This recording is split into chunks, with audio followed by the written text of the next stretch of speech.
The first time we came here. Oh, Paimon remembers! Nahita's consciousness had been trapped by the doctor, but we followed the clues she left behind to help her.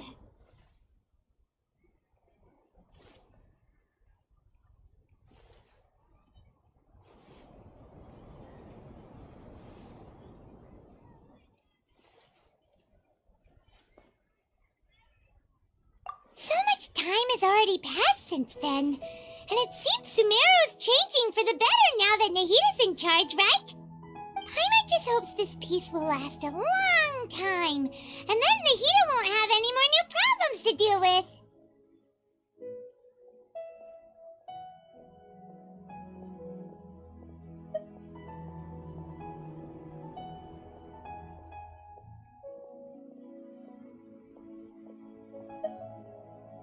Yeah, guess you're right.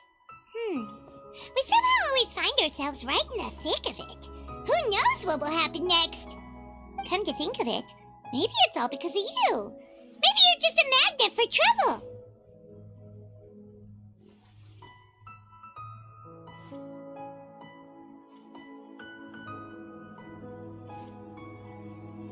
Huh?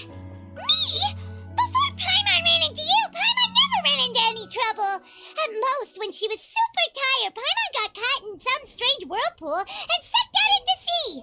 And even then, you fished Paimon out. Anyway, for Nahita's sake, maybe we should think about heading to our next destination for now.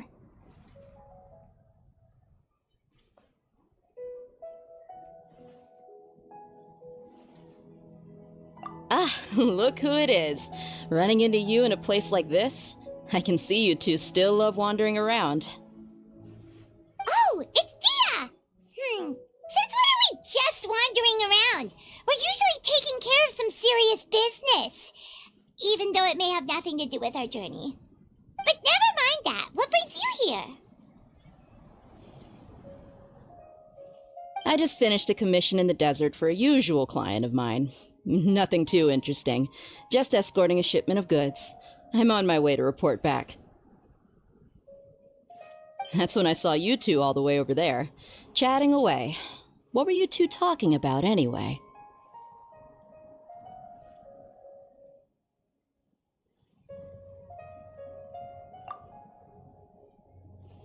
Huh? You serious? Can't say I saw that coming. But you are travelers after all. I guess you'd never stay for too long in one place. Bumping into you like this will become a rarity. I'm starting to feel sad just thinking about it. Hey, how about I gather a few mercs to escort you two? What do you say? Thanks, but no need. Oh, Paimon had no clue you'd miss us so much. But don't worry, we'll come back to see everyone when we get a chance. Sounds good. All you need to do to get to Fontaine is cross this stretch of desert and navigate some waterways. Knowing you two, I'm sure it won't be anything you can't handle. So, when are you leaving?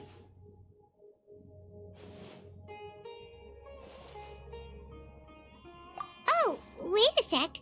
Paimon just remembered there are still a few dishes in Sumeru that Paimon hasn't tried yet. Now, where's that list Paimon made?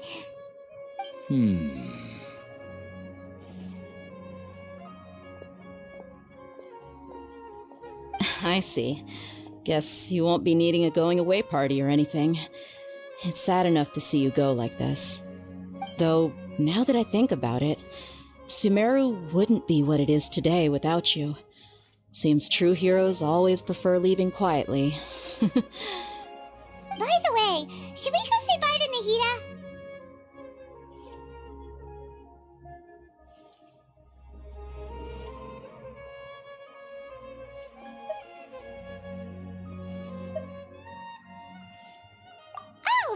Good point. Then there's no need to bother her in the real world. Then I guess this is goodbye for now, Traveler in Paimon. Whether as a client or a friend, you're always welcome to come find me.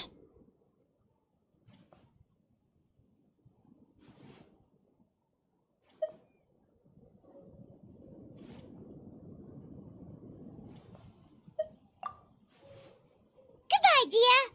Bye-bye, Sumeru.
After crossing all that sand and water, we finally made it! Oh, this must be Fontaine's port! Wow! Everything looks so advanced in Fontaine! Paimon's heard that the industry here is extremely developed, and there are all kinds of unusual machines!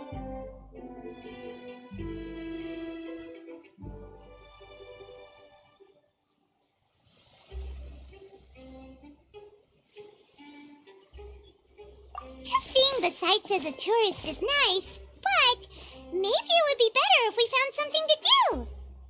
What do you think?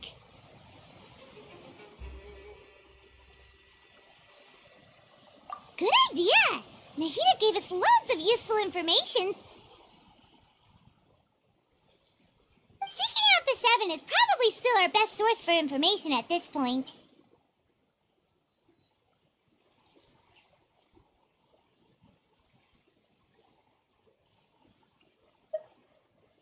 Yeah, the more we can learn, the better. So, what do you think the Hydro Archon's like? Will we get along? Nahida said that she has a very unique personality, whatever that means. To learn about a nation's god, start with the nation's people. There seems to be some locals talking over there. Let's go see if we can join the party.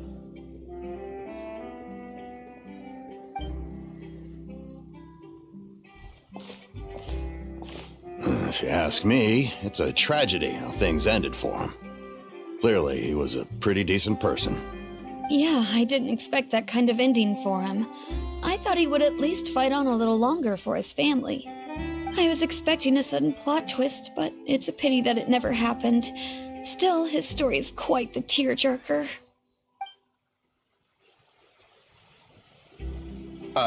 Excuse me. Can I help you too? I couldn't help but notice you standing here listening. Hi. We're travelers new to Fontaine, and we had something we wanted to ask, but you seemed to be really busy talking about some kind of play, so we didn't want to interrupt. Play? Oh, no. We're talking about something that really happened. In fact, it's a case that was just heard a few days ago. Really? Like, a real trial? But the way you were talking about it and the words you used just now made it sound like some kind of story. Well, good tales are often based on true stories, aren't they? And what you see in reality may also be someone deliberately putting on an act while harboring ulterior motives. Whether something is true or not simply isn't that important. The main thing is whether the story being acted out on the stage is splendid enough. Oh, but it looks like you're not from around here. You probably don't know that the Fontaine Court of Justice is called the Opera Epiclese, or more commonly known as just the Opera House.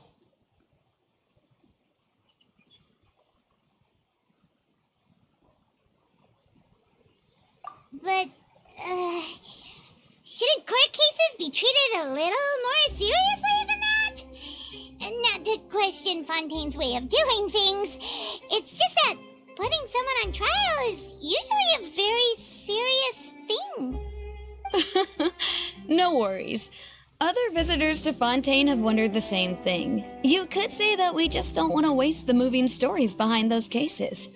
And as for your worries about whether the cases are treated with due reverence, we have the absolutely just and honorable Chief Justice Neuvillette, as well as the Oratrice Mécanique d'Analyse Cardinal, a machine created by the Archon. Between the machine and the Chief Justice, false charges and injustice are a thing of the past now.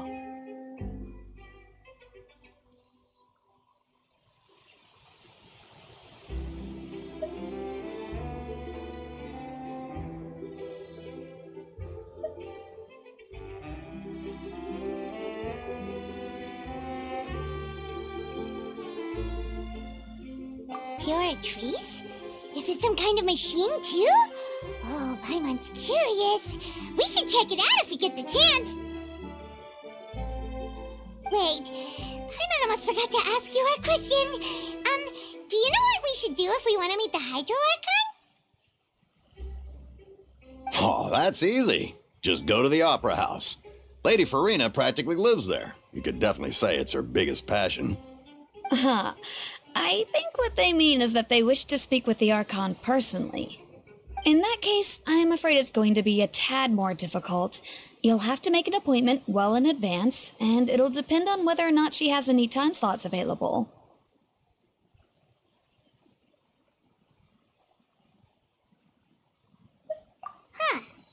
Is the Hydro Archon super busy taking care of official stuff? Wait, didn't you say that she's always at the Opera House? No. Lady Farina seldom takes an interest with the nation's affairs. The reason it's difficult to make an appointment is simply because she's incredibly popular. That's right. After all, she is the Archon. Though she may tend to get a little dramatic from time to time, people can't get enough of her. First time Paimon's ever heard of an Archon being described that way before. Wait! Paimon gets now! The Hydro Archon is kinda like a big celebrity here, right? Yeah, I suppose you could say that. Perhaps you could even say our mascot. Hang on. This is still Fontaine's Archon you're talking about. You should show some more respect. Yes, you're right. I guess I should at least try to be a little more respectful in front of visitors. Otherwise, I might get arrested and find myself face to face with Monsieur Neuvillette. Come on. Sure, there's a lot of laws here, but nobody's going to be arrested for saying something disrespectful about the Hydro Archon.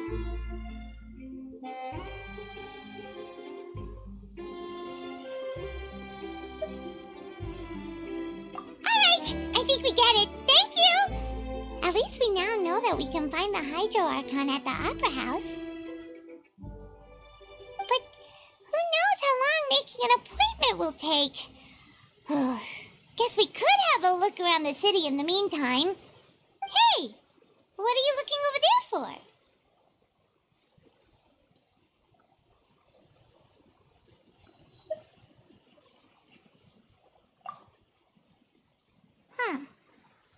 something's the matter. She isn't going to jump into the water, is she? Maybe we better go check on her.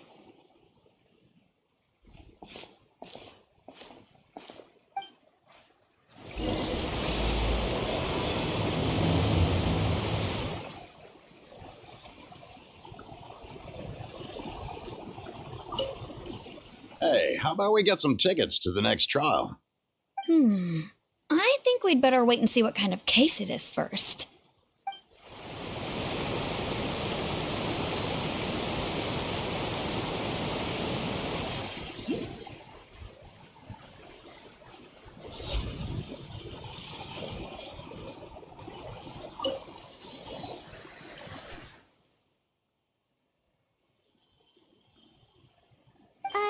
Hello there. Excuse me. Are you all right? Huh? I'm fine. Thanks. Oh, okay then. We just noticed that you seem to be worried about something. About many things, actually. But there's nothing I can do but just keep my troubles to myself. I was just reminiscing about a place my brother and I would play when we were kids. It was just atop that hill over there. See? You're pointing at the sea. Wait, are you saying that you and your brother lived in the water?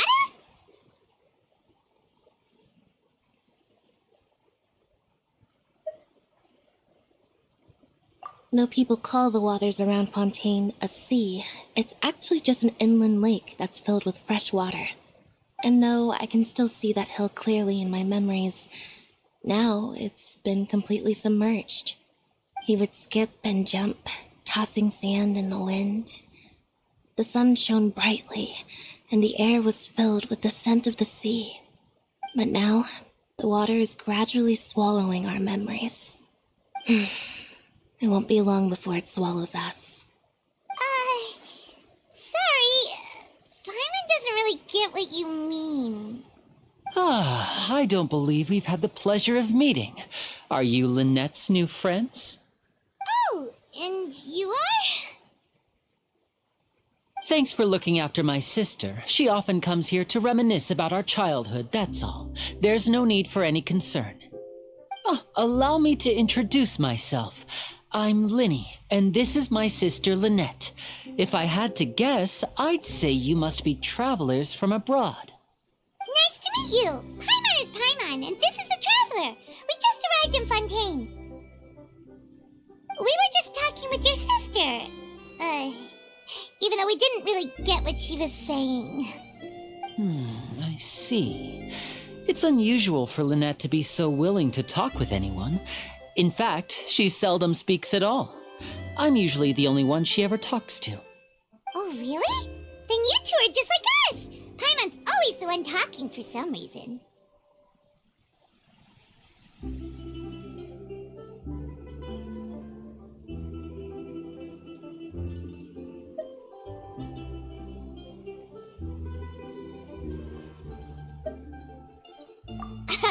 So that's how you think it is? I also think my brother can be too talkative at times. Seems you were right, Paimon. We are quite similar. So, what did Lynette mean just now when she said that the water is engulfing your memories, and that it won't be long before it engulfs you too? Oh, that. It's from a prophecy that's been circulating in Fontaine for some time now.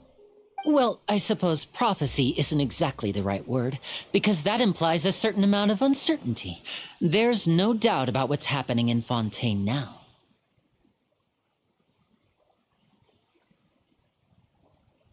Where to begin?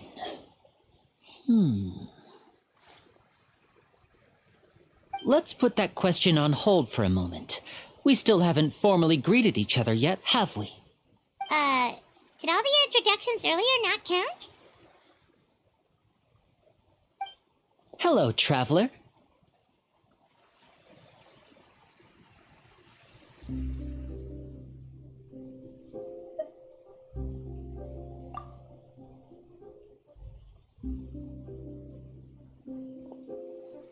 And hello, Paimon. Hey! Why didn't Paimon get a handshake? You're not poking fun at Paimon, are you? Please, don't take offense. Just consider it a sort of etiquette we have here in Fontaine when making new friends. You should remember it. It might prove useful. Oh, all right then. Well, Paimon's just happy to have a local friend now. By the way, we were just getting ready to go to the Opera House to meet the Hydro Archon. Would you be able to show us the way? So you're going to see Lady Farina? No problem at all. In fact, I was planning to go to the Opera House later myself. I'll gladly take you once I finish things here.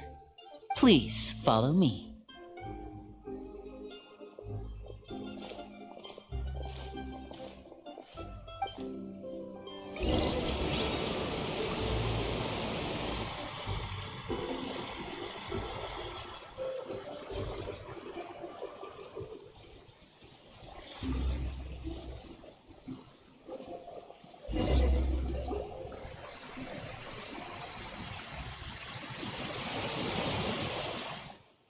You said you were going to see Lady Farina? Well, it seems Lady Farina has come to see you.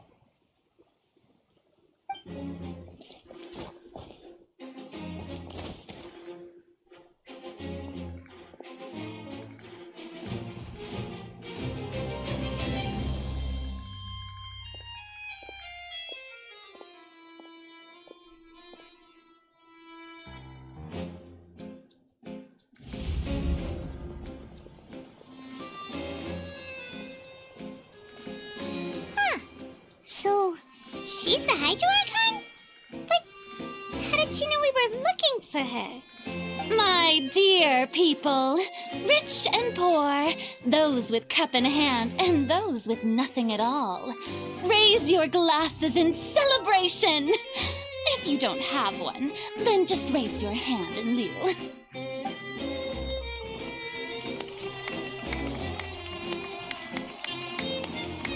As you can all see, two unfamiliar travelers have arrived in our nation.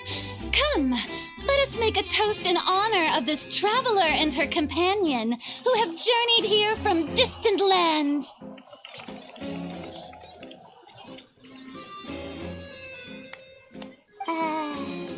Is she talking about us?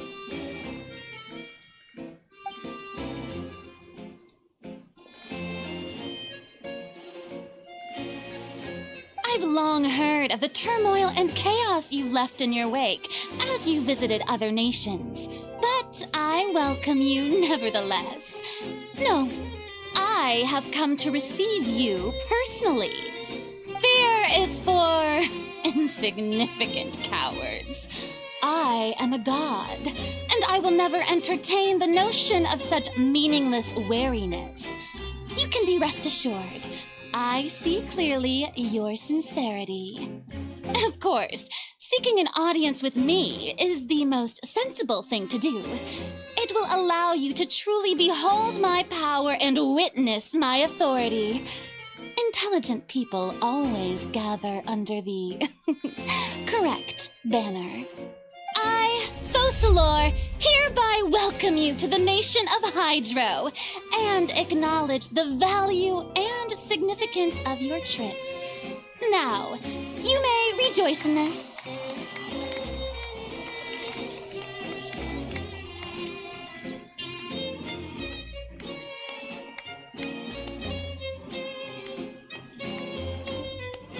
Yeah, Paimon still can't believe it.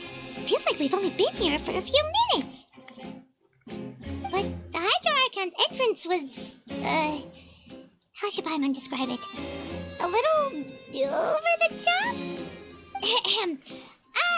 Miss Hydro Archon? How did you know we were coming? I see.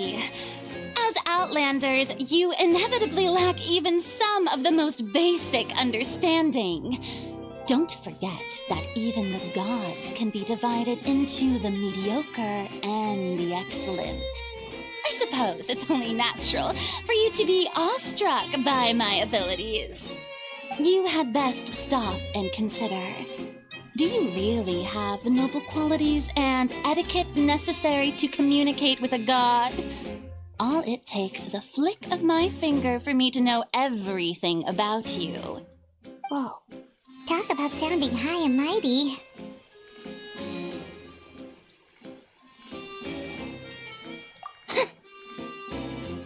Oh? What's with these looks? Perhaps the welcoming ceremony still isn't enough?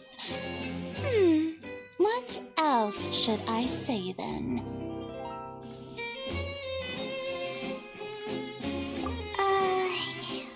Is she waiting for us to start talking?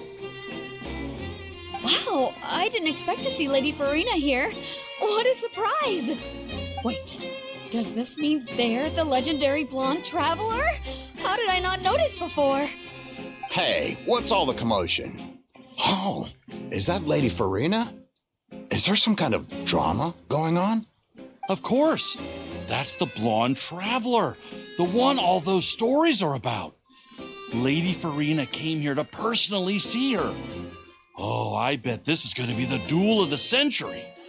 Ooh, I've got to see this. I knew Lady Farina would never disappoint.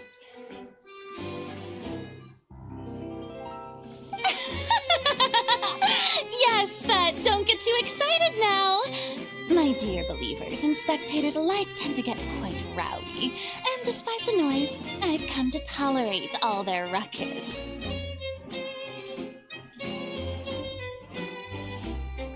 You may consider this my reward to all of you. I have determined that there will be an epic duel between myself and this traveler from another land, just as you were hoping to see. Now she wants to fight? Aren't we getting a little ahead of ourselves?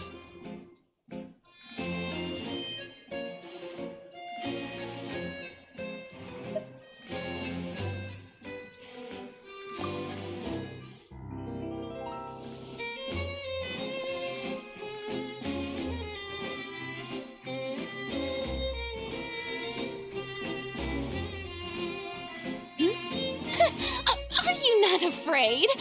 Might I remind you that this is a duel against the divine? What are you trying to do, traveler? Provoking a god in front of her people? Stand down, Clorend.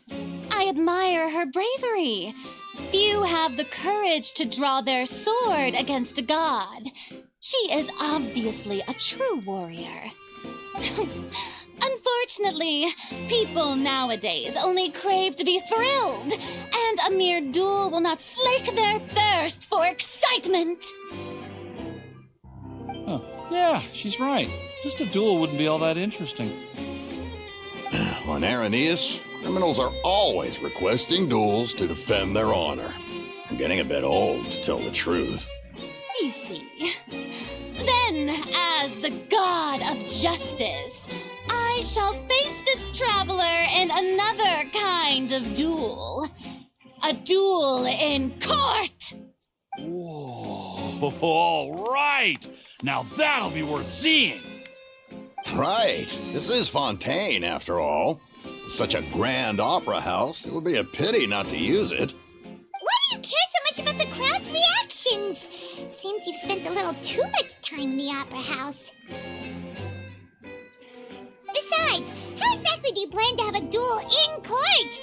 You mean you're going to put us on trial?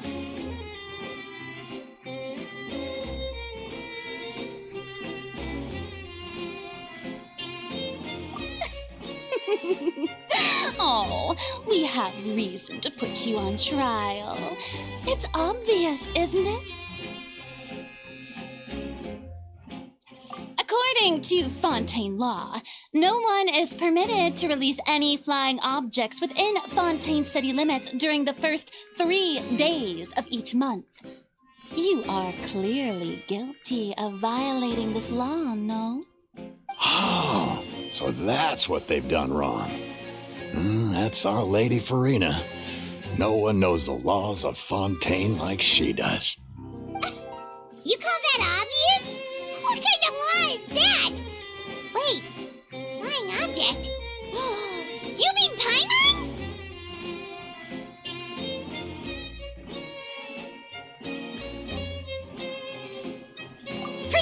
Precisely. Now, if you two have no objections, then in the name of the Hydro Archon, I order your arrest. My apologies, Lady Farina. I don't mean to spoil the fun. But if you would allow me to interject, I don't think that Paimon here meets the definition of a flying object. You tell her, Linny! Finally someone who's not crazy. How can anyone call Paimon a flying object? Ah, great magician Linny, my beloved citizen. I'll permit you to object, but how exactly do you plan to prove your claim? As a magician who just rained on your parade, I naturally should shoulder the responsibility of saving the show. So, with such an audience gathered here, allow me to perform a trick for everyone.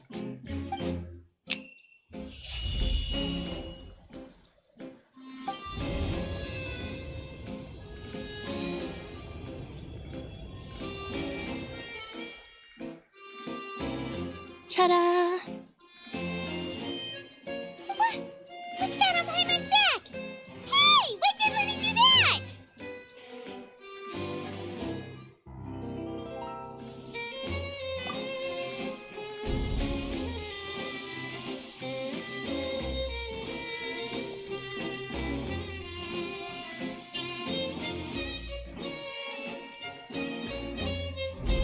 There. As you can all clearly see, Paimon should be classified as, well, something like a balloon. This rope has been in the traveler's hand all along. It was just that no one could see it before. Huh? You call that magic? You've got to be joking. I thought it was pretty good. Nice one. Huh. I'm not sure what to think. It seems Lady Farina's charges no longer hold water.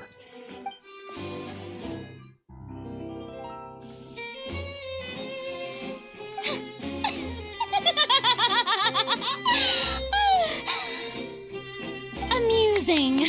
Very amusing, Linny. Just the sort of unexpected twist that I enjoy. With you here, today's performance can finally be called complete. Performance? You see all this as a performance? In which case, consider the matter of your trial resolved. The god of justice will not bring charges against an innocent person. But when there are valid grounds, I will not only judge travelers from abroad, but even the gods of other lands.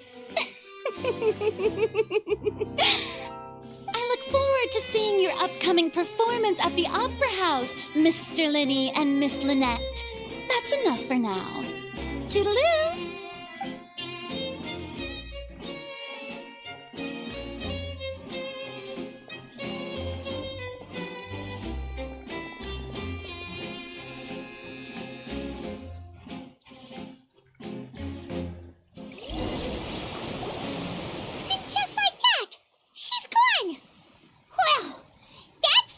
Unpredictable Archon Paimon's ever seen. We never even had a chance to ask her anything. But that's a problem for future Paimon. That whole scene just now was really...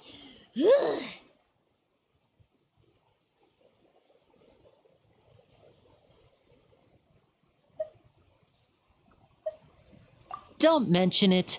I just happened to remember that there was such a law, so I did a little preparation, just in case. I didn't think it would actually come in handy. So, now do you see what kind of god Lady Farina is? She can be a bit confusing at times, but she is still amenable to reason.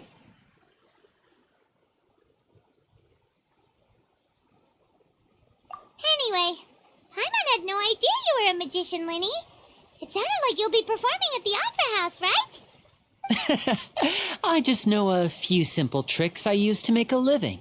Lynette is my assistant. It will actually be my first time performing on the most prestigious stage in Fontaine, the Opera House. But isn't the Opera House where criminal trials are held in When there are no public trials being held, the Opera House hosts a variety of other performances. To the people of Fontaine, the line between a trial and a performance can be a little blurred. And speaking of performances, I would be remiss to forego this opportunity gifted by fate. Might I invite the two of you to see my performance? My brother's always excited to make new friends. Oh, sure. We don't really have anything to do now, and we wanted to go to the Opera House anyway.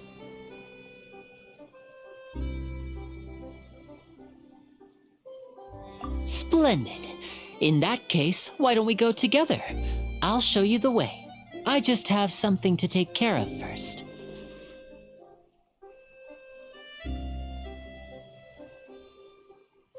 Oh, you really mean it? Then I'll take you up on your offer. This is a magical item known as a magic pocket. Perhaps you can help me distribute them to the people here.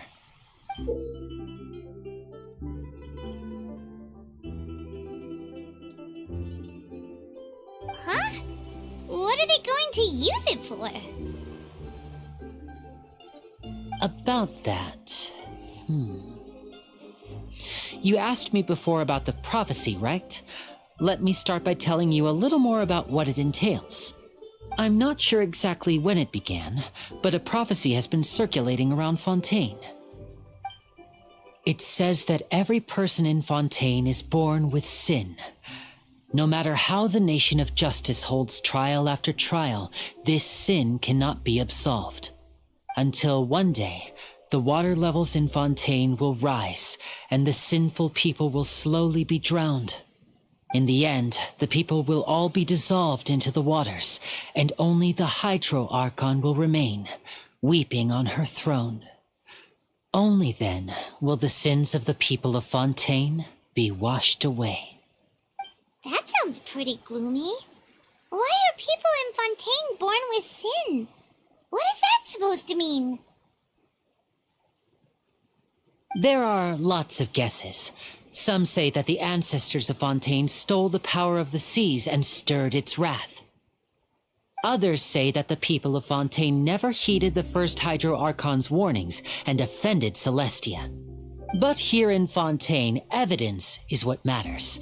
There hasn't been concrete evidence for any of these claims, so they can only be regarded as conjecture. If even the people in Fontaine don't know what sin they committed, wouldn't it be better just to ignore the prophecy completely? Why bother feeling guilty all the time? That's exactly what the people did at first.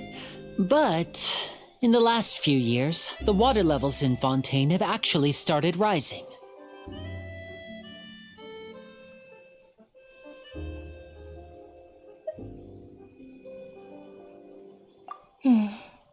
Many places have already been completely submerged, and now lie beneath the sea. Many people carry on with their lives as before and shrug it off as a natural phenomenon. But my family and I think that the people of Fontaine shouldn't ignore the possibility, which would end up sentencing them to death. We hope that at least the people who reside near the waterfront can move away before it's too late. So we've started distributing magic pockets to them. As a magical item, these magic pockets have astonishing capacity. I'm sure they will come in handy when people are moving their belongings. Oh, Paimon gets it! It's like preparing for a rainy day! But this is more than a bit of rain.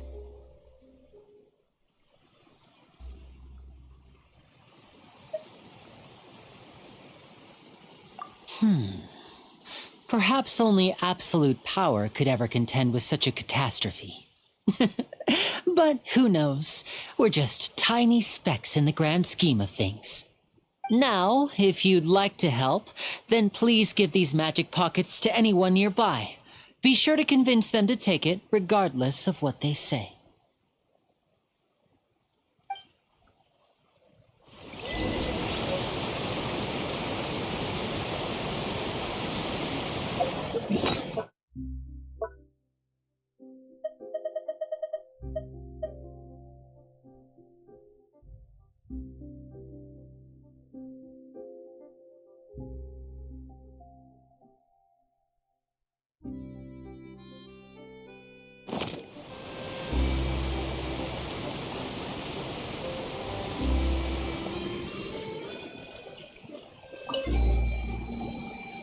So you're the blonde traveler that everyone's been talking about. My apologies for not recognizing you earlier. Oh, a magic pocket? Seems you really thought of everything. I guess it's better to prepare for the worst and hope for the best. Thanks. Please, also thank the magician on my behalf when you get the chance.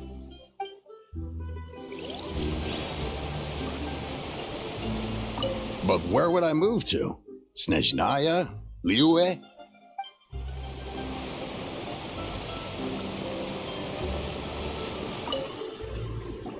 What's this? So you also believe in the prophecy. Keep it. I won't have any use for it. What? You mean you don't believe in the prophecy? No, I believe in the prophecy. But I also believe in another story. The story says that people once lived in the ocean. They were one with the ocean and couldn't live apart from it. But as time wore on, people desired to live on land and developed blood vessels, encapsulating the sea within their bodies. Thus could people set foot on land. So, if you ask me, when the water rises and takes us all, it'll be like we're going home. Oh, we hadn't heard that one before. But people can't live underwater. They'll die. You should probably still take it.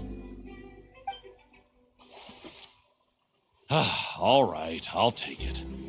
I guess I just feel that being dissolved into the water doesn't necessarily mean death.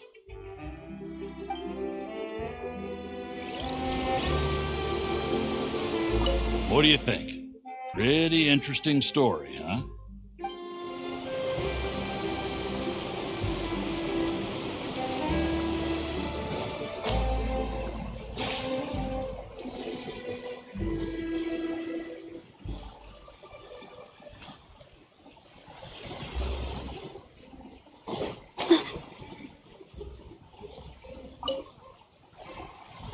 Huh? I don't want that thing. Way I see it, if the prophecy's true, it's still going to be a long time before the water can cover everything. Life is all about living in the moment. What use is there in worrying about the future all the time? We'll cross that bridge when we get to it. You should still take it. You never know when it'll come in handy. Oh, all right, fine. Thanks. It's just that if I start moving, that means I've already given up on the life I have now. I'd really rather not. I really can't imagine what it would be like if things changed.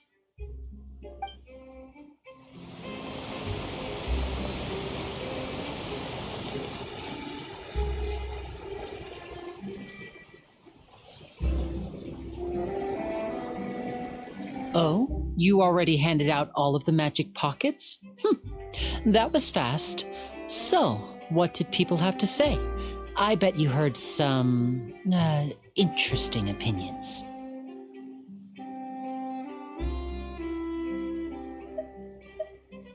Yes, but that will change once disaster strikes.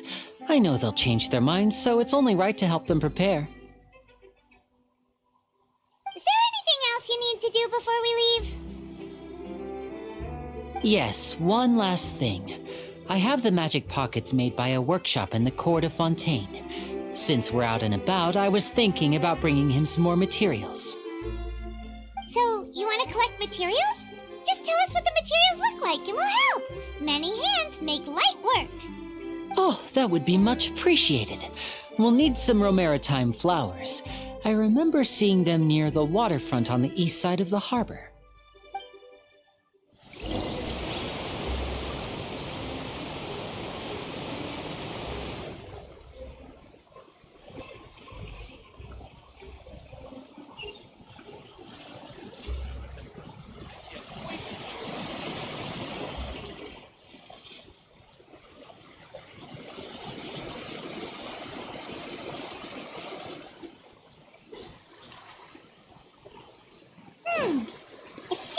have to use hydro to collect for maritime flowers.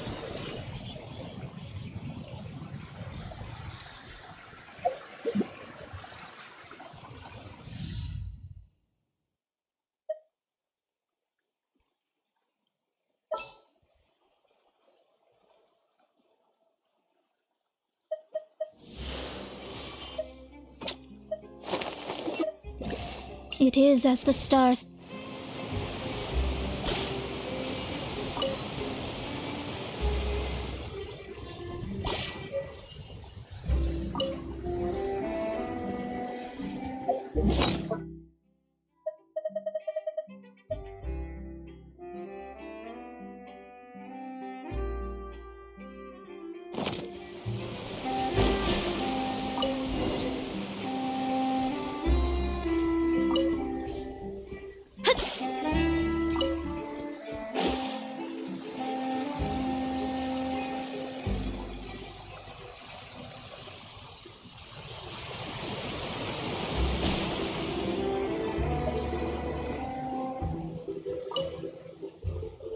You made quick work of that. I can tell you're an experienced traveler.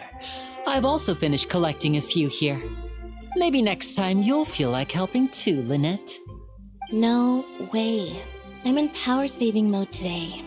Otherwise, I fear I may not have any energy left for the performance at the Opera House.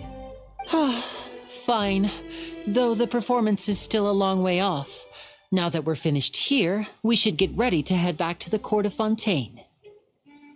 So, we're going to the court of Fontaine before we head to the Opera House? Good. Paimon wants a tour of Fontaine's largest city and try...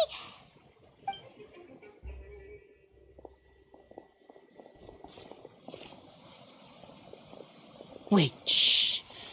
Have you noticed that person over there? The young girl. Huh?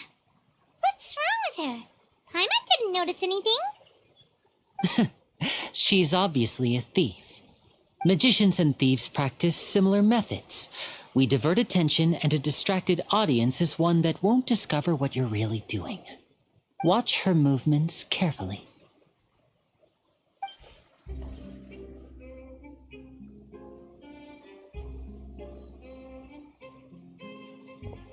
Oh, he's right!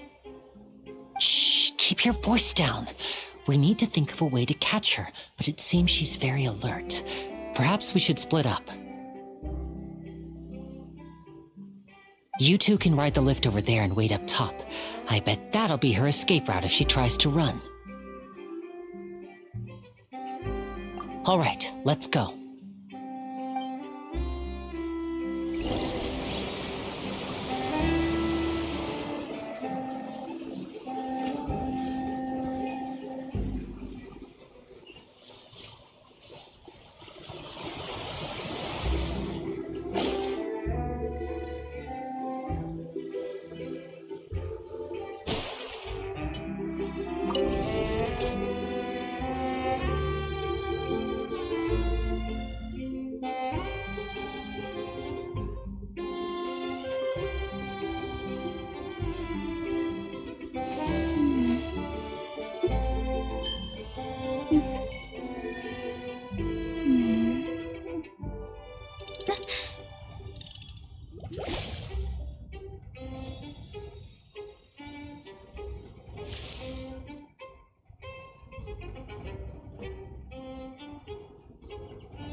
This is the spot where Linny wanted us to wait.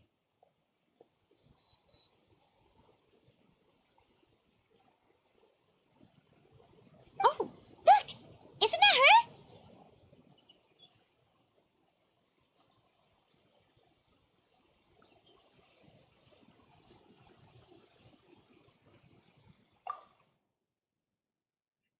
Oh no!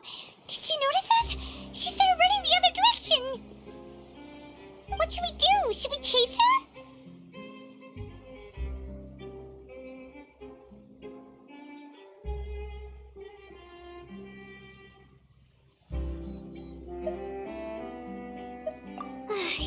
right.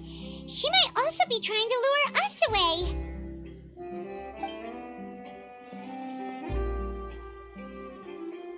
Nothing's happened for a while now.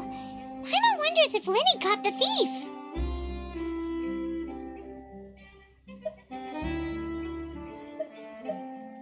Yeah, let's go. How long will it take if I set out?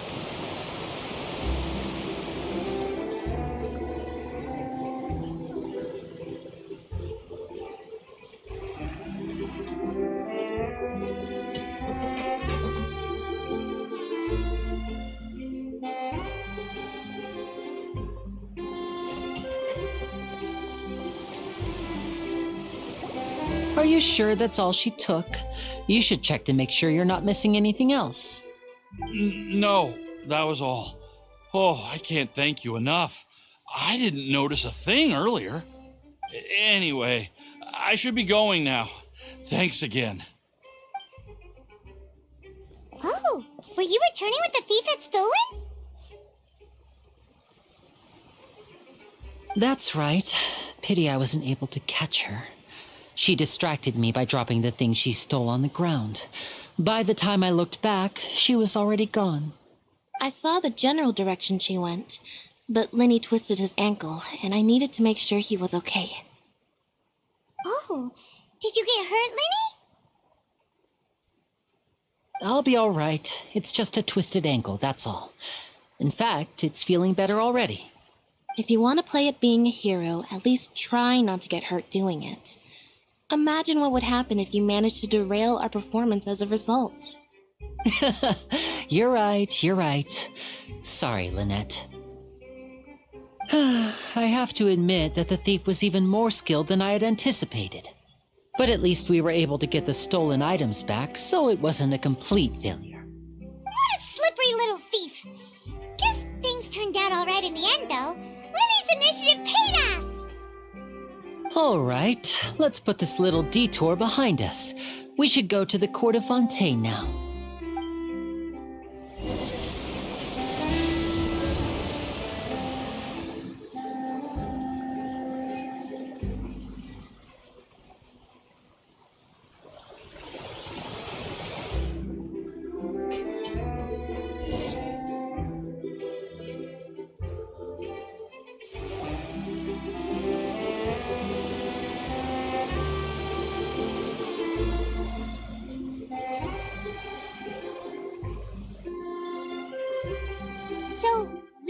This thing to go into the city? What an ingenious way to get around! People in Fontaine really know how to use water! This is an aquabus. It allows people to travel between several key locations around Fontaine. It's pretty convenient, but the ride can become a little dull after a while. The scenery is always the same. That's why it's better to travel with friends. So you mean it's still boring even when I'm riding with you? No, that's not what I meant. It's just that, well, you don't really talk that much. Besides, it doesn't really feel like a real trip when it's just the two of us. It's the same as being at home. Whatever. Guess that's what it's like to be an older brother. It's about time for us to leave. Let's get on board.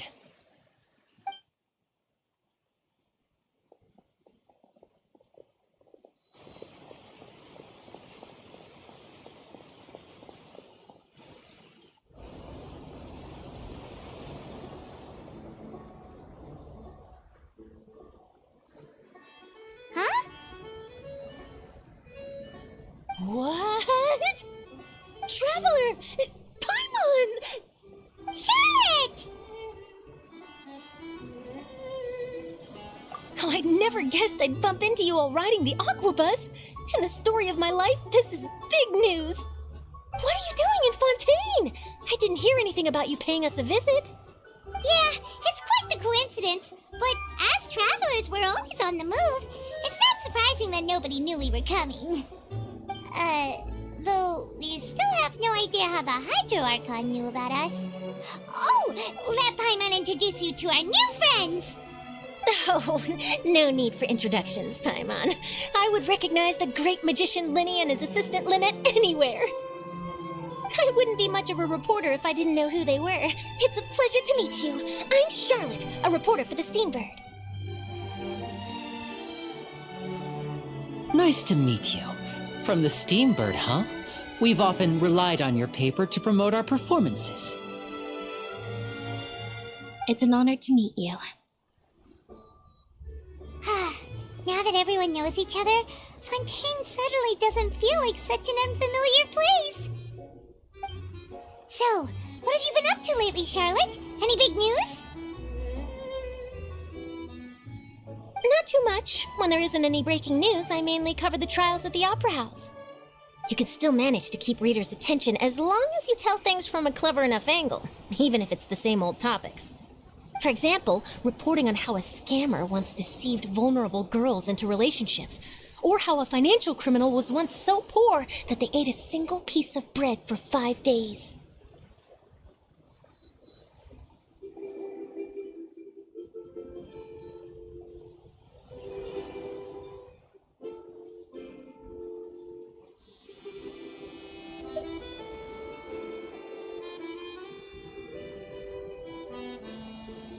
You're right. Seems you know me pretty well.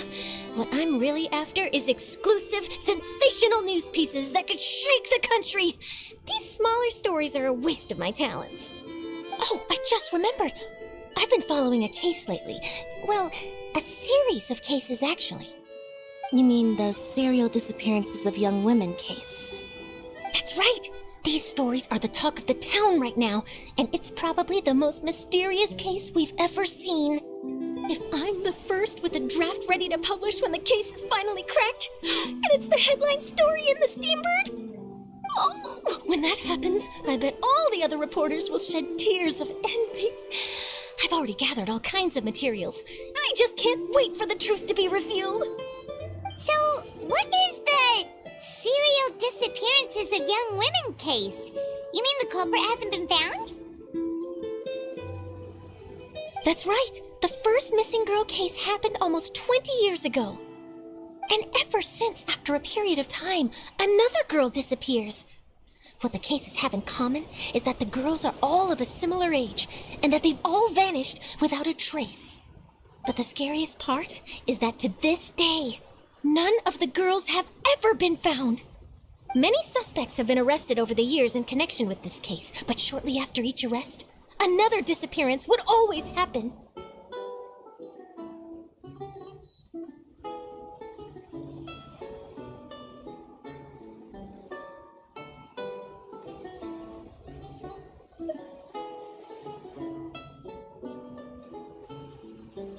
Yes, it's possible. But either way, I believe that every case has some precise truth behind it, waiting to be exposed. Yes, I agree. And at the very least, the family of those missing girls deserves some sort of explanation. I just imagined for a second what I would do if Lynette were to suddenly disappear. I'd pay any price to get her back, and then find a way to track down the culprit. Please don't imagine that, Linny.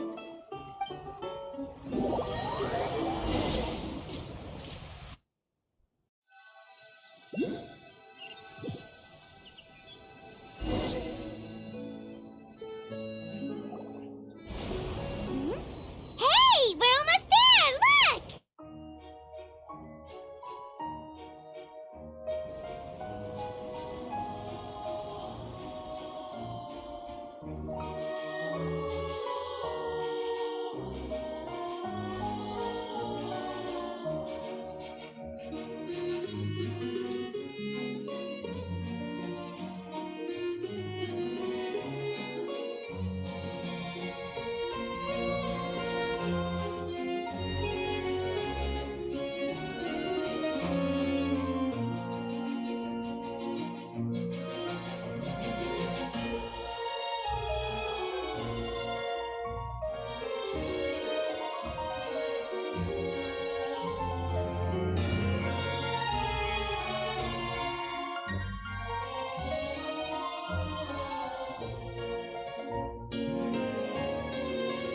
Well, I really enjoyed chatting with you. Life should be full of pleasant little surprises like this. Yeah, us as well. The ride went by too quickly. I have an interview to get to. I should get going before I'm late. Okay, Paimon hopes we can chat again soon, Charlotte. See ya! Bye now. Oh, be sure to stop by and see me at the Steambird when you have time. What a tough job. Always running around and interviewing everyone. Well, where should we go now? If you don't mind, how about we stop by my home first? Besides, I still have all the materials we collected. Sure, we wouldn't mind at all. This city is so huge, Paimon wouldn't know where to start anyway.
This is our current abode. Ah, Fremine, you're home. Where did everyone else go? I have some new friends that I would like to introduce. Oh, they all just went out a moment ago.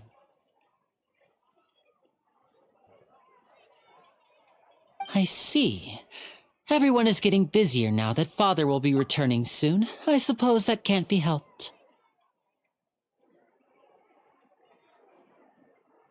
Allow me to introduce you to my little brother, Fremine. He is a phenomenal diver. Hello. Nice to meet you. Paimon is Paimon, and this is the Traveler. Oh, you sound very proud to have a diver as a brother, Linny.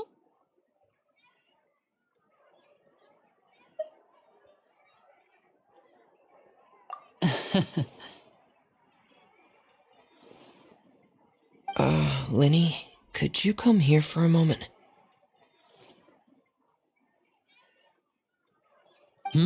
What is it, Fremine? Do you have something to tell me?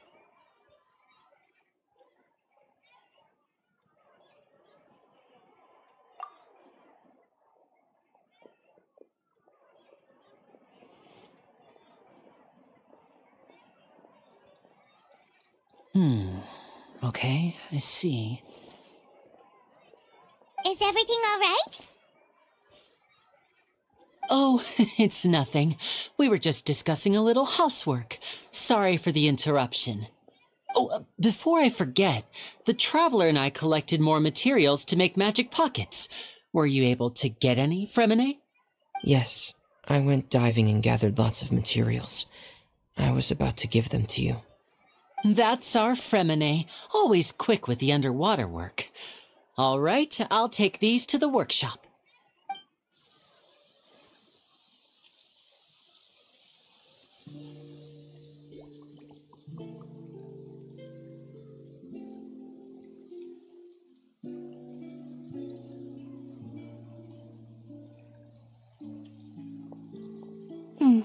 Looks like rain. Oh, you're right. But wasn't it clear and sunny just a moment ago? Fontaine's weather sure is weird. I'm afraid that's just how it is here. It often rains on days where there are trials being held in the Opera House, but don't worry, it'll clear up soon enough. What's wrong, Fremine? There's a legend about the rain that I tend to believe. It's said that a dragon of water once resided in Fontaine. Though we don't know where the dragon went, every time it weeps, the skies will cloud up and pour out rain. When I was a child, my mother told me that if I wanted to go outside and play, I should yell toward the sky at the top of my lungs. Hydro Dragon! Hydro Dragon! Don't cry!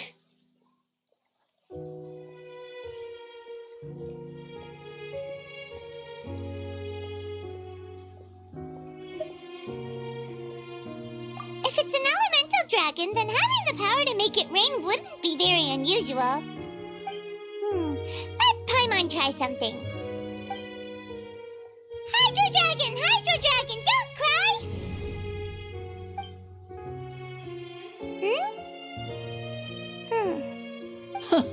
Doesn't seem to be of any use.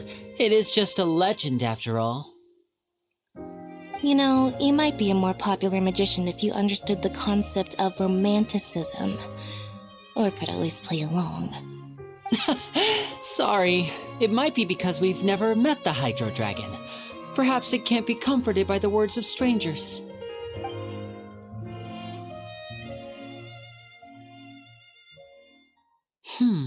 It rained for longer than I suspected. Oh, it's already getting late. Was there something you needed to do, Linny? Yeah, some preparations for the show at the Opera House. I need to find a way to catch the last aquabus of the day. On the day of the performance, just ride the aquabus to the island of Aeneas. I'll have Lynette meet you at the fountain in front of the Opera House.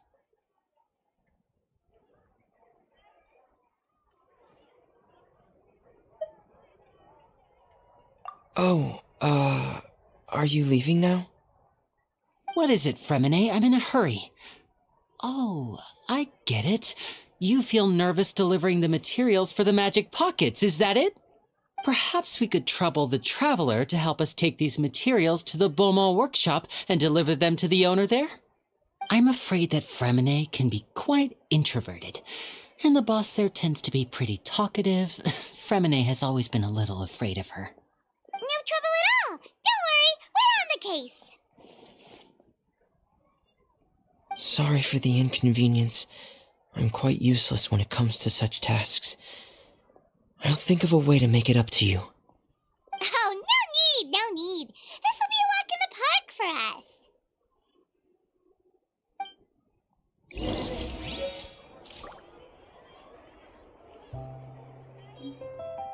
us. Thanks again, you two. I really can't deal with that lady.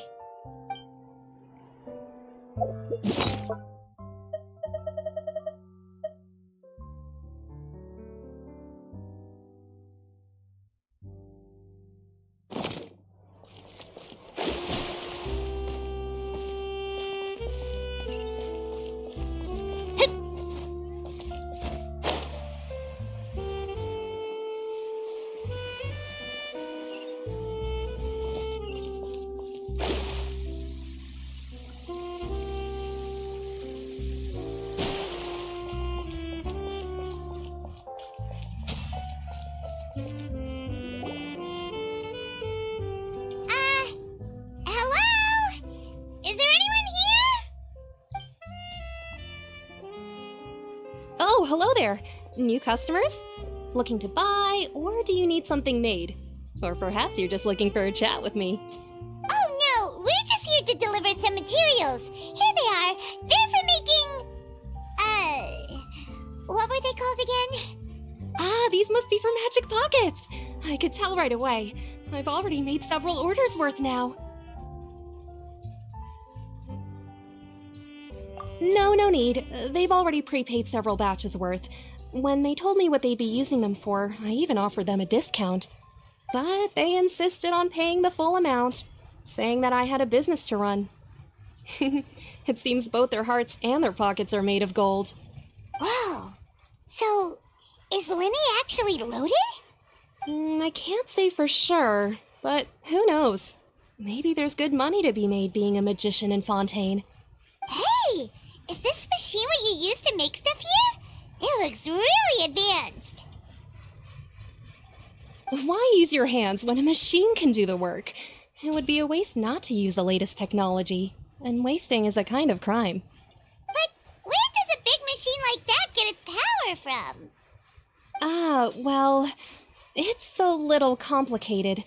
I'm not sure I can put it in layman's terms for you. But basically, everything we usually use here in the city is powered by indemnitium. It's a type of energy that's produced from trials.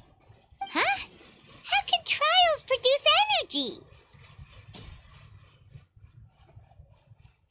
Well, I'm not completely sure of all the details myself, but basically, when a trial is in session, the Oratrice Mécanique d'Analyse Cardinale harvests people's belief in justice and converts it into energy to be used all around Fontaine.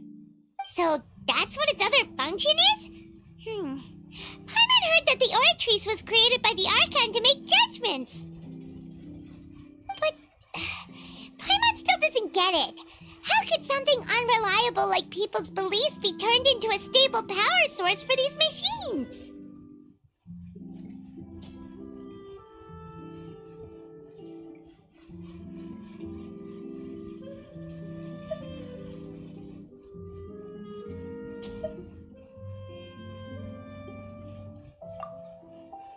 Oh, yeah! So that means the Hydro Archon relies on the machine to take the energy created by belief and turn it into power for all of Fontaine, right? Even though I've never heard anyone really put it that way before, it sounds like it makes sense. Besides indemnitium, we have another type of energy called pneumosia. It isn't produced by the power of the Archon, but it is unstable by nature. Even now, it still cannot be widely used by civilians. I thought I'd find you hard at work, but here you are chatting the day away. Since you're already talking, I'm sure you wouldn't mind a few words with me. You again? Didn't I already promise you that I'd have the more I owe to Confrérie of Cabriere by next month? Why are you hounding me now? Yeah, but how do we know that you won't go running off by the end of this month? I want 50% today. Wait, no, 70%. Huh? You... Seems business isn't so great for the workshop. We've already finished our job and delivered the materials. Maybe now's a good time to leave?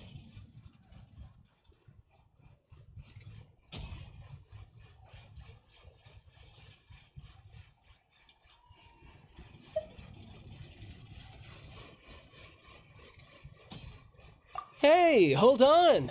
Before you go around trying to collect payments, why don't you settle your own debts first? If Confrérie of Cabriere wants to poach clients from Northland Bank, that's fine. But I'm afraid you still owe the bank a hefty sum of mora. So why don't we work things out between us first, before you get back to your little conversation here? You're from Northland Bank. But we said we'll pay everything we owe next month. Why are you hounding me now? Traveler, Paimon! I didn't think I'd run into you here in Fontaine. What are the chances? We're surprised to see you too! What are you doing here in Fontaine? You didn't want to stay in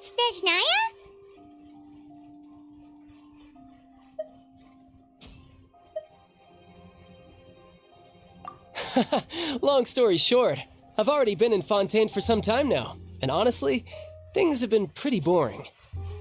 But it seems that fate brought our paths together today.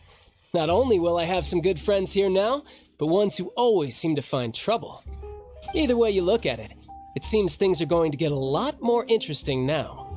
Pretty sure we'd want to avoid anything that you'd find interesting.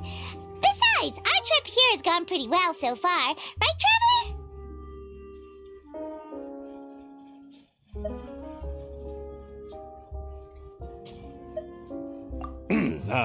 Hey, you, Northland Bank boy. Aren't you forgetting something? Don't interrupt. It's not often I run into the Traveler like this. Why don't you wait for me over there for a while? You kidding? Aren't you the one looking for us? You really expect us to sit and twiddle our thumbs while you catch up with your friends? Listen to me, boy. If you want your Mora, fine. Why don't you come and take it? Hey, I just said not to interrupt. Oh, by the way, Traveler, the last time I took Tonya and Tusser ice fishing, Tusser said, "Hey, that's way over the line. All right, boys, let's see who has to pay up now." Can you at least let me finish one sentence? Fine. Though the bank told me not to get rough with our clients. You're the ones who started it. This is an act of self-defense. You two will have to be my witnesses, okay?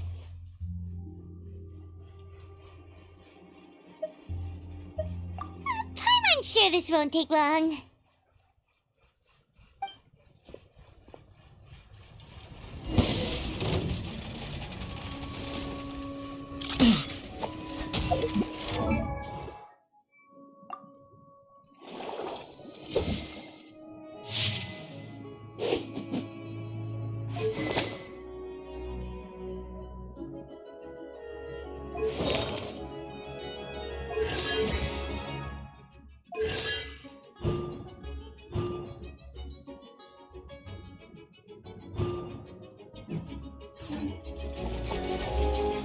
Riptide!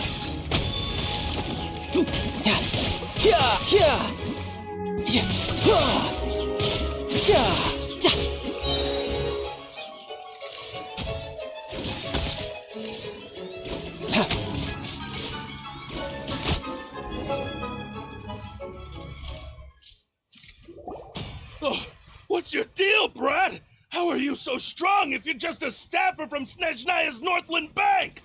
Wait, don't tell me you're... Oh, now you notice. It's a little late, don't you think? Just make sure you understand that you don't mess with Northland Bank. Got it?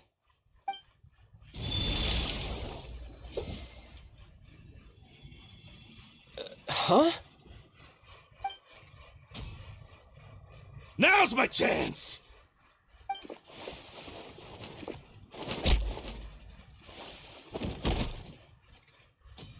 Huh. That was weird.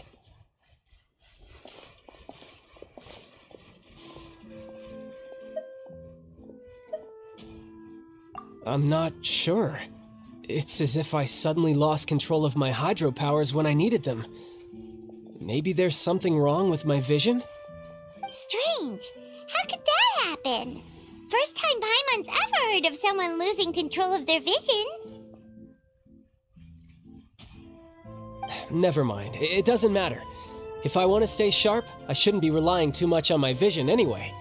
Besides, I always have my delusion in case I need it.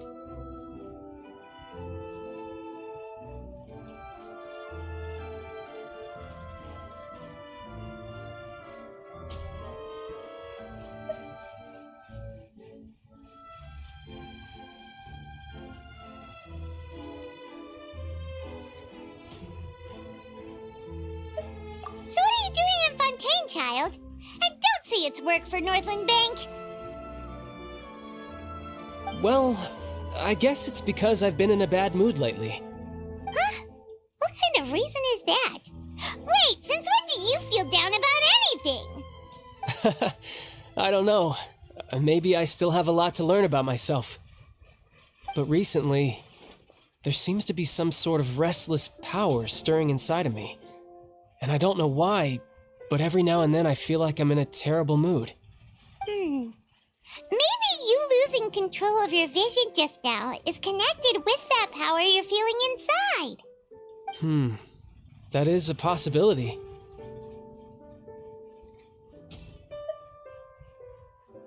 I can't remember if I ever mentioned it before, but when I was 14, I fell into some unknown abyss. It was during that time I learned nearly all of my abilities. The one who took me under her wing and taught me was named Skirk. She was always quiet and very mysterious. Nobody knew where she came from or what she had been through, and she was always very strict when teaching me combat techniques. One time, I asked her why she was willing to take me on as an apprentice. From what I could make of her answer, it was because I had awakened it, and traces of it remained on me.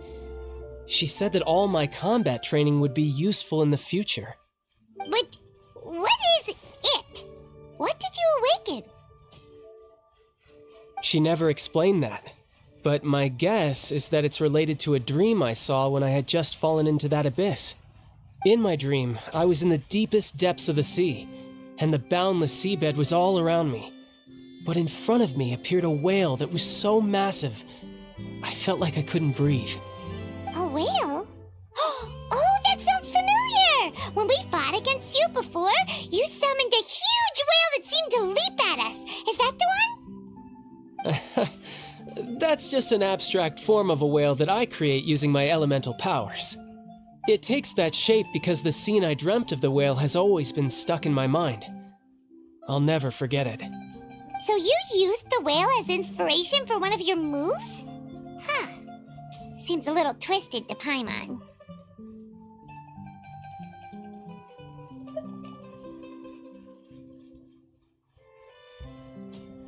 So why don't you just go ask your master? Maybe she knows the answer. You make it sound so easy.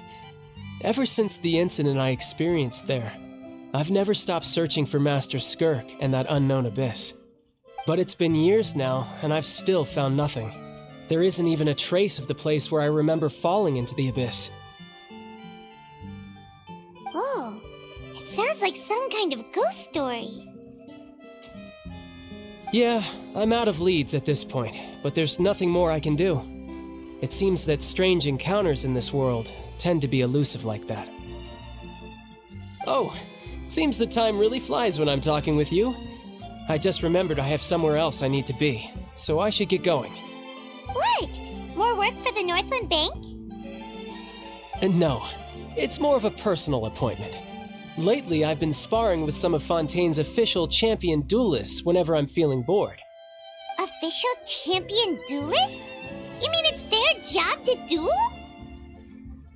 Yep, in Fontaine, before a criminal goes to court, they're given one chance to defend their honor by requesting a duel with an official champion duelist. The champion duelists are all powerful fighters selected from among the nation's best, and the duel itself is a no-holds-barred fight with no specified stopping point. So engaging in such a duel is regarded as a symbol of defending your honor. If a criminal manages to win the duel, they'll be acquitted, but if they lose, they'll have no choice but to stand trial. And the worst-case scenario is that you're simply killed in the duel. Though it's rumored that Fontaine has a death penalty, from what I can tell, no one has ever been officially sentenced to death. So really, the only people who opt to duel are those who have suffered a grave injustice in being accused, or those who greatly value their honor. Otherwise, why gamble with your life? So, do many people actually get out of their trials by winning the duel? Apparently, it's exceedingly rare for anyone to actually win. Fontaine probably enacted this system as a way to show that the nation respects the honor of its citizens. Besides, none of the champion duelists are to be trifled with, which is exactly why I was itching to face them as soon as I got to Fontaine. Apparently, the one I'm meeting today, Clorinde, is the strongest of the champion duelists.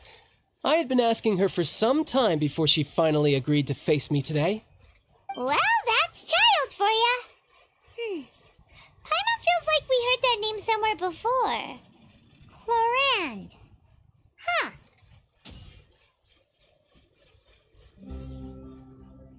Oh, before I forget, I want you to have this. Huh? Your vision? You're seriously just giving it away? I'm just worried that it could become uncontrollable again. I'd be pretty upset if it got in the way of my duel, so I think I'll be better off without it for now. Besides, I just need you to hold on to it for a short while. I'll come retrieve it when I have some time later. Paimon knows what you're up to. You just want an excuse to come talk to us again, don't you? Whatever gave you that idea? I'll be in touch later.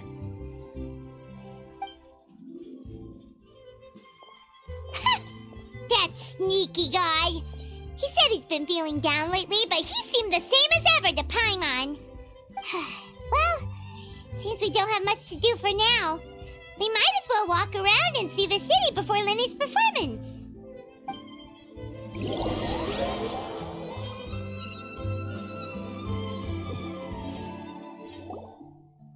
Wow! Who could have seen that coming?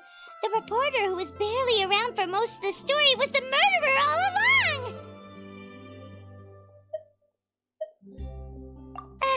Sorry.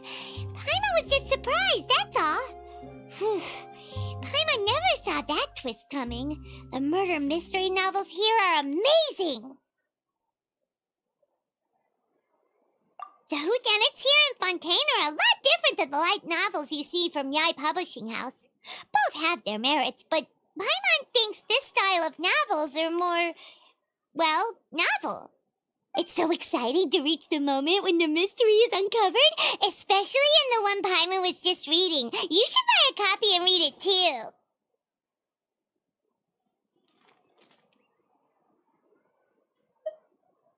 Oh, sorry about that. Paimon will be more careful next time. Hey, shouldn't we be heading to the Opera House to see Linny's performance soon? It's almost time for the show to start, so we should get going. Lenny said that the Opera House is on Aranias, so let's go ride the Aqua Bus!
Scry the sky.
Whoa!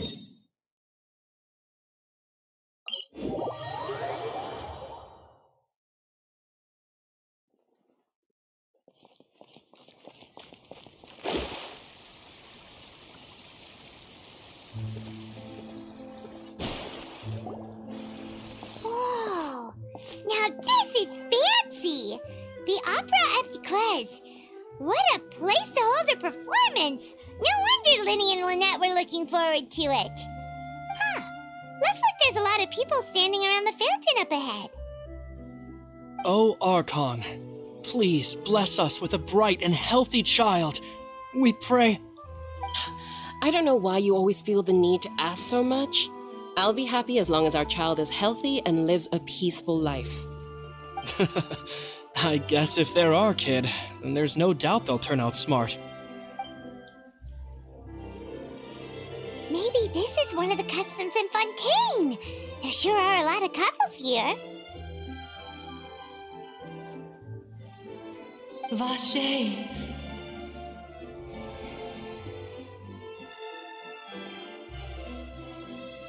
What's wrong? Vache. Vache.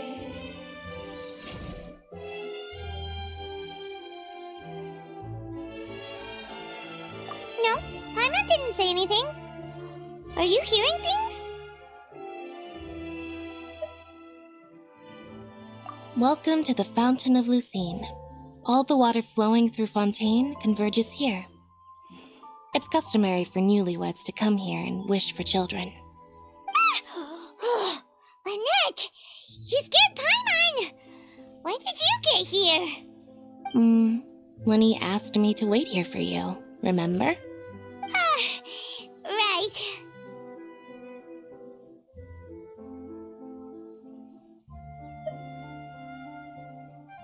What do you mean? There are a lot of people here right now.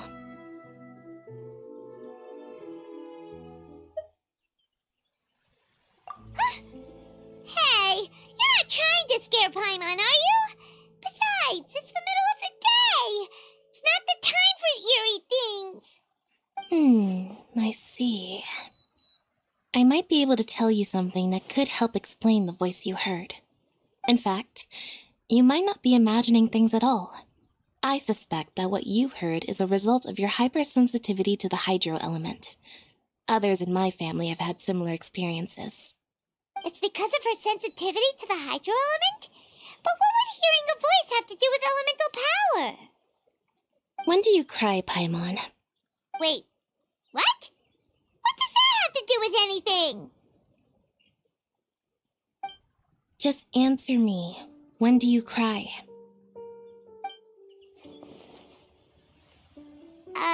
When Paimon's really sad? Oh, and when Paimon's super happy. Oh, and also when Paimon's really, really scared. Then you should understand that tears contain your most intense emotions. Like I just mentioned, the Fountain of Lucine is where all the flowing water in Fontaine converges. Even the tears that fall to the ground will eventually gather here. So maybe what you heard was the intense emotion coming from someone's tears.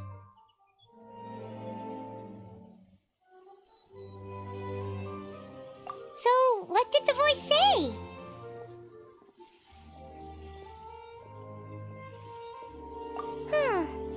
If you were hearing their emotions, then Paimon wonders what happened to them. Rather than worrying about them, we should worry about my brother first. Don't let that calm look of his fool you. He tends to get pretty nervous just before a performance. So chatting with Linny might help him relax a little before he goes on stage. Oh, right. That makes sense. Let's go in and see Linny.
to the Opera Epiclese.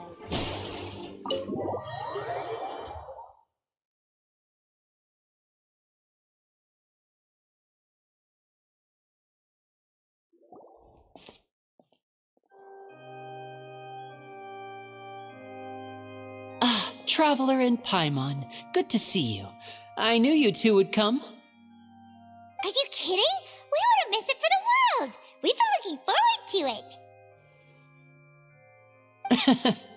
I can tell, judging by how early you've arrived. But you're actually right on time.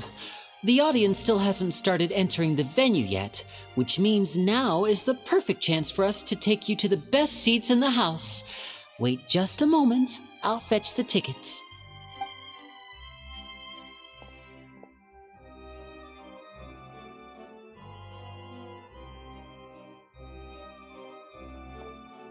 The Opera House has assigned seating, so you always have to make reservations.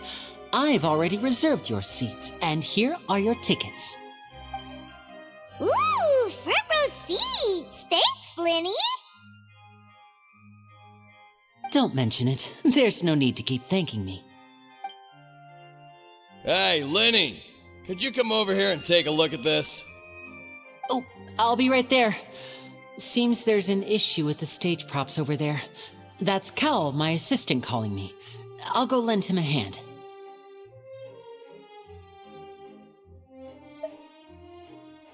Yeah, we'll just go to our seats. You go ahead, Linny.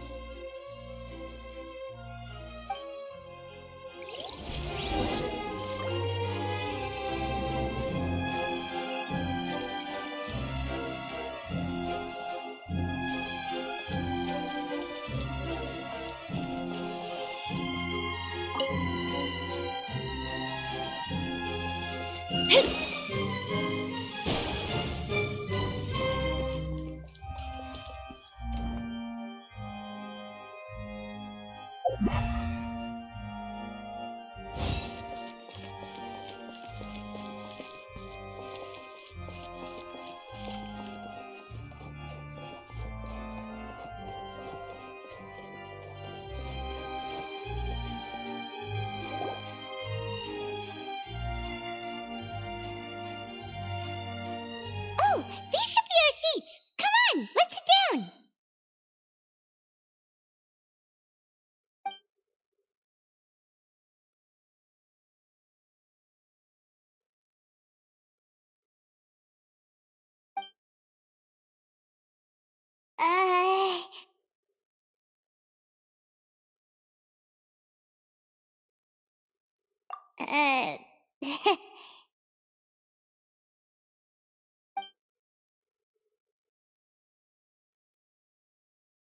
Hey, Traveler, maybe we should strike up a conversation with the person next to us. Since we're sitting together and the rest of the place is practically empty still, it's kinda awkward if we don't say anything. Ah, you little... Of course you put this on Paimon. Excuse me, I did not realize you felt awkward. I am terribly sorry. I would be perfectly happy to chat with you if that is what you would like. Oh, so you heard all of that, did ya? Boy, you sure have good ears. Paimon thought she was keeping her voice down. Wait, that's not it. Paimon's sorry. Paimon's the one who was being rude, talking under her breath like that. So let's talk, but, what should we talk about? Oh, Paimon's got it. You're also here early and sitting in the front. Are you a friend of Linny's too? A friend, you say? Well, if Mr. Linney would like to be my friend, I would be more than happy to reciprocate. Oh, so you're not friends with Linny then? Oh, this is getting more awkward by the second. Paimon nearly forgot to make her introduction. Nice to meet you. Paimon is Paimon, and this is the Traveler. We just arrived in Fontaine. It is an honor to meet you two. I have heard of your deeds across Tevat. And as required by proper etiquette, I will also introduce myself. I am... Oh, Monsieur Nervillet, what an honor it is to have you here to see my show. Ah, Mr. Linney. I should say it is in fact an honor for me to see your performance in person. Wait, Nervillet? Could he be... I saw you all chatting just now, but it seems you still don't know who Monsieur Nervillet is. Allow me to introduce you to Fontaine's Chief Justice. That seat is always reserved for him. It wouldn't be too much to say that he's the symbol of justice and honesty here in Fontaine. Whoa! Sorry for being so rude just now. Paimon had no idea you were such an important person. No offense taken. Being Chief Justice is merely what I do for work. Nearly every person has their usual reserved seat, so I'm not so special, really. And by the way, I should probably let you know, even though I would prefer not to. There's someone sitting up there in the VIP seats that has been striking a pose for quite a while now. I believe she is trying to give you a most elegant and impressive first impression. So I think you should take notice of her sooner rather than later, otherwise she may become flustered.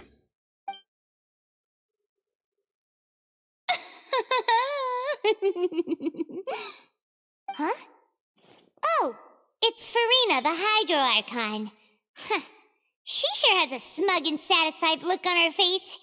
Guess she has no idea that you saw right through her act. Very good. That is for the best. No need to pay her any more attention. We may now enjoy the show. Huh? So is this what things are like between the Chief Justice and the Hydro Archon? All right, please wait just a moment longer. I've pretty much finished my preparations, and the performance will start as soon as the audience has made their way to their seats. Yay! The show's finally about to start! Paimon can hardly wait! Paimon's never seen a real live magic show before!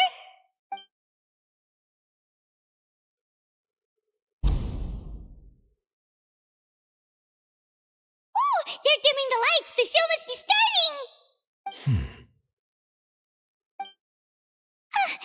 Sorry. Paimon will try to stay quiet. Welcome, one and all, to the Opera Epiclese. I am the star of today's show, Linny. And over here is my sister, Lynette, who will be working as my wonderful assistant. Please, let's give her a warm welcome. Hello, everyone. I know she may seem to be a little sleepy right now, but that's just a sign that she's nervous. Whatever. Now, some of you may be thinking, two vision holders who can freely manipulate elemental powers performing magic is not true magic at all. So, I would like to take a moment to assure you that elemental powers will have nothing to do with what you will witness on the stage today.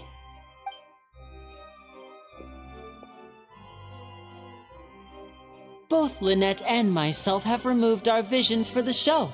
That way, even the gods won't be able to help us. Oh, good point. That's what makes the show real magic.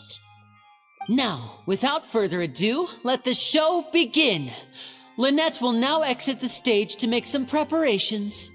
I know you might miss her, but don't worry. She'll be coming right back on stage momentarily. Perhaps in an unexpected way. I'm sure she'll be stealing the spotlight soon enough. Oh, and before I forget, there's one more thing I should say. You never know what can happen in the blink of an eye. A magician's greatest skill is making things disappear or appear. The possibilities are endless.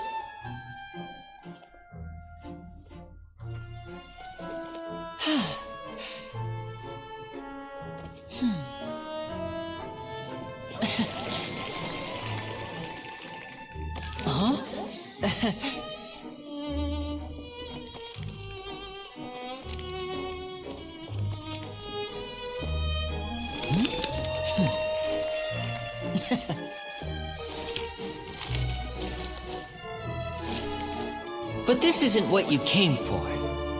These little tricks, you've seen them all before.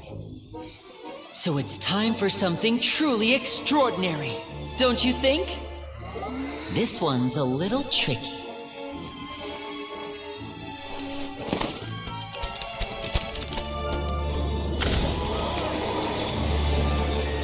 Using this water tank, I shall make my sister vanish completely, right before your very eyes.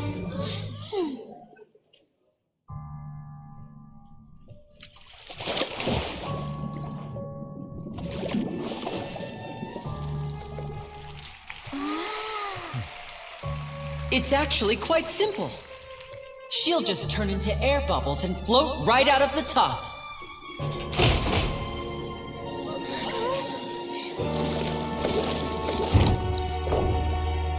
Oh no! I told them to check all the props carefully. With the lid on, even air can't escape. An amateur magician would be getting very nervous right around now. Luckily, it's me on stage, so let me show you what a true virtuoso can do.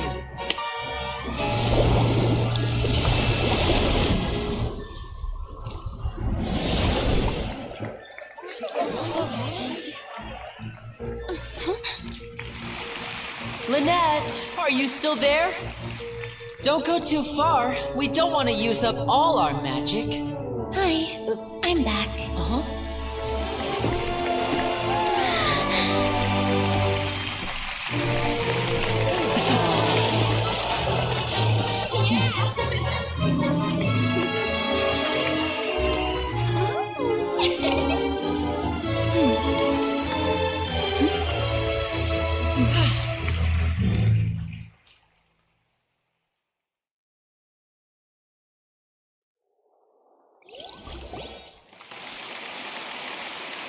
Whoa! What in the world just happened? How did he do that? Paimon didn't see him do anything! Wasn't Lynette inside the water tank? How did she disappear and then reappear out of nowhere?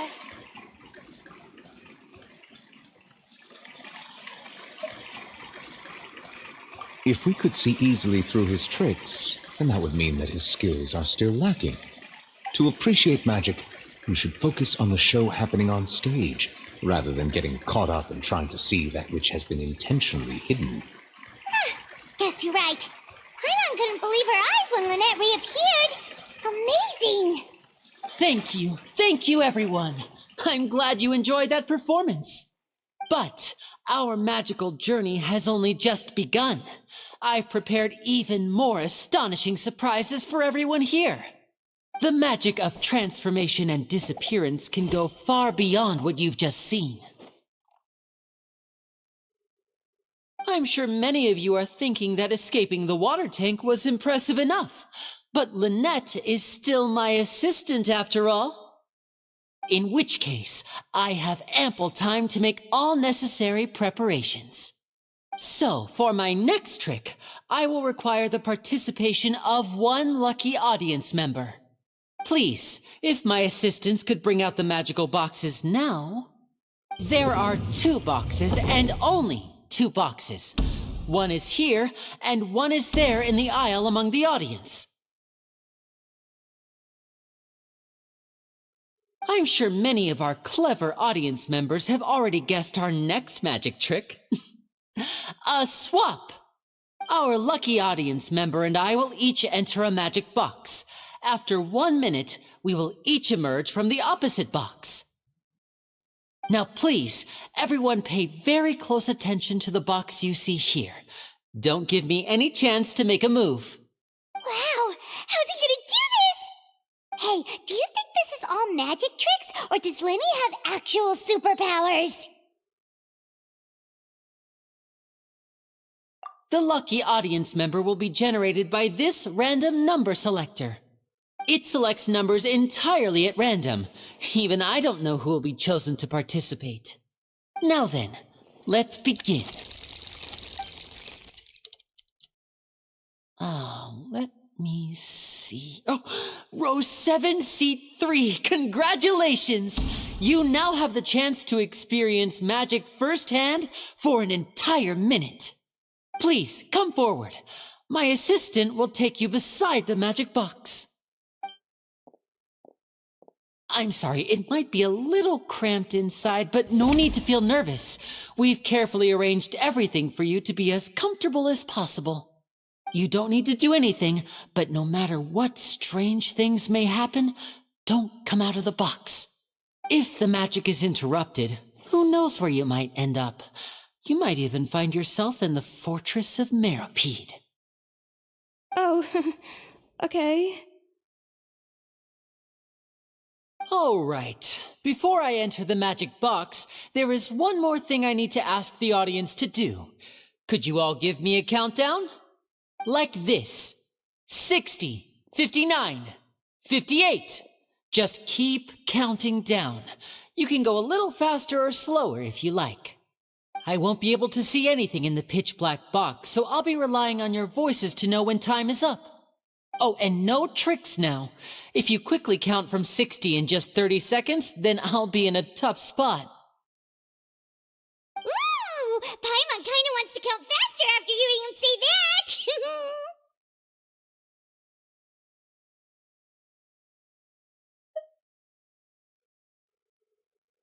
No, that won't do. I can see it in your eyes. You still can't be trusted. Let's practice together. Come on, repeat after me. 60, 59, 58. 60, 59, 58! That's right, perfect. Keep it going. All right, I'll see you all on the other side once you've finished counting.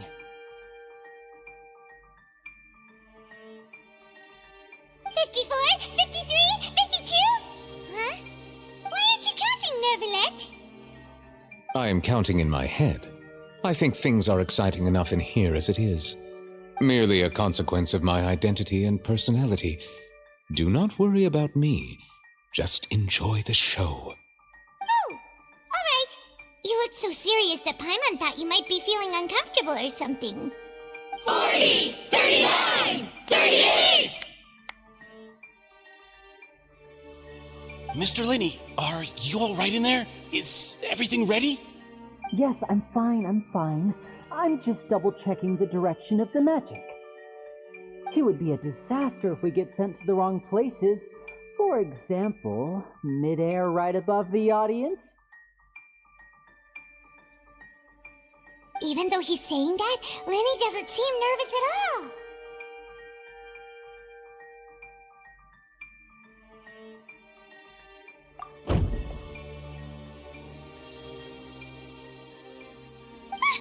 What was that noise?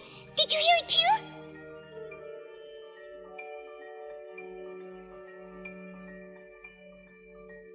Not sure. Anyway, it doesn't seem like anyone's worried about it. 25! 24! 23! What's wrong, Mr. Linney? I can still hear you moving in there. I seem to have accidentally knocked over a decoration. I'm trying to fix it, but it's pitch black in here.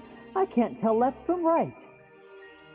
Never mind the decorations. There's no time for that. The show is what's important.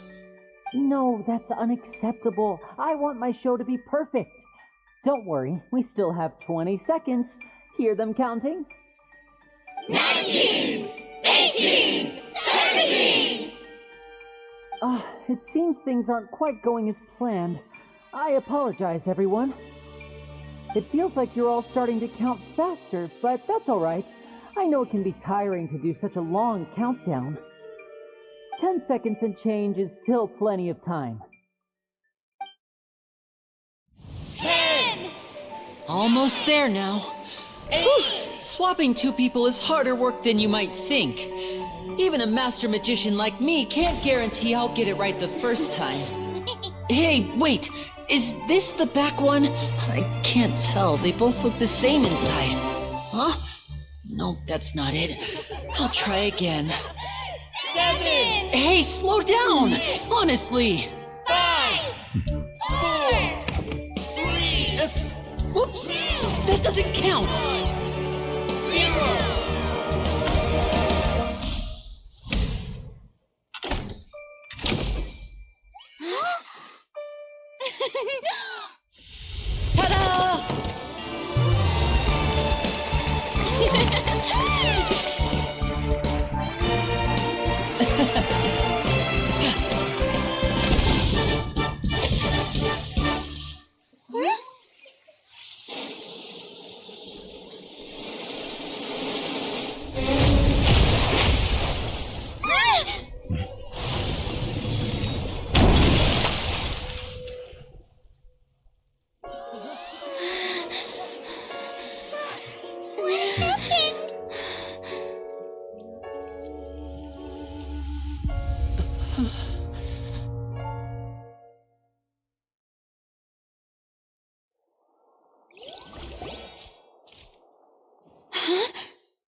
Is this part of the show? Mr. Linney, you're going to use magic to fix the stage now, right? What happened? Oh no. Maybe this isn't part of the show. The girl was still in that box, right? This performance is over. Medical staff with me. Guards, secure the scene and detain all the performers. Seal the exits. No one is allowed in or out at this time. Yes, that's right. If this was just an accident, then we must investigate the cause. But if this was all part of some scheme, then those accountable will not escape the judgment of the God of Justice! No need to be alarmed, you two. We'll get to the bottom of this soon enough.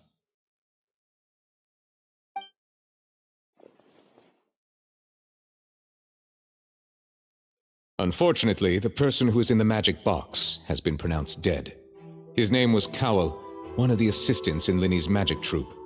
Apparently, the fireworks on stage ignited the ropes that were suspending the water tank, which then caused the tank to fall onto the stage.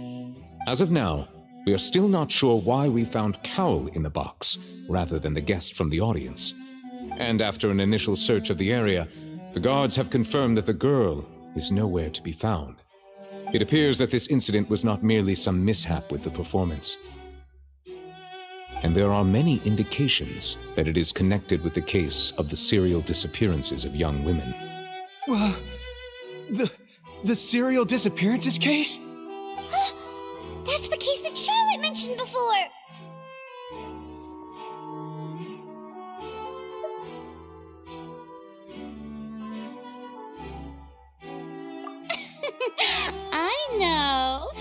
I know the truth. I can see through the whole thing.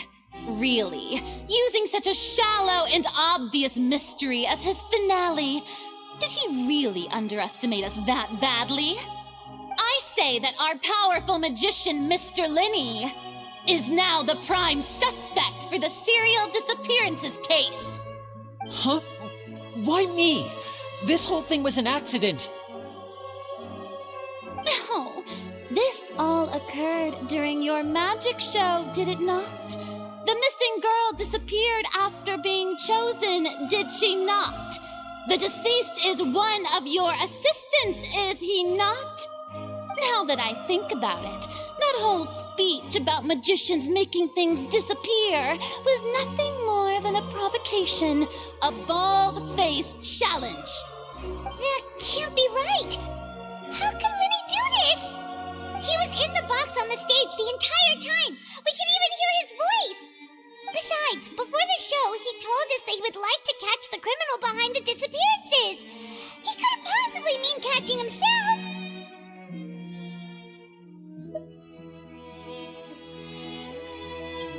Save discussion for a later time, please.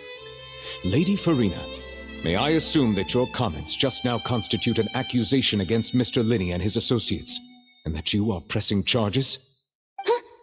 I just think that I think it might be a little early to talk about formally pressing charges.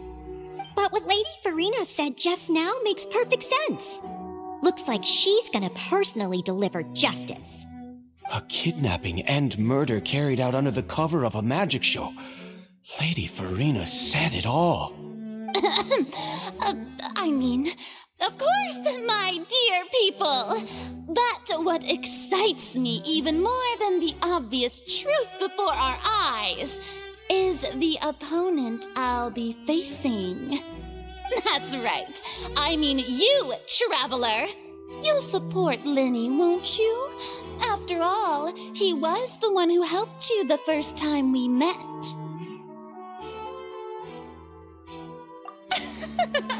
Then there's no problem at all. You know, the Traveler and I already had a duel the first time we met. But with Linny's help, our little duel ended in a draw. But draws really are the most boring possible outcome. So, no more draws. Between the two of us, there must be a clear winner and loser. And what better place to hold such a riveting showdown and decide the true victor than here, on the grandest of stages, the Opera Epiclese? It wasn't a draw. She obviously lost last time.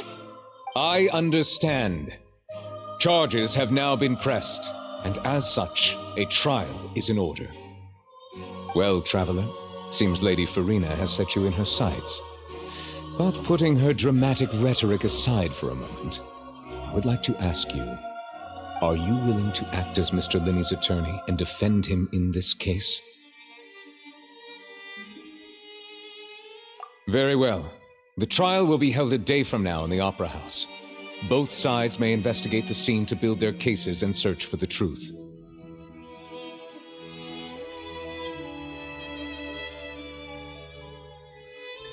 Linny and his troupe are all potential suspects and shall remain within the Opera House. The audience may begin to leave in an orderly fashion once they have been cleared by the guards. A day isn't that long. Let's see what kind of case this big-shot outlander can build in such a short amount of time. I'm really quite looking forward to hearing it.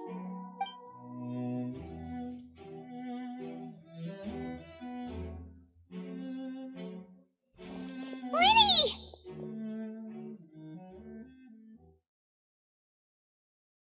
Sorry about everything that happened just now. Were you frightened? Of course!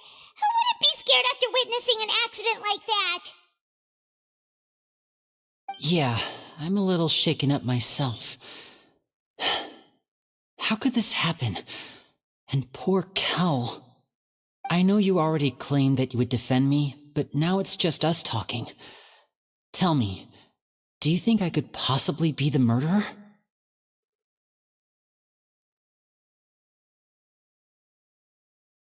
Good to hear. Thank you so much for trusting me. I'm sure everyone sees me as the biggest suspect at this point. But if you ask me, the whole thing is mysteries layered upon mysteries, such that all that's left is confusion. I don't know whether what happened there on the stage was purely an accident or not, and I don't know why poor Cal was in the box. As for how that girl chosen from the audience could suddenly disappear, I'm afraid I don't have any answers either. If someone tampered with my performance, then we need to figure out what they did. Even a skilled and knowledgeable magician like myself couldn't pull all that off in just 1 minute.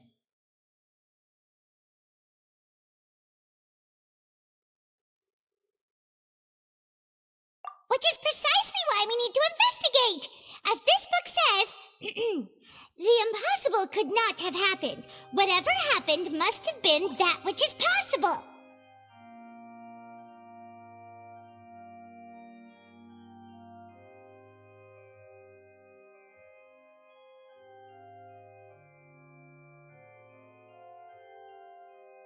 Paimon bought them when we were reading at the bookshop in the city earlier. Pretty cool, huh? Don't worry, Paimon used her own savings to buy them. It wasn't from our travel funds. I think they look cute on you, Paimon. You have good taste, Lynette. That's the right attitude. Feeling depressed isn't going to help me now. I need to get back to my normal self. But with the guards watching our every move, it's going to be especially difficult for Lynette and I to prove our own innocence. Good thing you agreed to be our attorneys. Thanks for that. We'll be counting on you. Yes, thank you so much.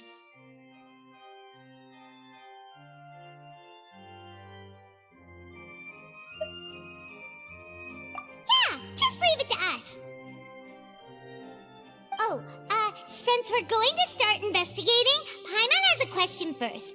Where did Lynette go during the performance? Ah, well, I'm afraid that would involve some of our essential trade secrets as magicians. The secrets behind our magic are past saving, Linny. I suppose you're right.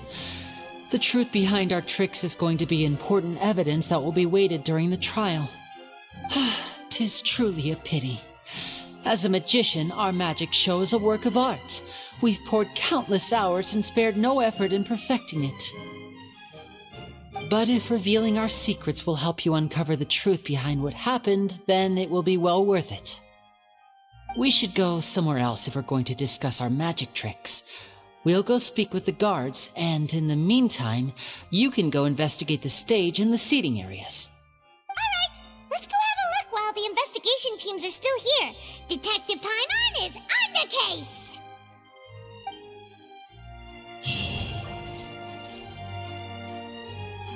Hello, officer. How's the investigation going? I see. You must be the traveler that Lady Farina mentioned.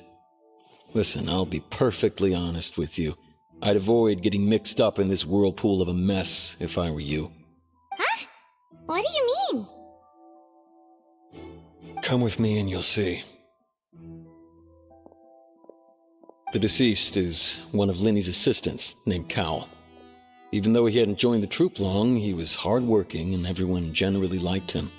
The assistants are usually in charge of setting up and inspecting the props, as well as assisting with the show and keeping the crowd engaged. As you probably saw when you were in the audience, the water tank suddenly fell and smashed the box with Cowell inside it. This is the real mystery. We've already searched the scene and were unable to find any traces of the girl. However, if you look carefully, the box was positioned directly under the water tank. The ropes holding the tank were then burned by the pyrotechnics on stage, causing them to snap. All these factors lining up so perfectly makes it hard to see this as a mere accident. If anything, the more logical explanation is that the whole incident was intentionally planned, and Linny is the most likely person to have access to all these areas. But he doesn't have a motive! Are you both good friends of his? Well, you can't say we're good friends, but we've known each other for a little while. So in just a short time, he was not only able to win your trust, but even convince you to act as his attorneys. I know there's no such thing as magic. The real trick of a magician is holding the audience in the palm of their hand. I've seen a lot of cases, and I can tell you that people are the least reliable kind of evidence.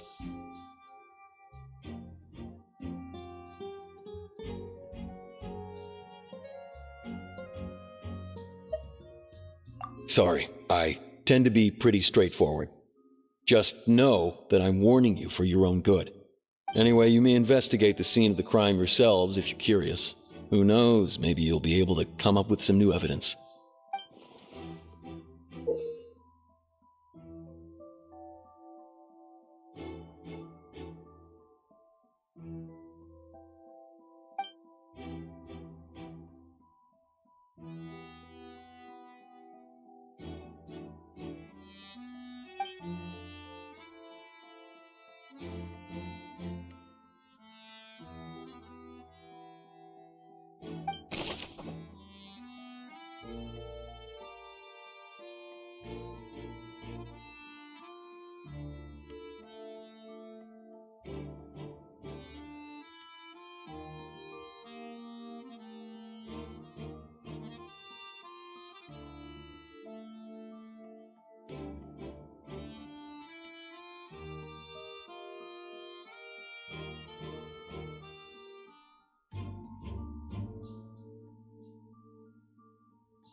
So this is the rope that broke and caused the water tank to fall. The rope looks pretty durable. How can it be burned through so quickly by fireworks?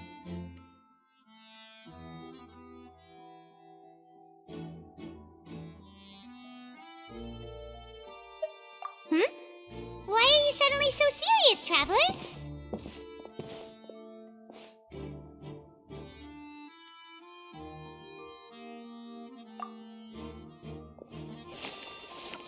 Whoa! Look! This bit is made from different material! Most of it was burned away, but there's still a little bit of it left.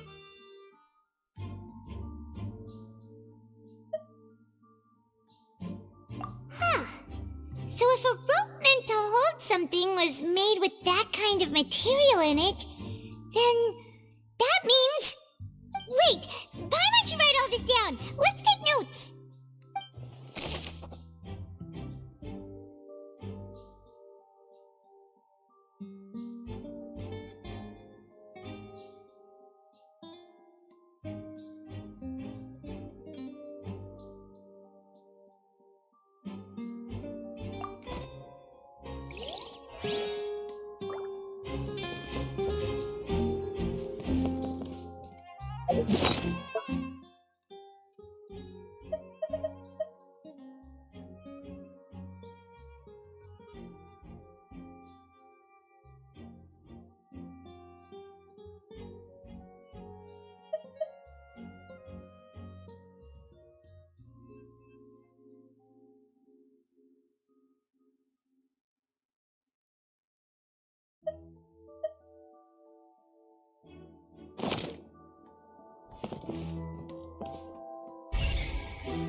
Hello there! What are you investigating? Oh, this location has also been cordoned off because the Magic Troupe members are currently considered prime suspects. The investigation team is still collecting evidence. The seats were all booked in advance, so we were able to deduce the missing woman's identity by checking the guest list.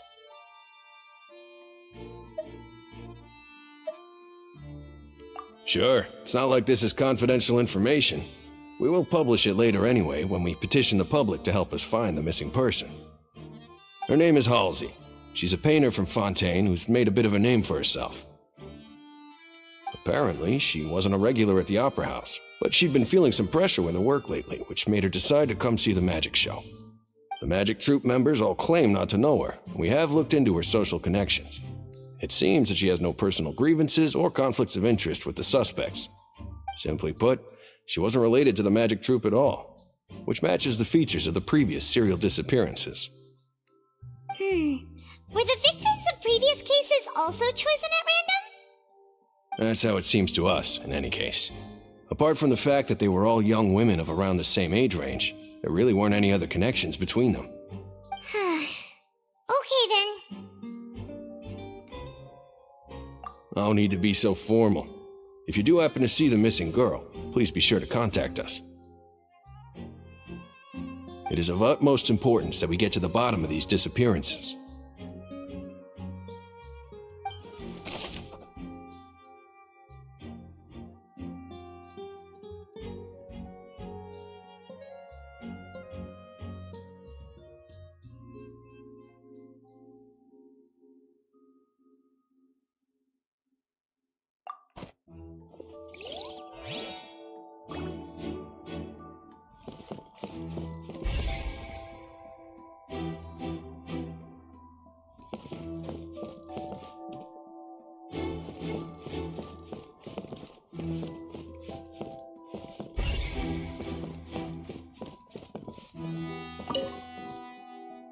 Go ahead, have a look around.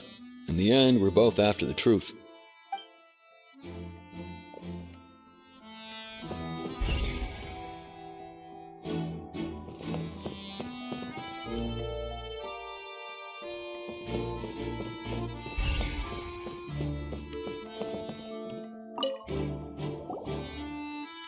The investigation team has some new findings. Turns out there's an issue with the random number selector after all. See, I told you. What if the machine picked some big guy's seat? You think the murderer would have still made his move then? Sorry to interrupt, but we're helping Linny and Lynette with their side of the investigation. What were you saying about the number selector? There's something wrong with it? You're trying to help them? That'll be a tall order. Linny used the machine to pick a random member of the audience during his performance, right? The lucky girl that later disappeared. Well, we thought there might be a serious problem with the machine, so we had it taken away for further inspection. It turns out that the seat number it picked wasn't random at all. The machine picks that same number every time. I'm sure you already know that you have to make a reservation in advance to get a seat, regardless of whether it's a trial or some performance. In other words, Linny knew who would be sitting where from the very beginning. That much checks out. Linny reserved our seats for us, too. Bet you see why I was saying it'd be tough to make a case for Linny. Even though it's bad for Linny's case, Paimon had better write it down.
I see that you're investigating the area. Well, it just so happens that I'm interested too. If you find any new and interesting leads, be sure to share them with me, all right? We don't have too many thoughts yet.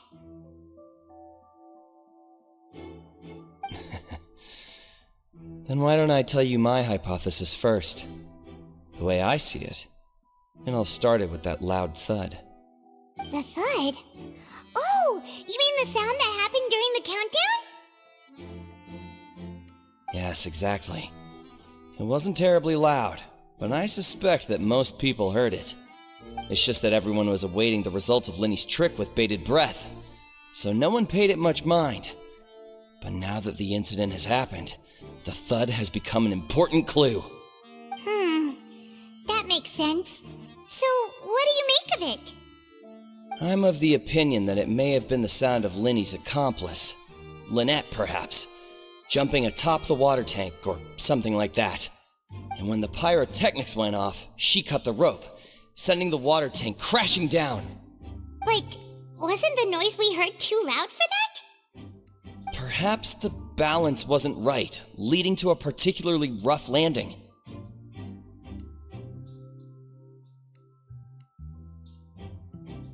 Oh, that's true. I suppose I must reconsider. That does remind Paimon, though. What was with that sound?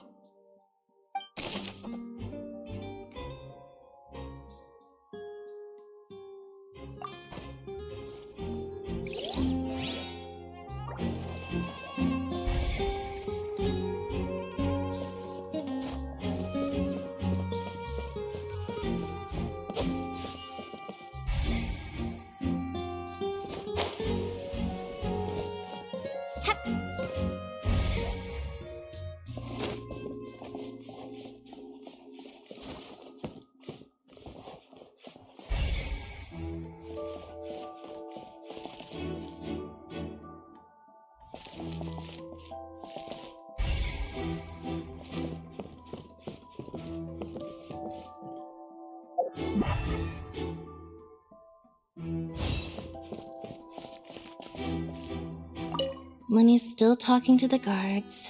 It seems he'll have a lot of explaining to do. I think someone will be assigned to monitor us later, but that's alright.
Whoever the murderer was, they must have made preparations well beforehand.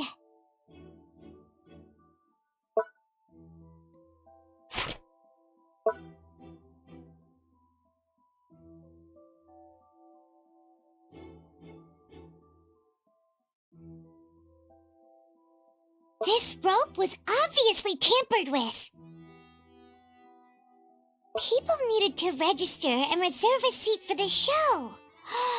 That, combined with this number selector, could allow you to pick a young lady instead of some old fogey. Why would it be him? How strange. Gosh, no wonder the serial disappearances never got solved. We all heard that noise, didn't we? We all heard that noise.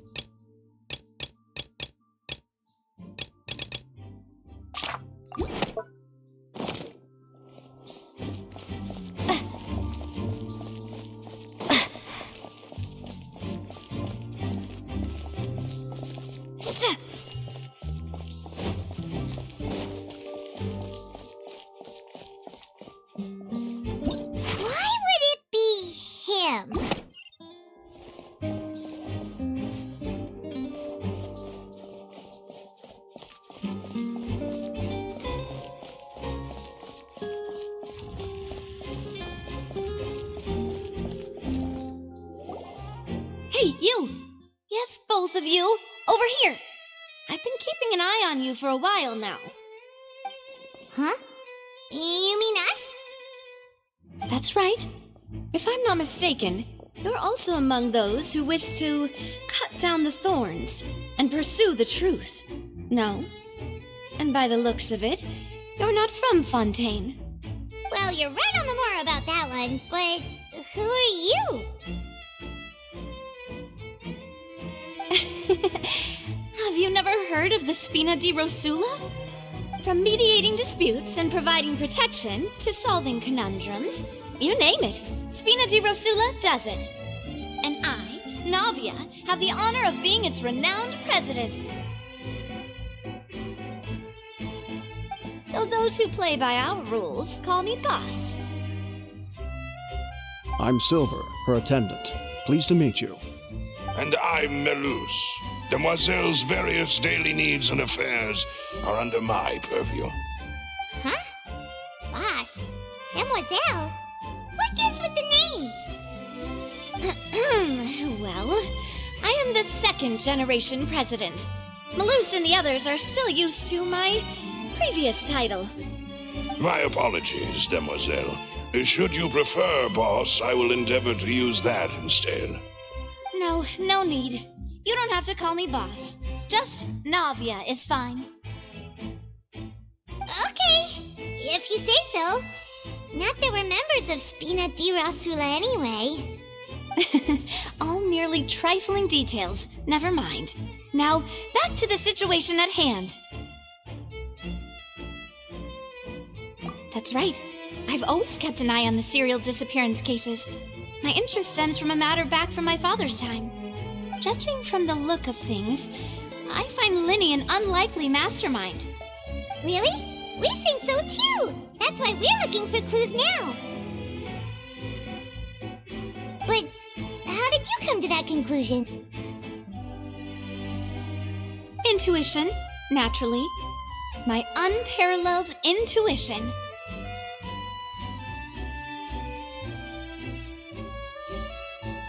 Farina sure was quick to point the finger at Linny without any decisive evidence whatsoever, wasn't she? But that's not uncommon for her. If you remember, the justice had to interrupt her and ask if she was pressing charges just to keep her from getting carried away. Anyway, a trial begins the moment someone levels charges. And, of course, there was no way Farina was going to back down in that situation. Sounds more like you just don't trust the Hydro Archon. Well, what's your opinion? I must admit that she can be interesting at times, but liking her doesn't mean that I'll blindly agree with her.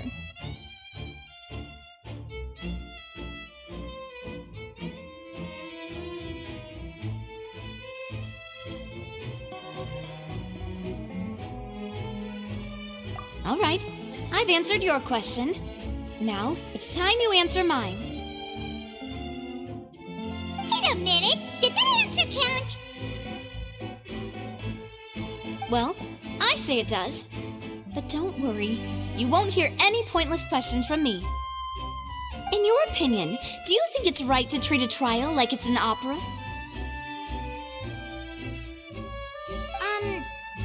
Well? And why would that be?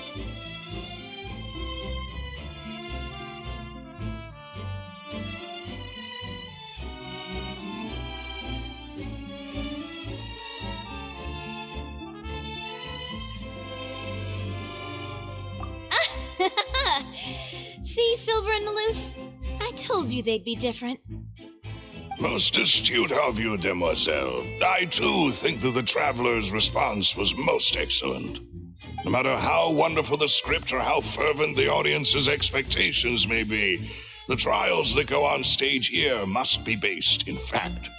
And if that can be done, boss, then... All right, that's quite enough, Melus. Anyway, I like your answer. You passed with flying colors. Now, I need to make some preparations, following which our joint investigation shall commence. You two shall be my assistants. Wait! Since when did we become assistants? Oh, well, I can be the assistant, sure. Or your companion, if you like. I'm really not that fussy. That's more like it.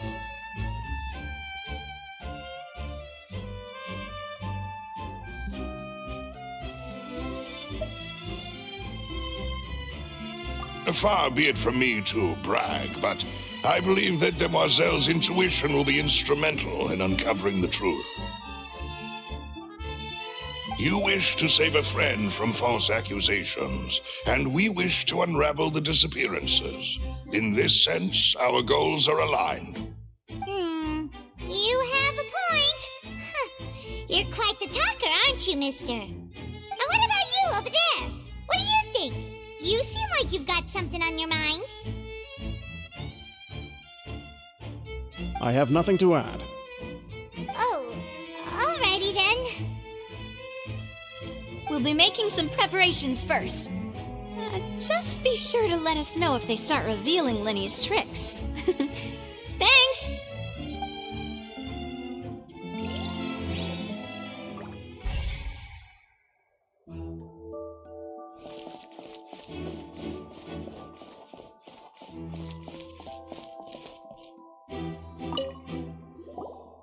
Sorry, but no one can freely enter or exit the Opera House at the moment. If you wish to leave, you must register your identity with us first.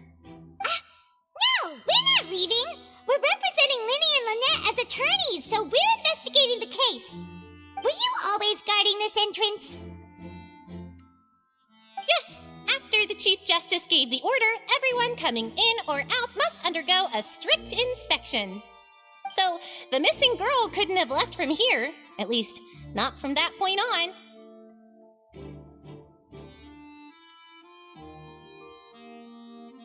I doubt there was much opportunity then, either. How can you be so sure, Well, because I was in charge of security near the entrance at that time. I couldn't see Linny's performance from here, which was quite a shame. Just my luck.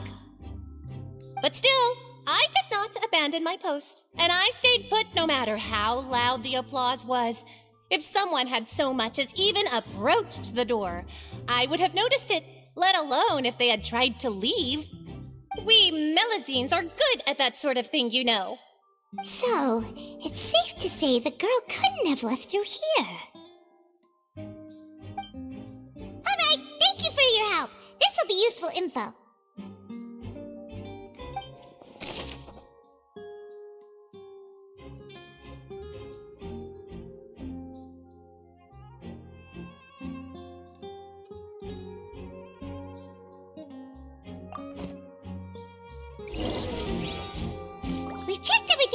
Here at the performance venue. Paimon wonders how Linny's discussion with the guards is going. Let's go see, shall we?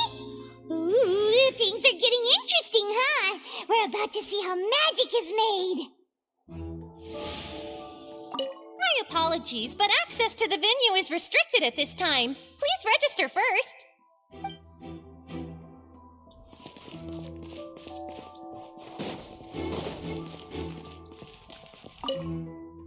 Speaking of that, I think magic shows would be very popular in Poisson. I can see that. Maybe I should try to learn some magic. If I could make things disappear, cleaning my room would be a cinch. You need not worry about such things, Demoiselle. That falls under my duties. Oh, right.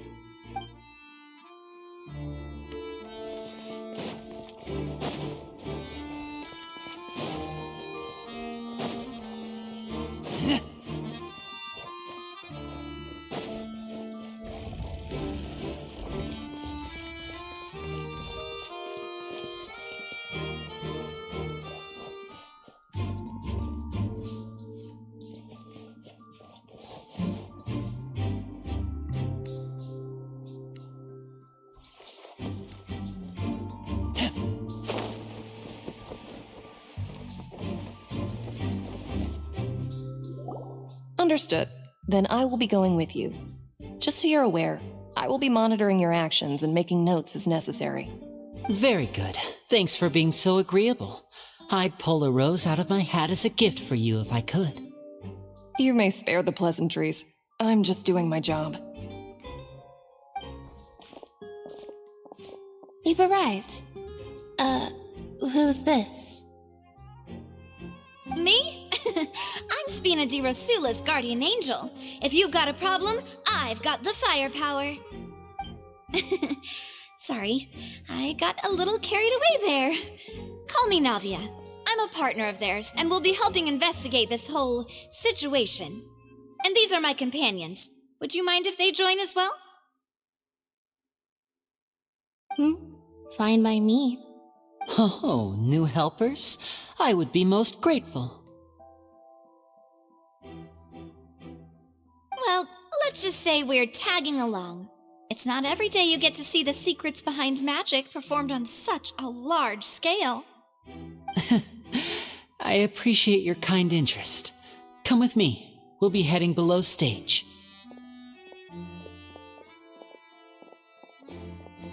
Huh? Below stage? Yes, a world of secrets is hidden beneath this magic box, prepared specifically for this switcheroo trick. But before I reveal everything, you should have a look first. Notice anything strange here?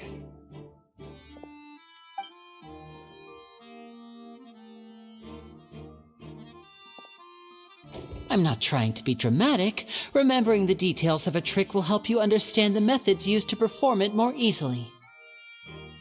Huh. Weren't there balloons and other decorations here? Where did all that go? Ah, good eye. That said, you're still far from discovering the answer.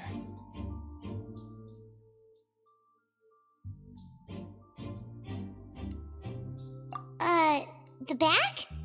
You mean the inside of the door? What's different about it? Paimon didn't notice anything. Very good indeed. I thought you might not be able to catch that, given that you were sitting in the first row. The back of this door was patterned. Those patterns are now gone, replaced by a smooth wooden board. So, if you put 2 and 2 together, what do you get?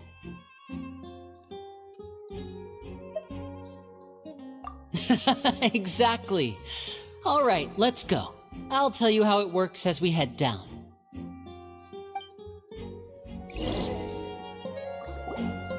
Oh, so there was a passageway under the magic box!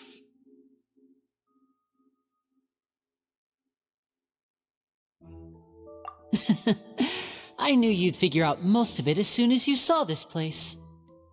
The 2 magic boxes are positioned right above the 2 entrances of the tunnel. See this flatbed trolley? The box with the lucky audience member in it would be shuttled over to the other side using the trolley. This trolley can raise and lower and even rotate, ensuring that the box will face in the right direction. I see. So that's the purpose of the box inside another box. Precisely. The inner box would descend after the audience member was put inside and be moved along the trolley, all while the outer box would remain on stage as if nothing had ever changed. So that's how you did it!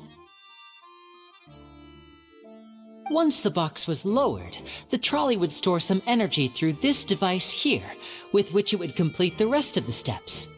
The audience member would only be able to feel some slight movements in the dark, and by the time she walked out, she would already be back on stage.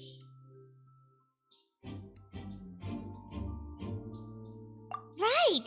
You were talking that whole time, and you even came out for a moment near the end! Ah, yes. A phonograph operated by Lynette was used to achieve that effect. My assistant and I had already scripted our conversation beforehand. When the countdown began, I had already gone to the opposite box via a tunnel using that ladder. And what about Lynette? Where was she?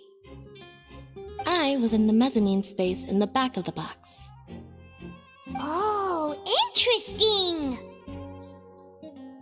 That's how we were able to coordinate Linny's lines with the assistant. And, by the way, I was the one who walked out of the box at the end. I mean, we are twins. All it takes is a change of clothes and no one can tell who's who. And that's my favorite part of this trick. Only Lynette and I can perform it.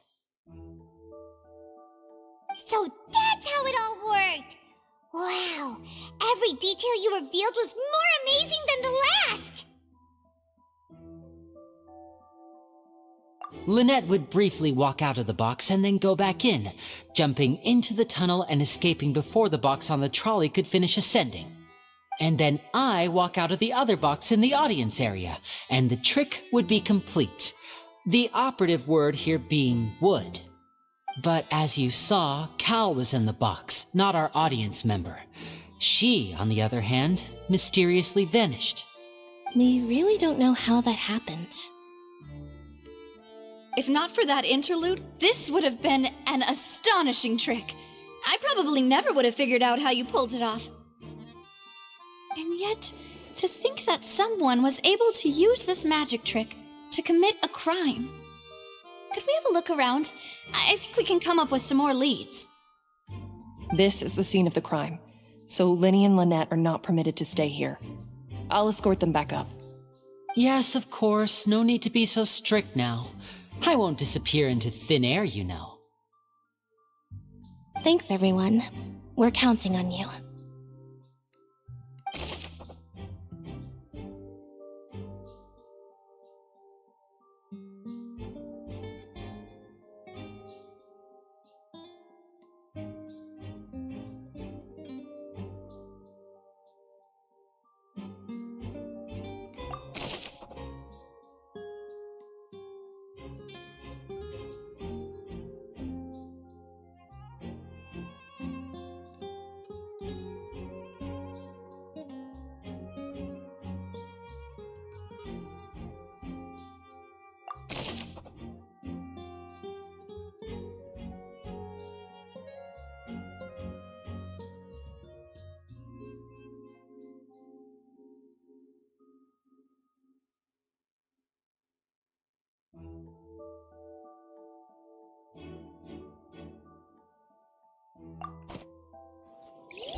What's this?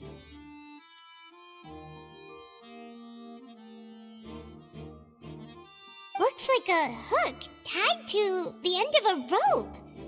Huh? There's all kinds of odds and ends here.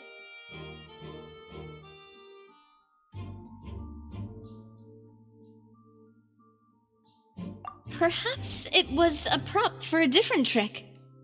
But why would it have been left here? Whatever it is, let's make a note of it first.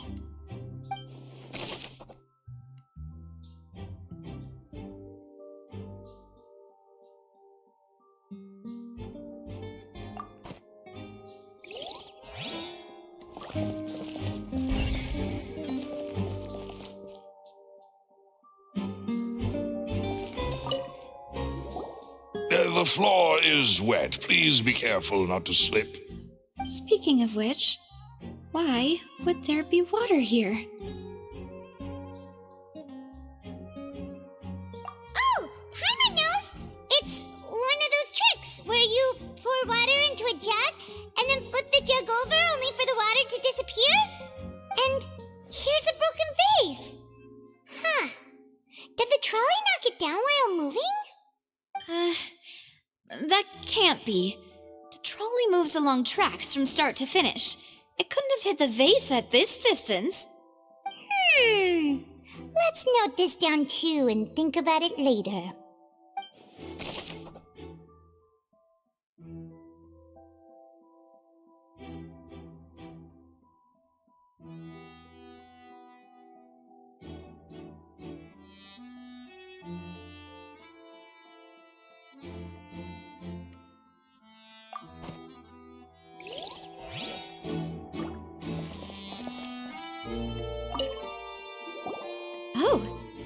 These are the clothes that the lady chosen from the audience was wearing, right?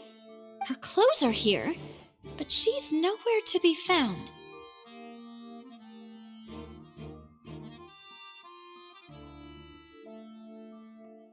Right.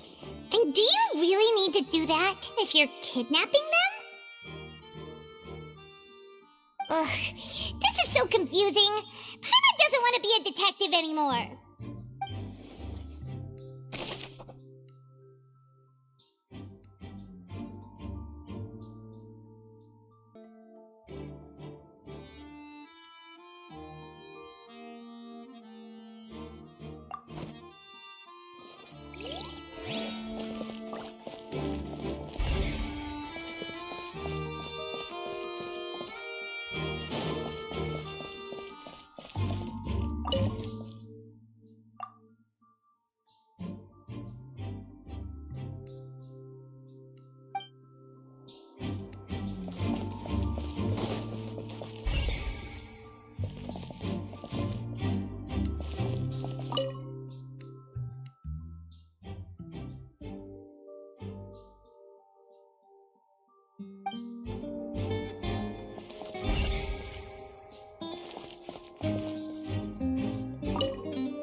What is this place?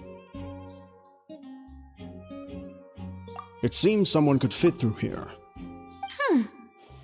Could this have been the suspect's escape route? Alone, perhaps. But if they had to pull another person with them, the space would be too narrow. But there are no other ways in or out of here.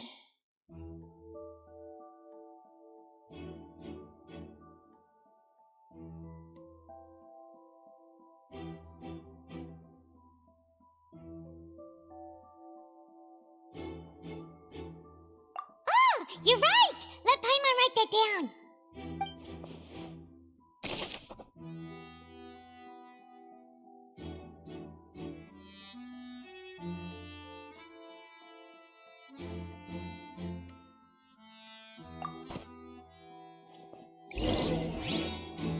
Seems we're just about done investigating down here.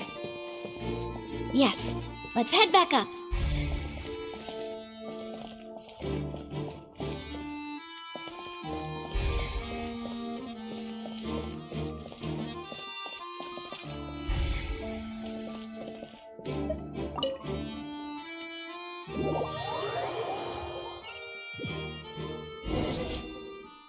Well, we've ascertained the state of the crime scene.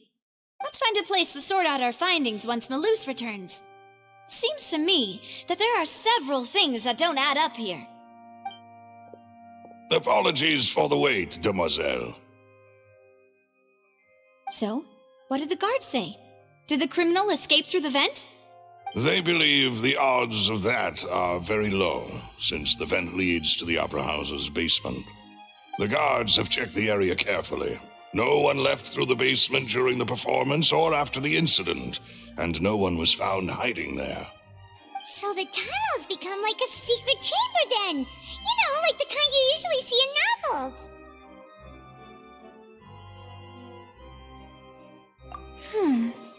The plot thickens. Halsey's disappearance and Cowell's death are both quite inexplicable.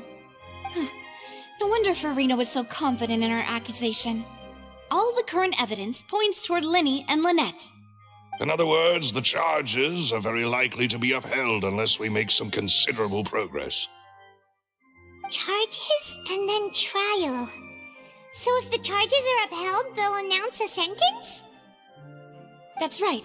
This is how a trial goes in the Opera House. During the proceedings, the Chief Justice and the Oratrice will hear statements from both sides.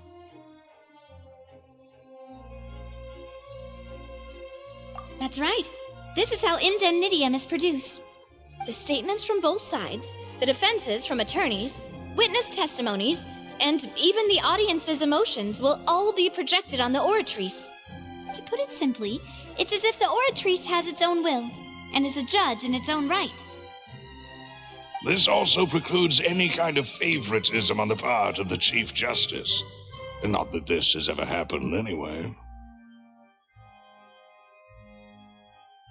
Once both sides have finished speaking, the Chief Justice will make his final decision. This, too, will be used by the Oratrice as a reference. Then, finally, the Oratrice will be consulted by officials. The result it returns is the will of justice itself. Huh? So that machine is the one that actually decides? Paimon thought Orvalho called the shots. In practice, there is very little difference. Both have always come to the same judgment, which is why people have great faith in the Chief Justice. Ah, yes, the guards also asked me to convey that none of us will be allowed to leave this place before the trial. Huh? Why? Because we've chosen to act as the twins' proxies. That makes us persons related to the case. They're concerned that we might be colluding with outside parties, or that we might find outside help to disrupt the case. And even if that were not so, it could prove problematic if we happen to spread key information about the case ahead of time. I'm ready to break out at any time. Whoa! There's no need for that! Paimon thinks they have a point. That said, are they providing food? Of course. I just hope you don't mind the lack of options. I'm afraid that catering to all tastes is not in the cards, nor is any guarantee of balanced nutrition. In that case, let's just sort out our findings together here. Pity. I was hoping to take you to try some of Fontaine's famous desserts, too. I mean, what better way to properly think through our findings than over some tea and sweets? Huh. Breaking out suddenly doesn't seem like such a bad idea after all.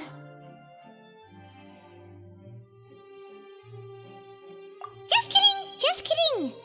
Paimon will still do her best, even if there are no snacks. What do you mean, no snacks? Of course we'll have snacks. If we cannot buy some, then we'll simply make some. Huh? Here? But how? Understood, Demoiselle. Everyone, please come with me.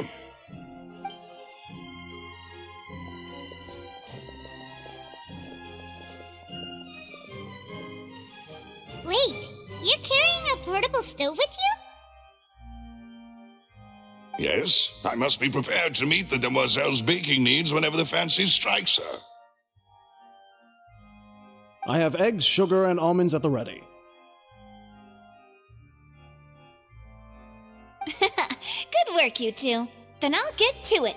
Please sit tight for a moment. You'll get to taste my awesome snacks soon enough. These three are quite the interesting group.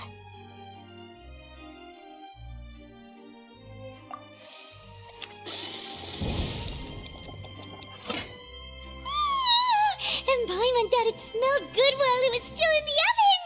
Oh, it's even better now. Paimon can't stop drooling. From the way you had these two guys carrying all that stuff around, Paimon thought you'd have them do more during the baking process. But you ended up doing the entire thing by yourself! Beating the egg whites, grinding almonds, everything! I was applauding. And I was giving encouraging smiles.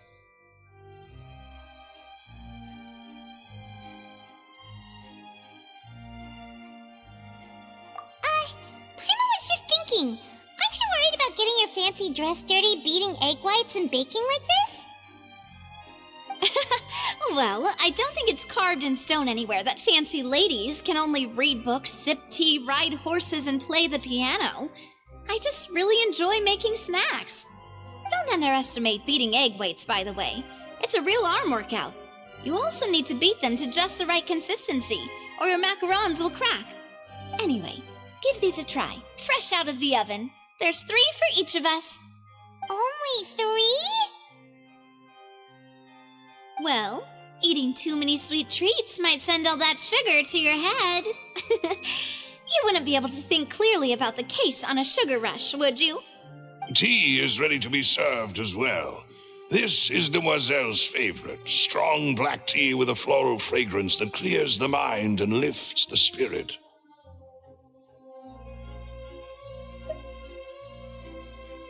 No need for concern. I'm merely doing as I should.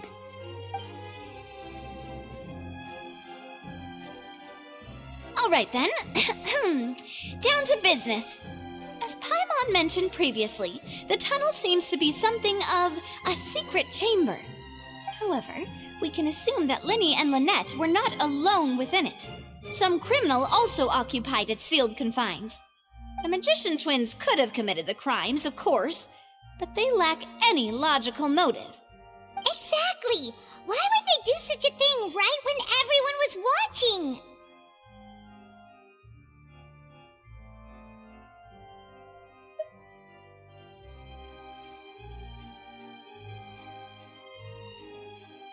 The flower vase and the thud we heard during the performance could indicate some altercation between Halsey and the criminal in the tunnel, resulting in the shattering of the vase, the discarding of her clothes, and her abduction.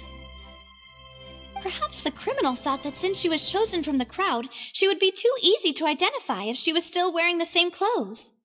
Paimon thinks that makes sense, but the real trouble is...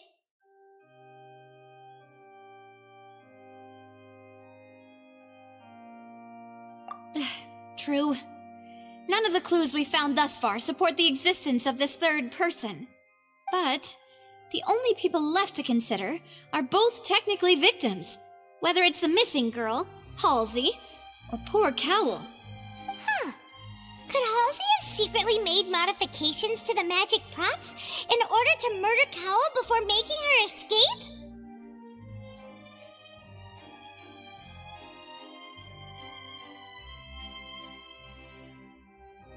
That's right. And even if she had tampered with the setup, she would need to understand the entire trick to pull it off. Nor does she have any motive. The guards said that she has never had any dealings with the magic troop's members. Were we not thorough enough in our search? From the sound of things, this is turning into an impossible case. Your macarons are amazing, though, Navia. They smell great! They're nice and crisp and super sweet! They are my specialty, after all. And I see you've already had 5 of them. What?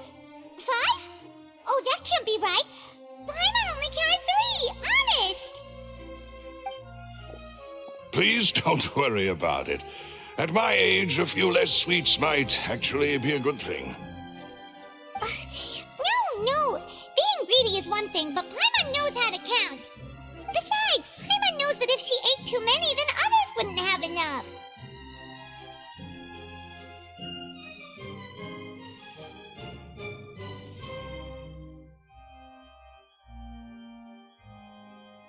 Wait! Even you don't believe Paimon? How could you? If Paimon ate those 2 extra macarons, then may they turn into stone in her stomach! All right, we get it. Well, I suppose one of us might have gotten too engrossed in our chat and eaten them by mistake. No big deal. Lelouch, set up the stove again, if you would. Huh? What are you doing? Making sure everyone gets 3 macarons, of course.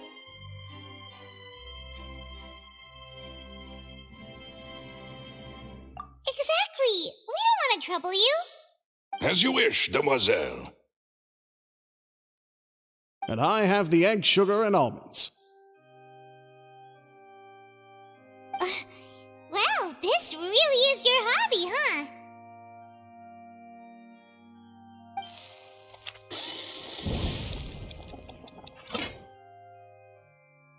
Well, that's it for snack time. I'm going to have another look around the area.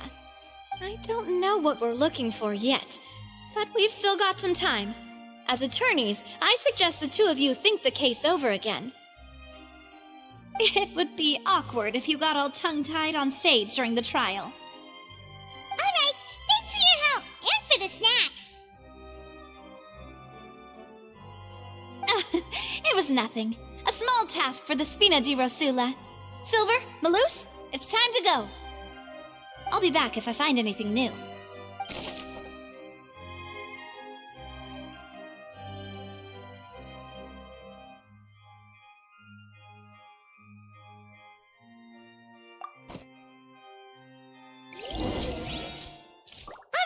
It's time to put our heads together. We've got to get our defense ready for the trial.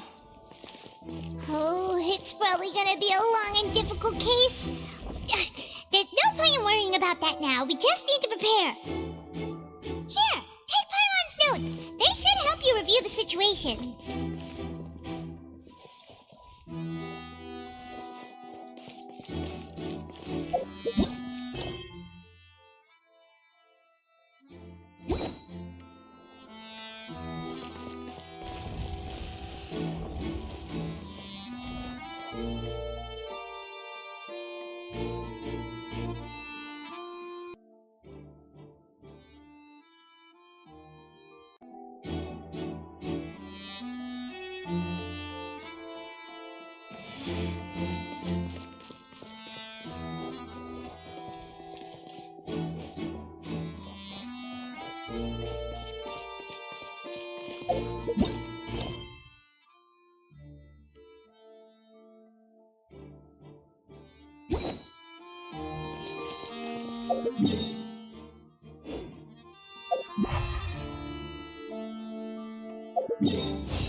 Do?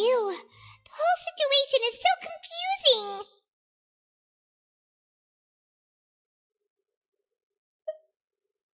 Good plan. Impossible things don't just happen. We'll get to the truth one way or another. Just relax. Even if everyone else suspects Lenny and Lynette, at least we will be supporting them from the stands.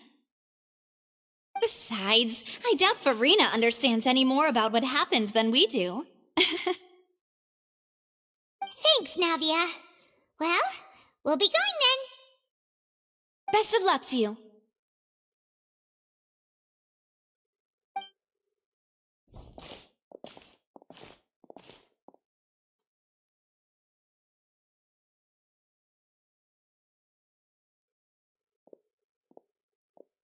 Ah, finally, you're back. Well, how did your investigation go? To be honest, you might be disappointed.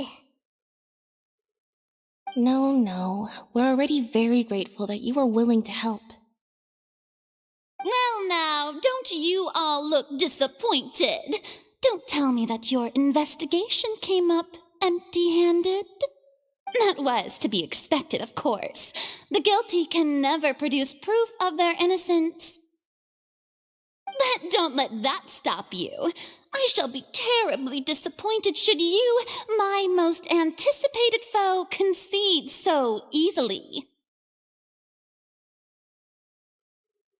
Since both parties are present, I declare that the trial regarding the magic show incident is now in session.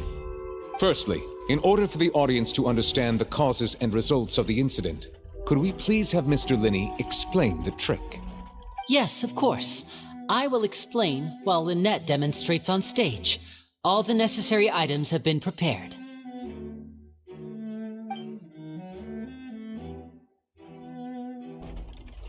Thank you, Mr. Linney.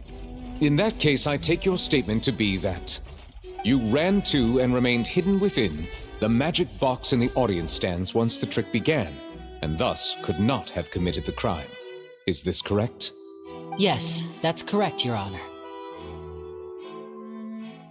In that case, I call upon the prosecution. Lady Farina, do you wish to refute his statement in any way? Why, of course I do. Allow me to take the first shot and break this case wide open.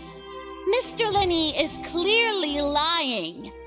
There is no way you could have been in the box the whole time if you were to abduct Halsey and murder Cowell. In fact, I'd say you were hardly in that tunnel at all. That is simply your hypothesis based on the presumption that I'm guilty. Oh, is that so? And if I may ask, what did you hear while you were inside your box? The roaring countdown of the crowd, of course. That's how I kept track of the time and built anticipation for the finale. And you didn't hear anything else at all? Nothing that might leave an impression of any kind? No, nothing. I see. But when the count reached 30 seconds or so, there was a thud. One so loud that I believe practically everyone heard it. Huh? Hey, hang on. Something's not right here.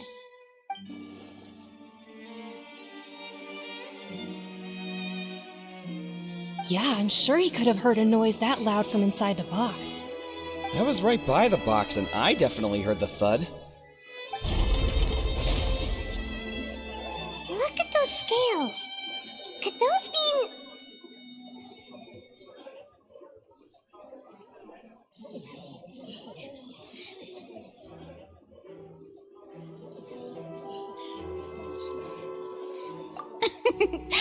Well then, ladies and gentlemen, allow me to use the words of the magician himself.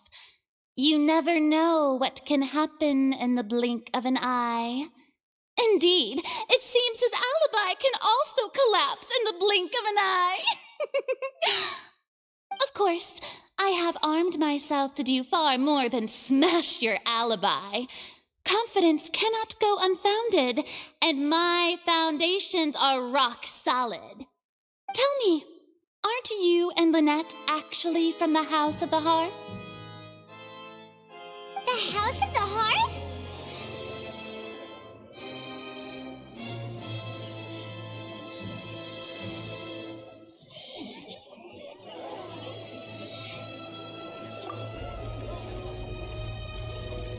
No wonder they did something like this.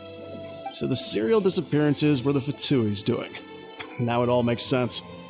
I've got a feeling that what happened on stage probably wasn't just an accident. That's irrelevant. Our identities have nothing to do with what happened. Indeed. Then perhaps you could tell us everything that happened during that 1 minute. Your first priority is to prove yourself innocent, after all. I'm sure there is little that needs to be kept secret now, unless your script already has holes in it. The Outlander is speechless. My, oh my, don't they look flabbergasted? Now comes the infighting and discord, I suppose. This was almost too easy. Good thing I made all those preparations. Seems the all-nighter I pulled last night is really paying off. Hey, Linny! Why didn't you tell us this before?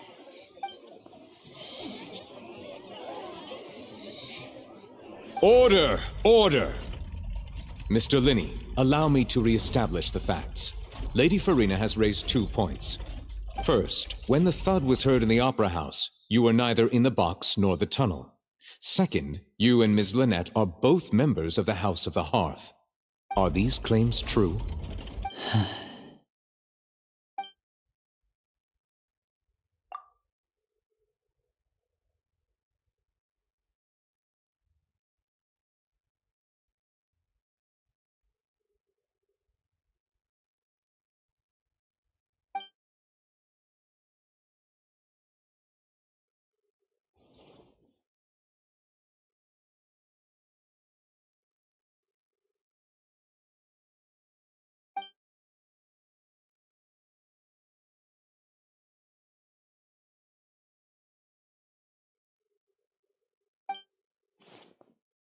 Please answer my question, Mr. Linney. I'm sorry. Yes, they're true, Your Honor.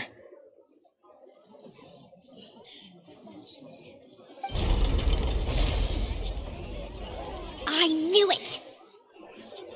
Well, that's it. We might as well move on to the sentencing already. What should we do now?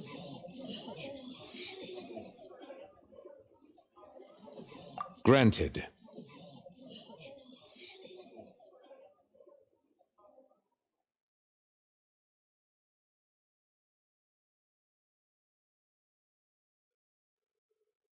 In that case, what is your request?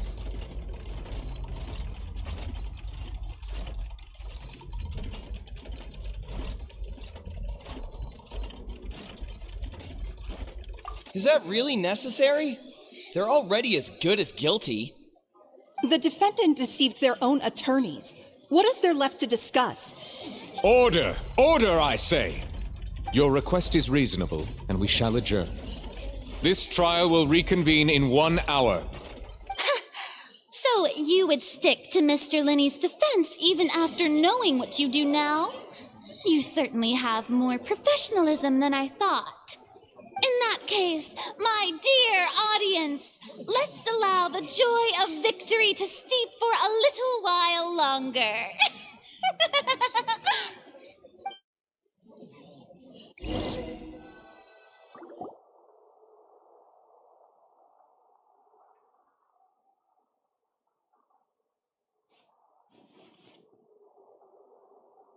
Well, this is awkward. I didn't think the Hydro Archon would dig all that up. I'm sorry, Traveler and Paimon. Yeah, sorry. Paimon doesn't know where to start. We trusted you two. We based our entire reasoning on the assumption that you weren't bad guys. Not to set the wrong tone or anything, but Paimon's really mad! I'm very sorry. I know you're angry, and reasonably so, but please, let me explain. I know you've clashed with the Vitui several times before. I wouldn't be surprised if just hearing the word is enough to make you upset. But our organization is very, very large, and the Harbingers have very different personalities and goals. Right now, we want to save people. As many as we can. That's right. I'm sure we're on the same page when it comes to this nation and the disaster that its people might face. I knew if it weren't for our respective identities, we could become good friends.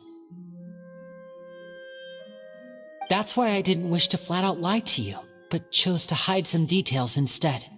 The truth is very important, but being completely transparent about everything would see us spending more effort than we need to.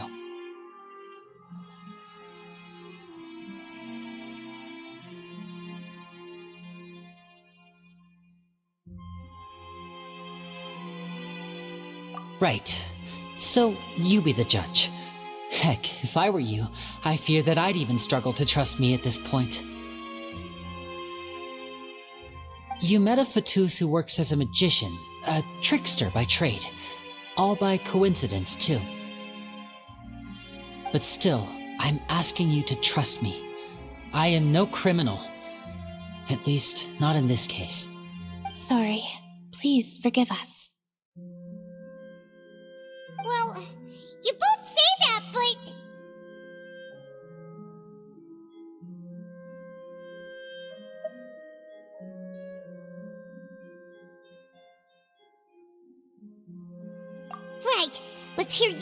answer first, and no lies now! Of course. I'll answer any question you ask. We've been trying to find out how the Oratrice operates. We want to know why it has a consciousness.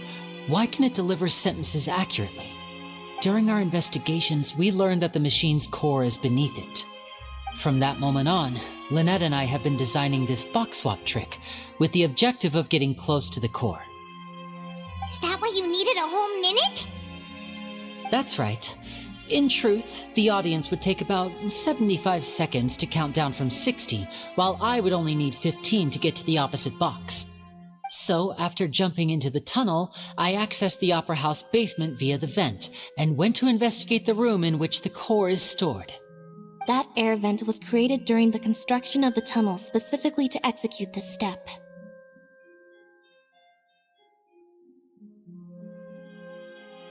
Well, nothing. As soon as I reached that room and was about to investigate, I heard someone's voice. Which should have been impossible, of course. I was quite certain that I was the only one in the room. That voice seemed to recognize me and tried to speak to me. I chose to err on the side of caution and retreated the way I came. On the way back, I saw the broken vase and the clothes on the ground, but the countdown was almost finished, so there wasn't time to give it any thought. After that, the homicide occurred just as you saw.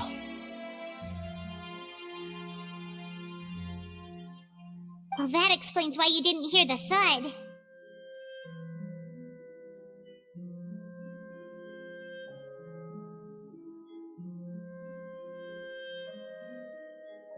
Because of that prophecy I told you about, of course. We must know all we can about this nation's secrets in order to deal with that prophesized crisis. That's the only way we can save everyone. So, there you have it. The whole truth. I swear, I didn't hide anything from you this time. It was never my wish to proceed under this cloud of mistrust either. But like I said earlier, you can be the judge. If you want to leave because you don't trust the Fatui, there's nothing I can do to stop you. Well, Traveler, you decide. Paimon will follow your lead however you choose.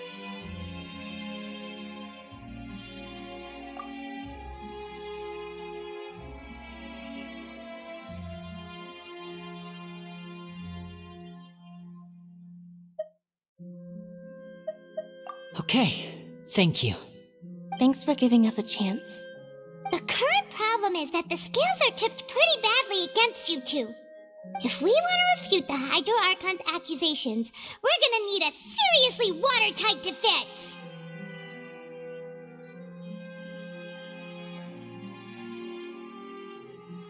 Huh?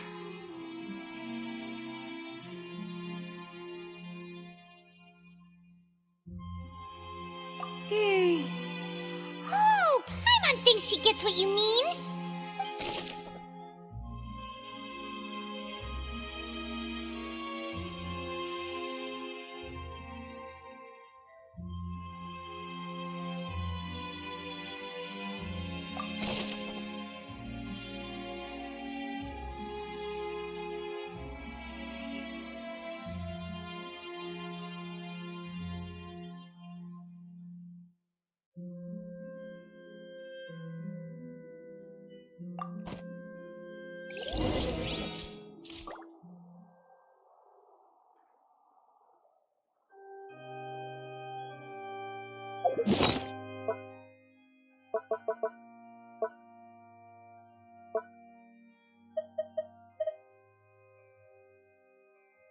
Whoever the murderer was, they must have made preparations well beforehand. This is probably a prop, too. Oh, looks like it could hook onto a lot of things. Like the Traveler's fishing rod! This flower vase is probably a prop for the show. But it also could have been used in the crime. Paimon doesn't get this at all. You think about it for a bit, Traveler.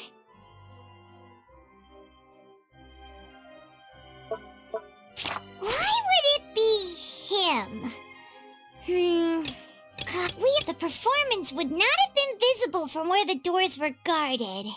If Paimon were on duty, she would have snuck back into the audience seating. Well, there was no chance Paimon could have seen that the box had 2 layers. And that's why only the 2 of them can perform this trick. There was no third person. And Paimon didn't eat more than 3 macarons either. Digging a tunnel just for a magic trick? Whew, that must have been a lot of work. That size wouldn't have been a problem for Paimon. Paimon hopes he's telling the truth. Doesn't seem likely that anyone could have been there.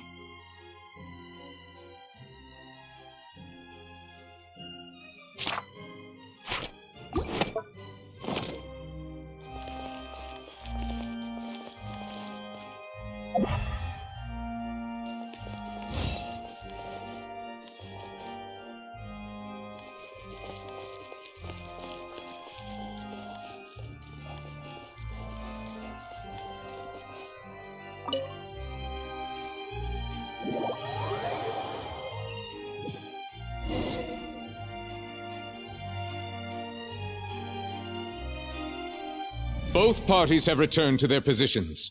Let us continue the trial. When last we left off, Mr. Linney acknowledged the new evidence presented by Lady Farina as fact. Therefore, Lady Farina may continue stating her reconstruction of the events. Ugh, that took long enough. Now then, if everyone would lend me their attention. At this stage, let's revisit that scene from Linney's perspective.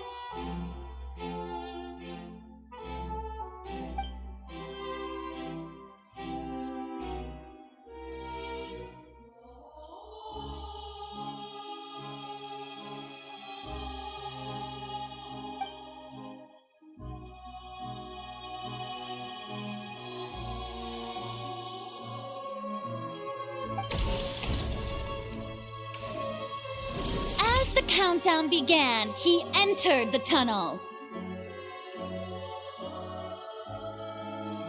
When the flatbed trolley passed, he opened the box and got into an altercation with Halsey, which caused the loud thud.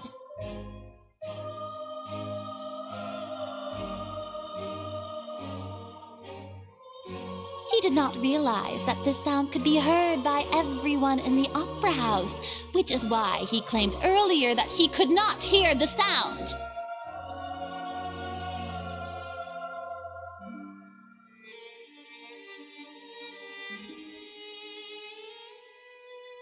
Finally, he used the vase to knock her out, before making her change clothes to prevent others from recognizing her.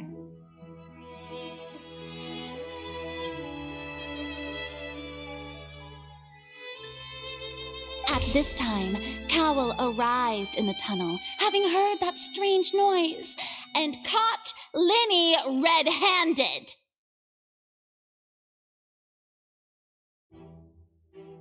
So Linney proceeded to knock him out too before stuffing him into that box.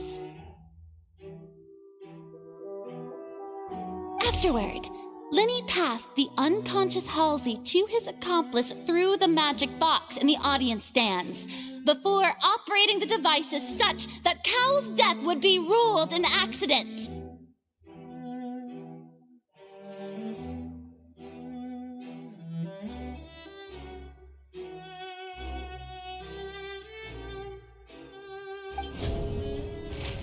And there you have it. That's the truth behind what happened.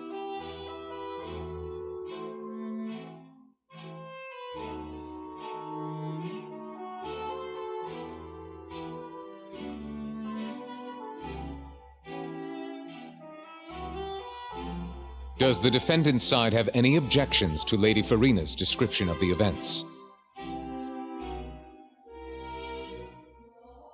The key to refuting Lady Farina is the order of events. What Linny experienced and what he saw.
Seems this won't produce a particularly effective rebuttal.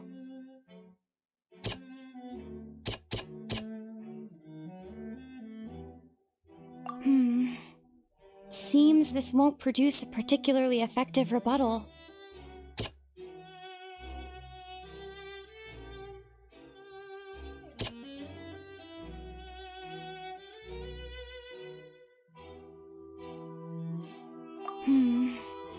Seems this won't produce a particularly effective rebuttal.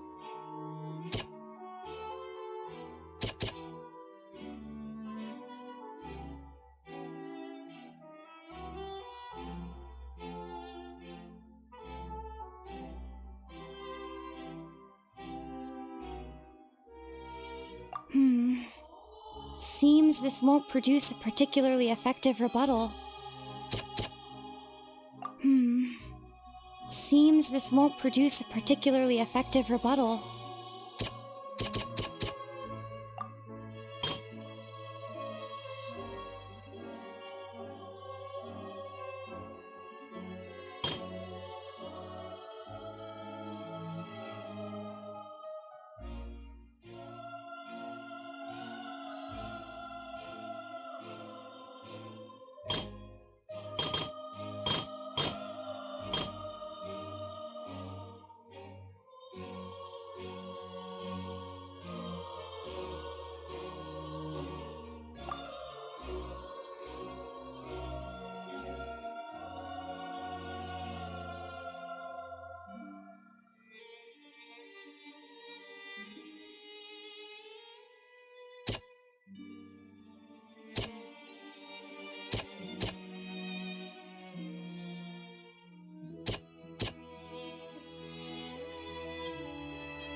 According to Linny, he left via the vent after entering the tunnel. He couldn't have had that altercation with Halsey.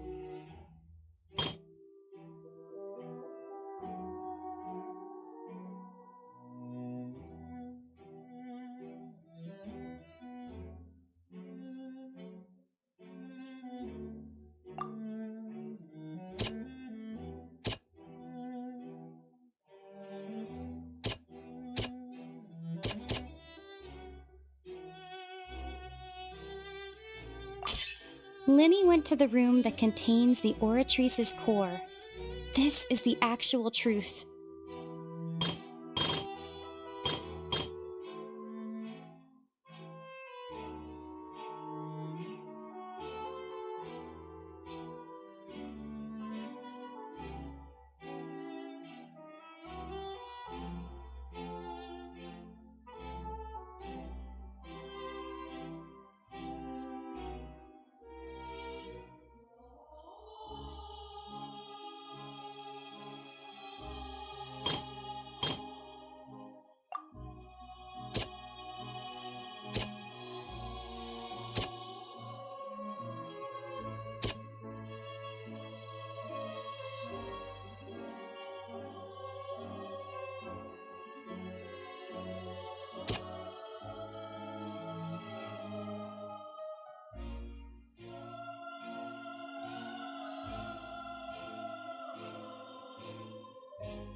Lenny did not take part in the underground altercation. He only witnessed traces of the aftermath. Attention! Ace Detective Paimon has something to say!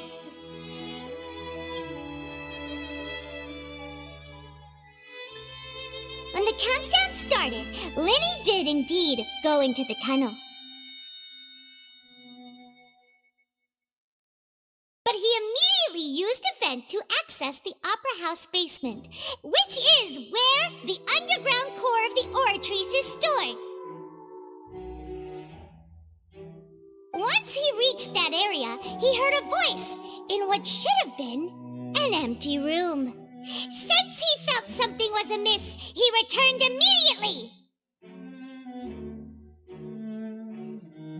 The crime scene had already developed by the time he reached the tunnel again, and in order to complete the magic trick, he did not remain there for any length of time.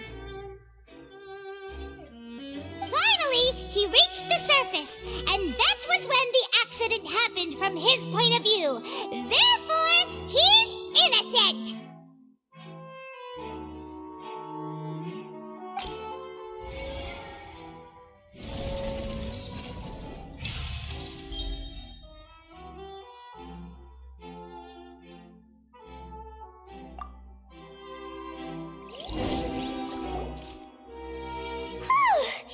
Paimon did it!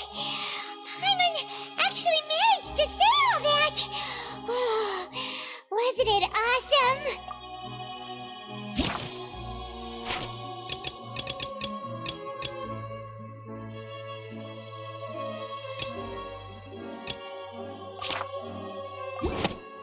In other words, you believe that he knew nothing of the incident? That's right!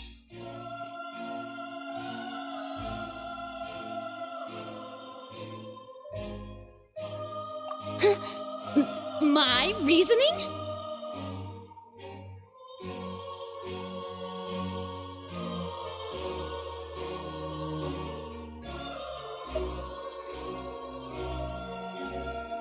If that's the case, then if Carol hadn't entered the tunnel, who was the entire setup meant to kill? Assuming that what you say is true, Lenny only needed to kidnap the young girl to cause a new disappearance case. What would the point of killing someone on stage be? Oh, they have a point. That's right, you tell him! And that's why they're partners of mine. They've managed to turn things around. Oh, well, your denial is very strident, I'll give you that. But what proof do you have to back your claims?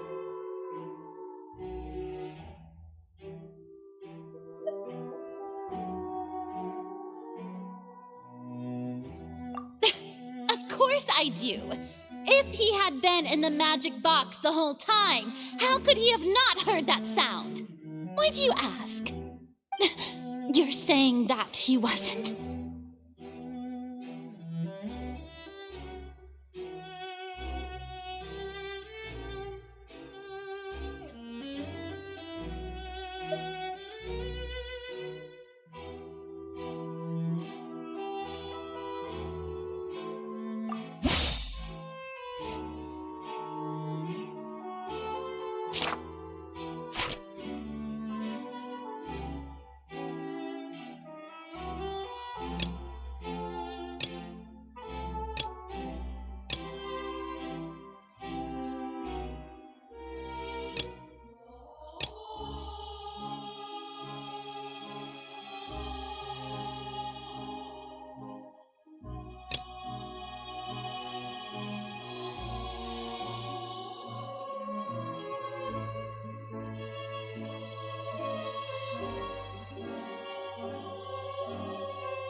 wasn't in the box or in the tunnel.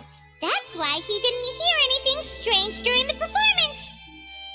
This means that when the crime happened, Linny had already entered the basement via the vent. The same clue you used to disprove his alibi has now become the best proof! How do you like that? Well played. To think you'd use such logic. Well then, if it wasn't Linny who committed the crimes, then who was it?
Could there have been a third person involved? Is that really a possibility?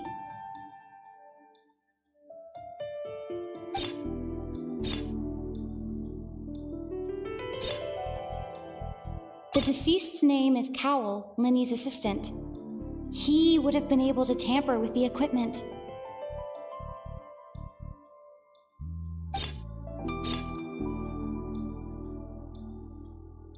Halsey is the missing person and an ordinary audience member. Or did she have her own scheme all along?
The deceased's name is Cowell, Lenny's assistant. He would have been able to tamper with the equipment.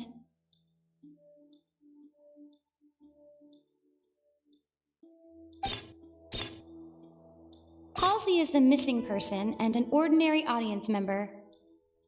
Or did she have her own scheme all along?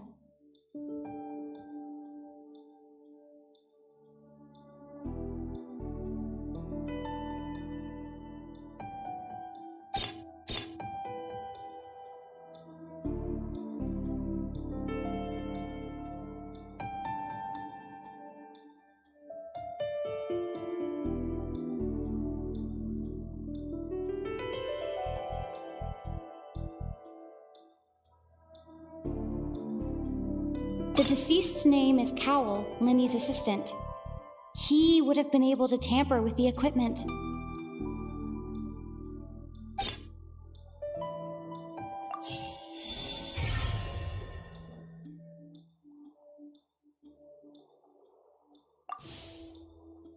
Huh? That can't be right. Are you serious?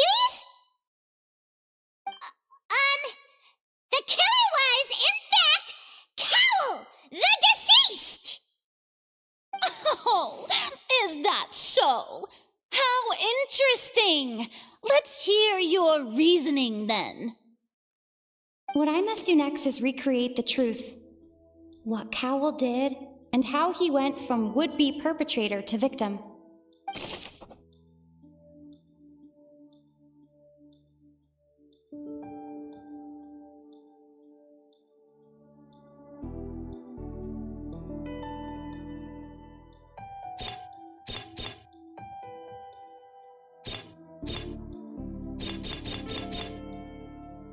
No one entered or left the opera house through its entrances. So, where would the criminal have wanted to take Halsey?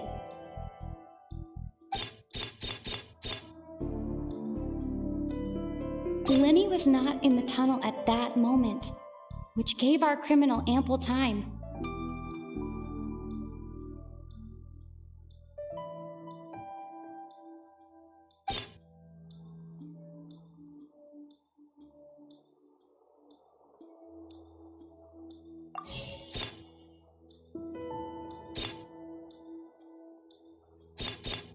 It would have been tough for both people to fit into that vent. They would likely have bumped into Lenny as well.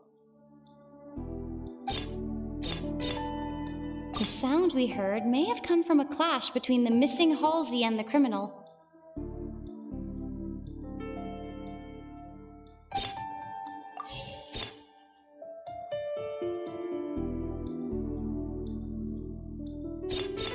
The deceased's name is Cowell, Lenny's assistant.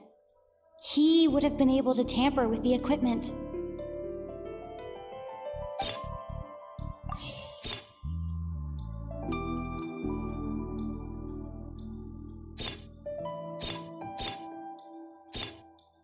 It would have been tough for both people to fit into that vent. They would likely have bumped into Lenny as well.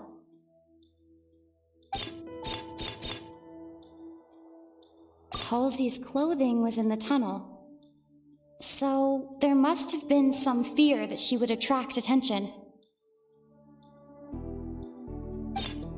No one entered or left the opera house through its entrances, so where would the criminal have wanted to take Halsey?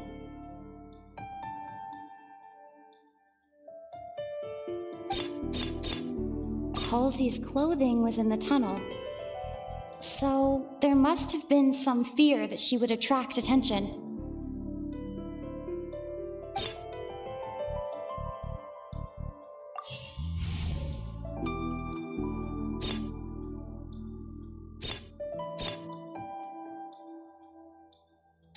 It would have been tough for both people to fit into that vent. They would likely have bumped into Linny as well.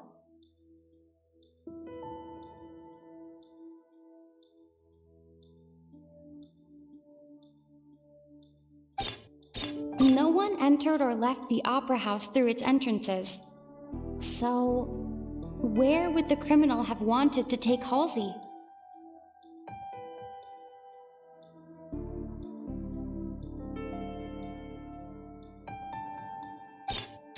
It would have been tough for both people to fit into that vent.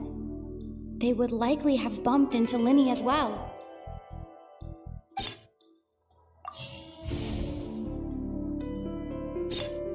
No one entered or left the opera house through its entrances.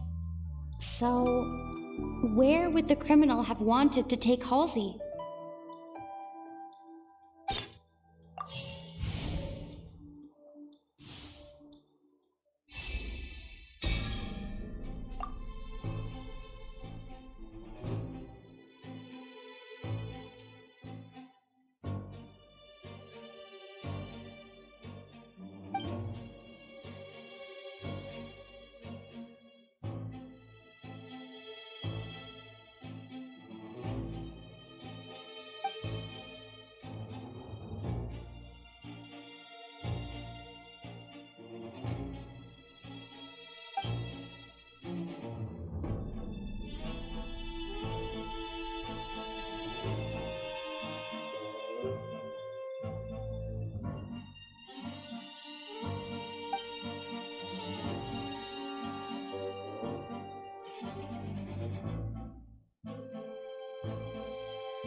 What's wrong, Traveler? Are you still having trouble figuring things out?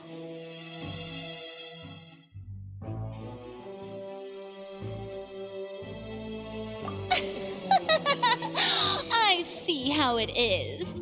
So this was all just a bluff. And here I thought you had something to show for it. But it seems you're still far from the truth.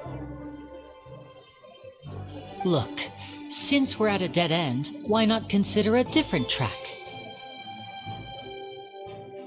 Just like the trick as it transpired, the end result must have been utterly different from the magician's initial design. If only we knew how Halsey disappeared. Well, that would be nice, but the tunnel only has 3 exits, and none of them seem very likely. And it's not like this is a magic trick where you can just make a real live person disappear. You know, like you did from that water tank, Lynette.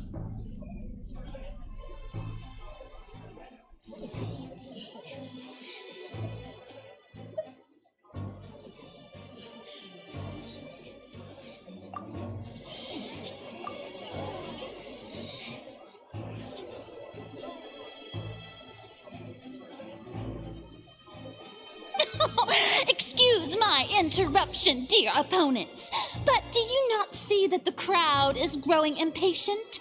There is no greater sin in this opera house than an awkward delay in the performance.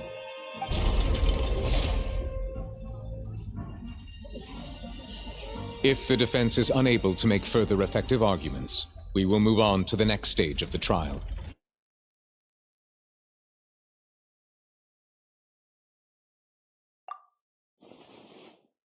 Linny was not in the tunnel at that moment, which gave our criminal ample time. The sound we heard may have come from a clash between the missing Halsey and the criminal. The deceased's name is Cowell, Linny's assistant. He would have been able to tamper with the equipment.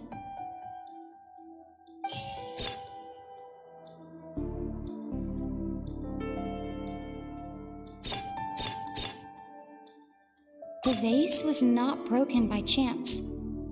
It was used to cover important evidence. The water...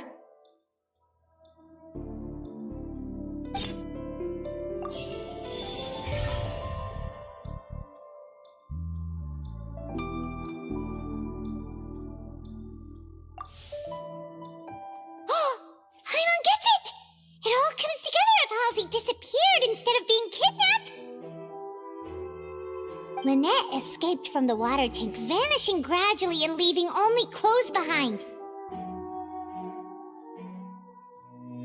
If there's a similar method where a person could be transformed into water... Oh, just a moment, please. I do hope you know how preposterous you sound at the moment. How could a person ever be transformed into water? This is reality we're talking about here, not some magic trick.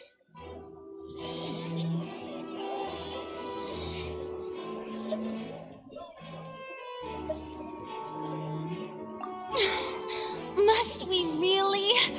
I should think that of anyone. Your friend Linny already knows this truth very well. Magic tricks are ultimately just illusions and misdirection. But Halsey's disappearance is very real. We're talking about two completely different things. Even so, I trust the traveler's judgment. The truth must be out there somewhere. Perhaps some new line of reasoning may open if we try to gather all the focal points that don't make sense. Since Cal was the deceased, we haven't placed much attention on him. But given that we aren't making much progress with the case, it wouldn't hurt to have a look at his belongings, would it? People really do come up with all sorts of harebrained schemes when at the end of their rope. The way I see it, your suggestion that we broaden the scope of our investigation is nothing but a tactic for stalling the trial. Nevertheless, I believe that this is a reasonable request on the part of an attorney. Since the trial does indeed appear to be at an impasse, I believe that additional evidence may help us make more progress. Guards, please step into the lounge and examine the personal effects of the deceased Cowell. We are still examining the items, but we have already made critical progress that we feel must be shared with everyone post-haste. We discovered several test tubes of fluid within Cowell's baggage, each labeled separately. The notebook in his backpack claims that these fluids are... water from the primordial sea. The primordial sea? The note's contents also indicate that Cowell belonged to an organization that sells illegal drugs and that he had an accomplice. The notebook has many entries concerning safe usage of these fluids, in which the keyword dissolve appears many times. One of these tubes was labeled Opera Epiclese, along with yesterday's date. It is empty. The notes also state that these dissolution properties work exclusively on people from Fontaine. It's likely that Halsey was chosen as some sort of test subject. As such, we believe that the defense's hypothesis is, in fact, supported by sufficient evidence. You've got to be kidding! People dissolving into water? Could something so ridiculous actually be true? Wait a moment. This reminds me of a certain prophecy, but it's just a coincidence, isn't it? Huh. If people can become water, does that mean that the water tank's real use was as a means to hide water stains? And if Cowell was targeting that girl... Wait just a minute. Could that mean... You two, with me, quick! Demoiselle, wait! What about your partners? Let's go. Just trust me. Order! Order! It is undeniable that further examination of the deceased's personal effects has yielded some surprising results, but we cannot yet verify the veracity of these clues. Still, let us assume that these clues are indeed authentic, albeit with the understanding that Ms. Halsey has yet to be found. Guards, please continue examining the items along these lines. Mr. Linney, It appears your hypothesis is supported by the evidence, so please continue speaking. Of course. Thank you, Your Honor. If we uphold this hypothesis, I believe that many of this case's seemingly unrelated clues can be connected together. Right! Like the metal hook! That one didn't make sense at all. Let's think about this. Cowell's methods must have something to do with that water from the primordial sea.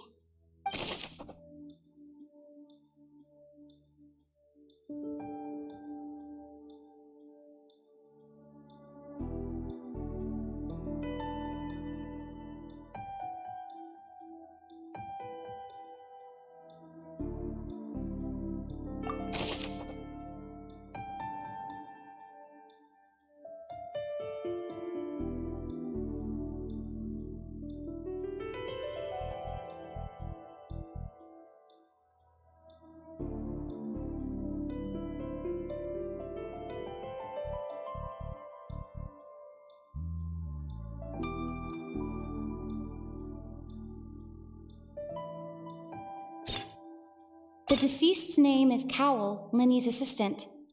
He would have been able to tamper with the equipment.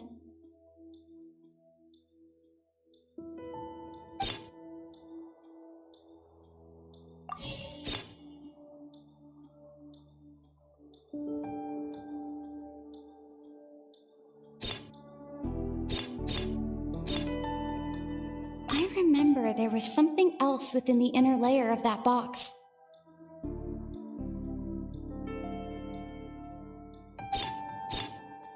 Lynette was in the magic box on stage the entire time. Did she have something to do with this?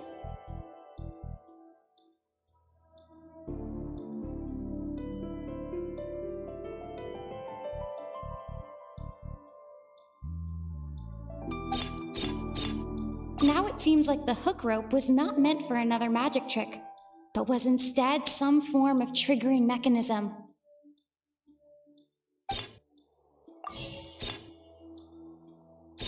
The water from the primordial sea should already have been prepped before Halsey entered the magic box.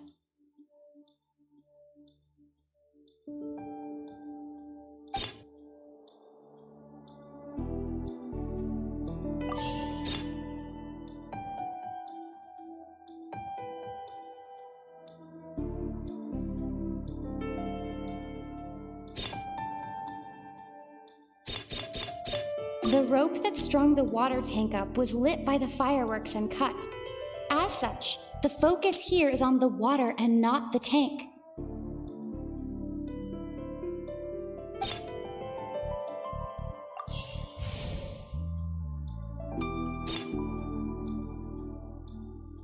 Lynette was in the magic box on stage the entire time.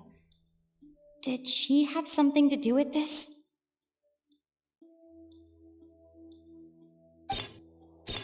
I remember there was something else within the inner layer of that box.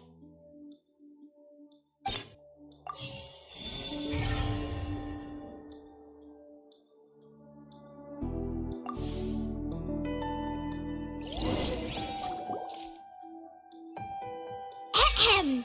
It's Ace Detective Paimon's time to shine again! In the original plan, Cowell would tamper with the water tank rope and the number selector securing his target. When the magic box containing Halsey was lowered, the metal hook would retract gradually and pierce the balloon at the top of the box. When the balloon attached to the box popped, the water from the primordial seed inside it would pour down and dissolve Halsey. Afterward, Cowell would enter the tunnel and break the flower vase to conceal the water inside the tunnel, with the remaining evidence being covered up by the water tank on stage. But he encountered something unexpected in the tunnel and wound up being fatally hit by the same water tank he meant to use to cover his tracks. Huh. That does make sense. That actually links together a lot of the more confusing pieces of evidence. Oh dear, what do I do? Even I think they sound convincing now. Have I falsely accused an innocent person? What a humiliation. Now, it seems like the only point of contention remaining is the exact circumstances that led to Cal's death. His notes mentioned he had an accomplice who could be related to the situation. On that note, the guards have just contacted me indicating that they uncovered new evidence. I shall now invite him on stage to share it with us. Thank you, Your Honor. We were just inspecting the luggage of the other people involved in this case. And we found an identical sample of the water from the primordial sea among Linny's personal effects. What? That can't be.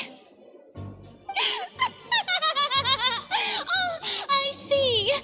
Well, how wonderfully comedic to have your own counterattack only to come back and wound you.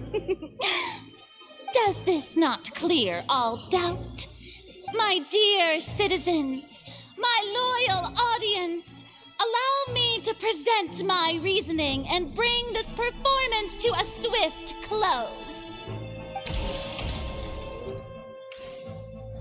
Linny did not need to take part in the dissolution of the young woman at all.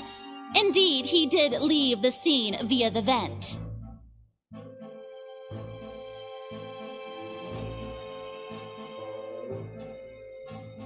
Having made modifications to the props beforehand, his accomplice Cowell then caused Halsey to vanish using the water from the primordial sea.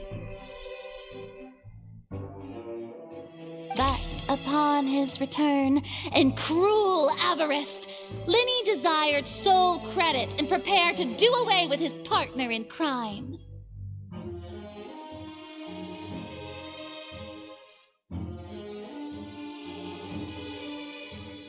Ultimately, he knocked Cowell out, and the tool meant to cover the crime up also became a murder weapon.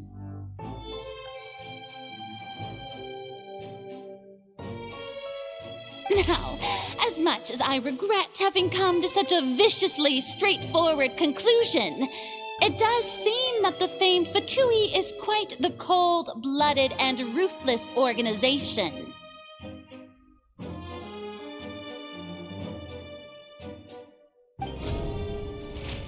Am I right, Mr. Linny?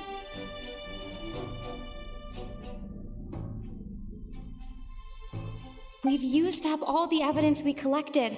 There's no way for us to make a rebuttal here. Is this the end of the road?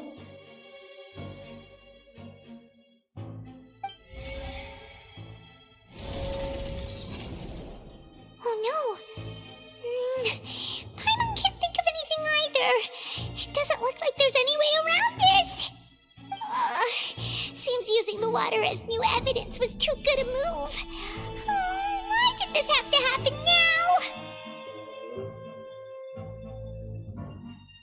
I think we've all seen enough now, and we have ample witnesses to my flawless reasoning. I believe this is indeed the finale. Now then, my good, noble Chief Justice, should we not, in your view, move... Excuse me, everyone, but I must interject. Miss, I must ask you not to shout, and to respect the ongoing legal proceedings. Oh, come on, don't be hasty. I have a good reason for interrupting, you know. Now, would anyone here like to take a little break from all this debate and see a little magic? I'll show you an amazing trick, one that can bring a young woman who has disappeared back in the flesh, right before your very eyes. Please, do the honors, Mr. Linny, if you would be so kind. What in the world is she saying? No offense, miss, but miracles like that are beyond my scope as a magician.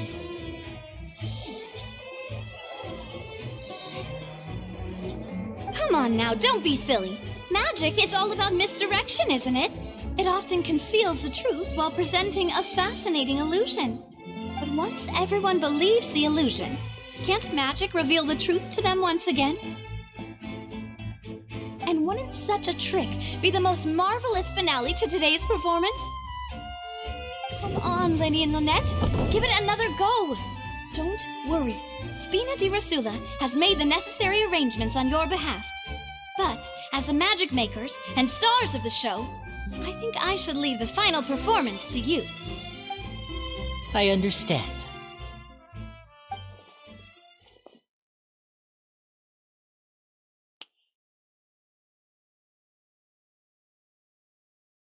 And voila!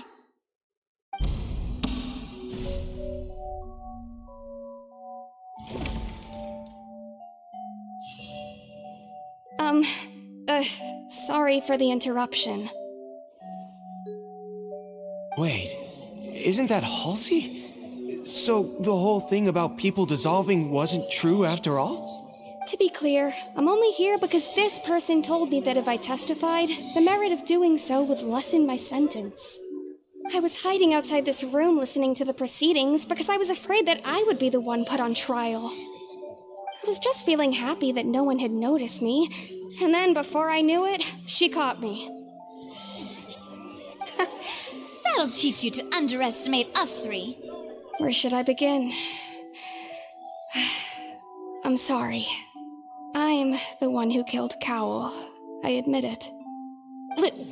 What? Why? Firstly, my name isn't Halsey. It's Lillian, and I'm originally from Mondstadt. I heard that Linny's show was going to be a real thriller, but I missed the chance to buy a ticket, so I stole one. That's how I make a living. I steal stuff here and there, and I'd never been caught before. But I was noticed at the harbor a few days ago, and I barely got away. Linny was the one who caught me in the act. Hey, no wonder you look familiar. So you were the thief! Liddy even mentioned that you were pretty skilled. Well, and I thought that would have been the end of it, but then the number selector chose me. He even mentioned the Fortress of Meripede. That's a prison, isn't it? So you can imagine how shocked I was. I thought he was on to me for sure. So I played along with the show while looking for an opening to flee, but then I got water poured on me for no reason, and then someone jumped into the tunnel to nab me. I wasn't going to take that lying down, so I knocked him out and stuffed him into the box. There was nowhere to run from there, though, so I had to change my clothes and hide in a box containing performance costumes. I slipped out after the first guard arrived at the scene and continued hiding inside the opera house. Can a person even hide in there?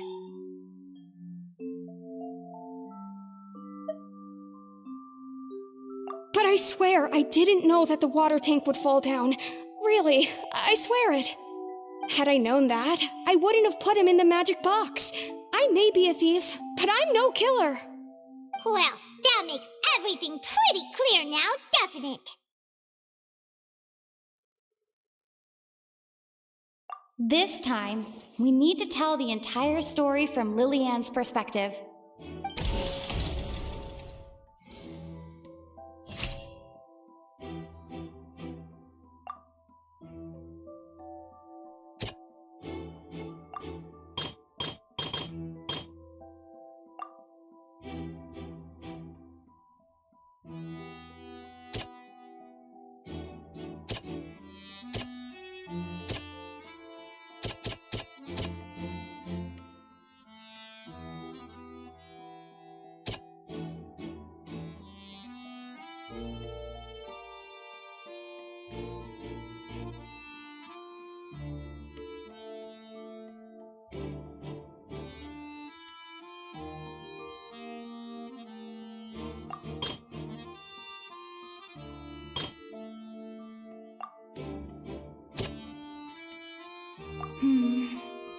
Seems this won't produce a particularly effective rebuttal.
The strange sound wasn't from a fight. It was Lily-Ann's attempt to break out when she was frightened.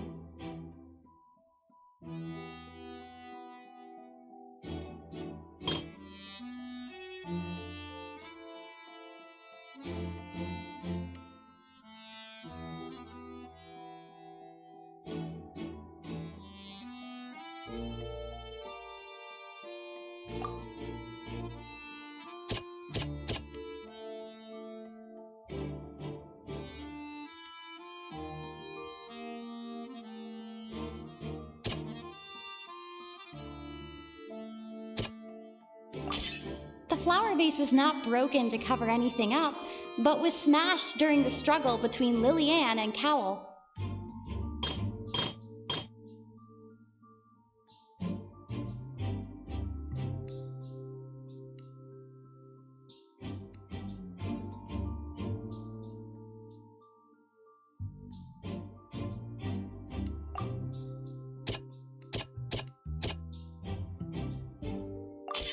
Lily-Ann was afraid that she would be recognized if she left, so she changed clothes and hid, biding her time.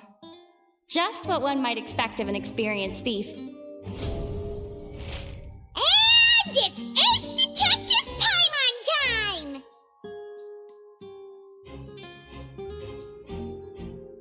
Having been selected out of the blue, Lily-Ann panicked.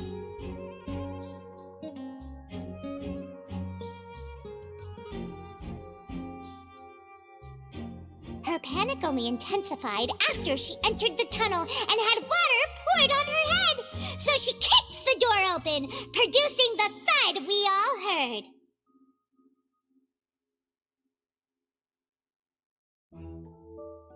Hearing the commotion, Cowell leapt into the tunnel, only to discover that Lily-Ann had not dissolved.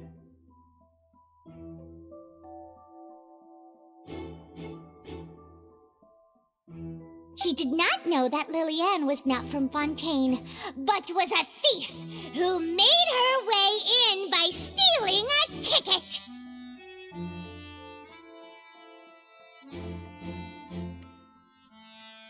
Mistakenly believing that the water from the primordial sea needed time to take effect, he tried to force Lily-Ann back into the box.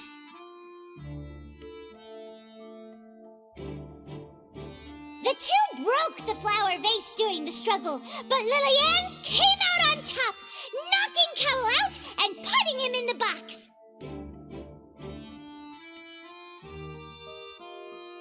With no way of escaping, she changed her clothes and hid in the costume trunk until the performance ended.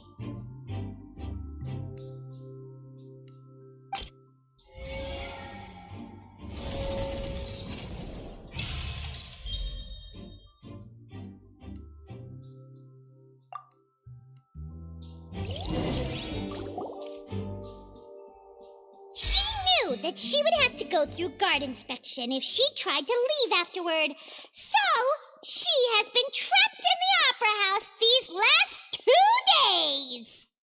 She had already become desperately hungry by the time we were chatting over macarons. So, she swiped 2 of them right under our noses. Talk about a sneaky thief.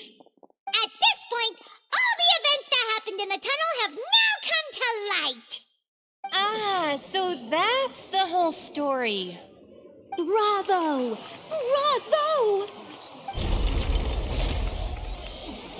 Now then, Lady Farina, do you wish to speak against the defense's statements?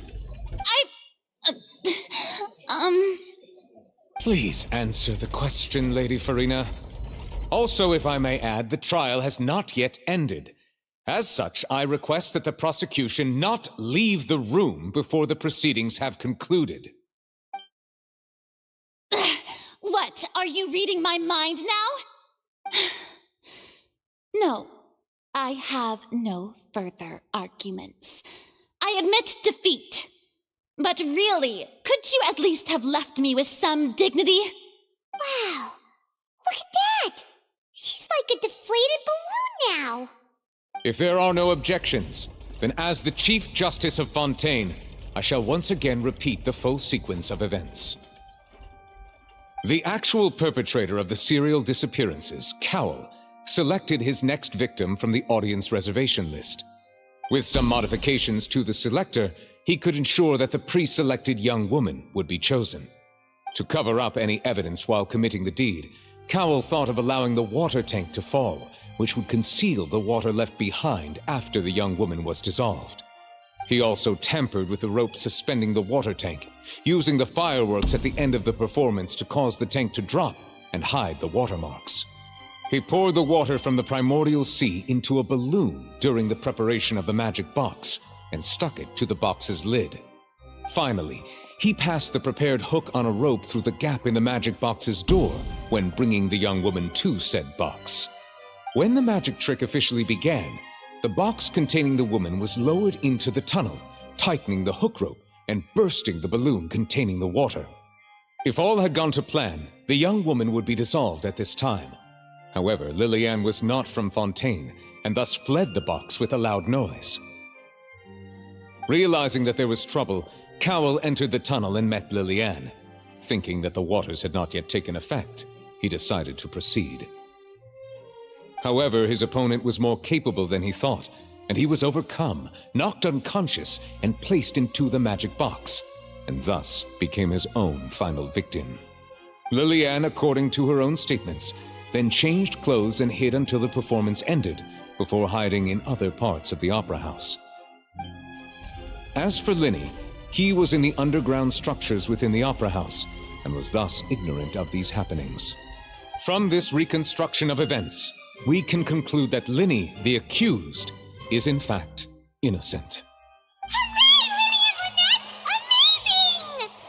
While there is much in Linny and Lillian's conduct that should still be investigated separately, this case, at least, can be handed over to the Oratrice to make the final decision.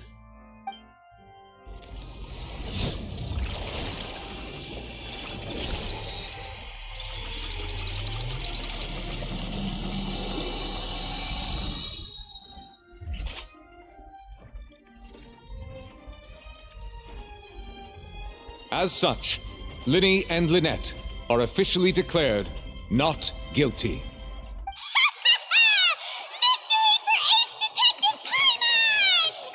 Great work, partners. Thank you all. Thank you so much.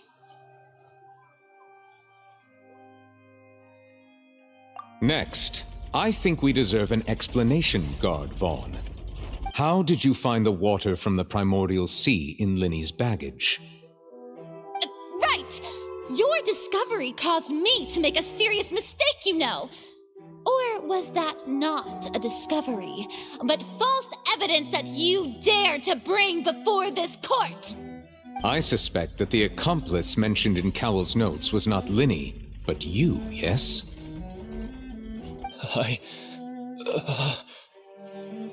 I'm sure you know what you must do to lessen your sentence. Speak quickly! Unless you want to earn yourself a one-way ticket to Coupon Town. I was just following orders. We were supposed to place blame for the serial disappearances onto Linny, and thus cause suspicion to fall on the Fatui. The higher-ups said this was the best opportunity to do so. And now that your plan has fallen through, and the secrets of the water have been revealed, you have become a liability to said higher-ups, yes? Therefore, you would be wise to tell everything you know, and seek the protection of the guards. Yes, I'll tell you everything I know. Our boss discovered that the water can cause people to dissolve. It can also be made into a potion, which when extremely diluted, can cause people to experience unforgettable exhilaration. We've been in this business for a while now, and have made decent mora off it. The disappearances were also the boss's idea. I mean, this is the boss we're talking about.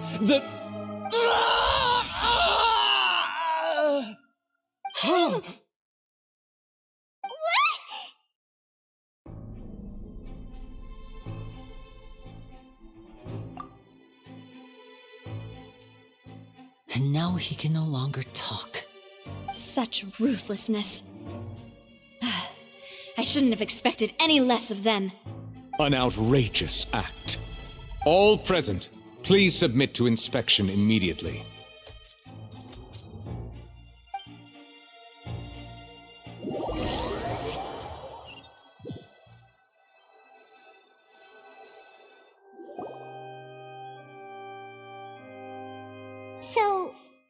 We're just going back now?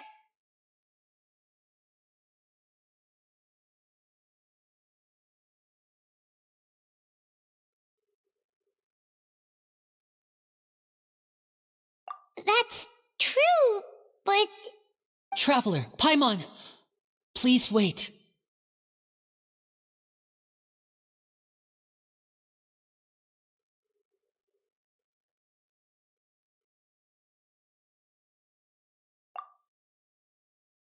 Lenny... I know you may not want to speak to me right now. Maybe you don't even want to look at me. But still, let me thank you again for defending me to the end, even after you learned that I'm a member of the Fatui.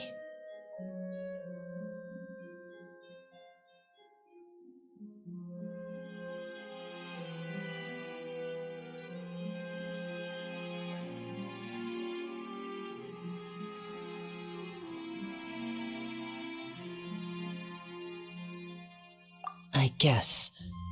But regardless, I'd like the opportunity to set things straight. I didn't approach you with any ulterior motives or ill intent. I've spoken to you as myself, just plain Linny this entire time. As for why I'm a Fatus, it's because the goals of the House of the Hearth align with those of an orphan like me. That's all. That was how Father, who you might know as the Knave, approached recruiting us back then too. The Knave? The one who controls the House of the Hearth? She's your father? That's right. And since we're here, I was wondering, would you mind hearing a story? It's about my past. Back when our parents first died, Lynette and I were left wandering the streets. To survive, I took to surreptitiously observing an older street performer who did magic. It took me several days to figure out how he pulled off his amazing tricks. I took my sister through several streets until we found a crowded corner, and we began to perform magic tricks there. To my surprise, we proved to be pretty popular, and we could at least stop worrying about where our next meal would come from for a time. But I didn't want my sister to remain a street rat together with me forever. Before long, an aristocrat came to me and claimed that he wished to take us in after watching my performances. So you went from orphans to nobility just like that? That was how we felt at first too. As if fate was on our side and we could say goodbye to those painful days. But I gradually discovered that while we were called foster children, he was really after my talent for magic tricks. He would constantly take me to all sorts of banquets to garner attention, which he would then use to expand his social circles. That doesn't seem too bad either. Better than roaming the streets at any rate. It took a while for me to realize just how dark his heart really was. After one particular performance at a banquet, I discovered that Lynette was not on the same return vehicle as me. I waited a long time after we returned home, but she did not come back. I went to that noble's bedroom and asked him about her whereabouts. The answer he gave me was, she caught the eye of the most eminent person at the banquet, so I sent her over as a gift. I mean, you'll be able to perform your magic regardless of who your assistant is, yes? Oh no. So he was gonna... But wouldn't Fontaine's laws deal with such people? As far as outsiders are concerned, this is a relationship akin to adoption or foster care, and they have their ways of escaping the eye of the law.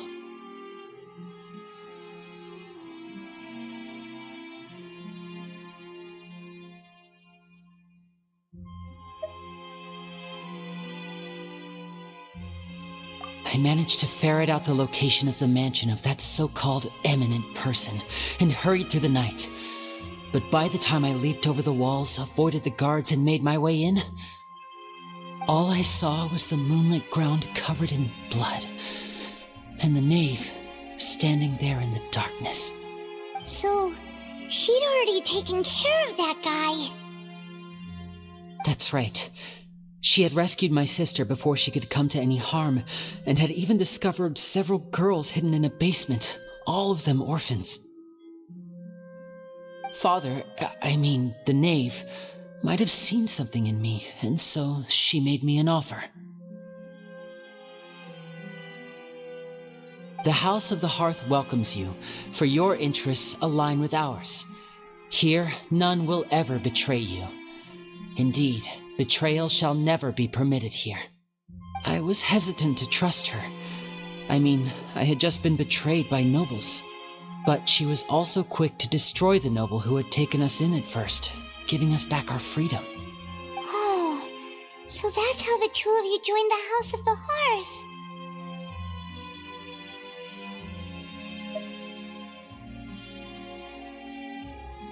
She has her own plans.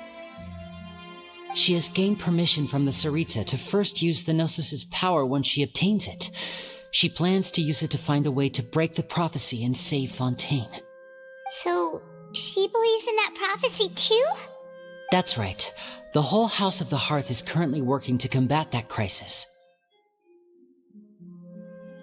Today's case has also proven that people from Fontaine can indeed dissolve into some sort of water, thus further supporting the prophecy. Everyone at Hotel Bouffe d'été, including the Knave, has their roots in Fontaine, and we will always defend our homeland. To us orphans, the only connection we have left to this world, apart from our family, is our homeland. So, from small deeds like distributing magic pockets to huge schemes like stealing a Gnosis, everything is aimed at dealing with that prophecy.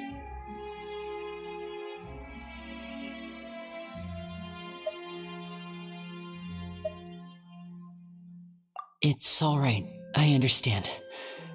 The only thing I can do is relate all this to you. I just hope you can understand that even as a member of the House, I have never stopped making my own decisions, and that I believe what I'm doing is right. If you should need anything at all in the future, feel free to find me. I will do my best to help you, as plain Linny.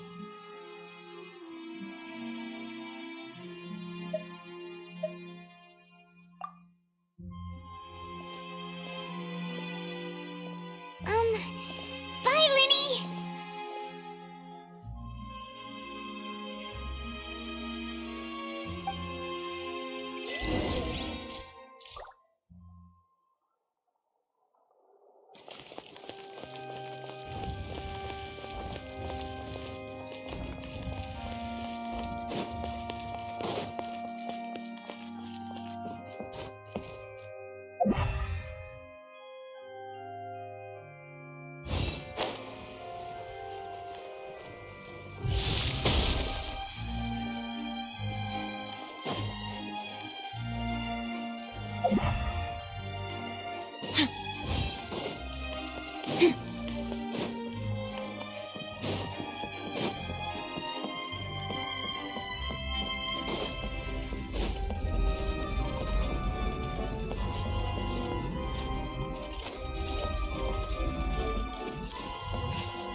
Say cheese!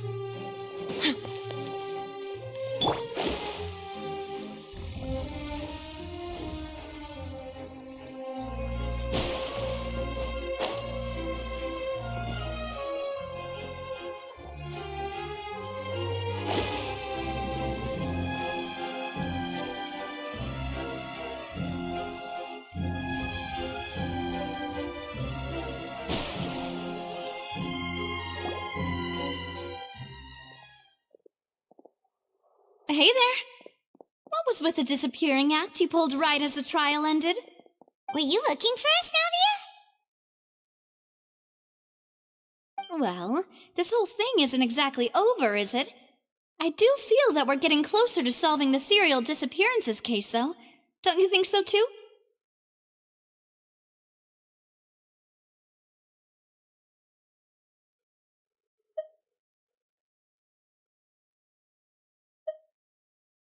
Huh? What's wrong, my dear partner?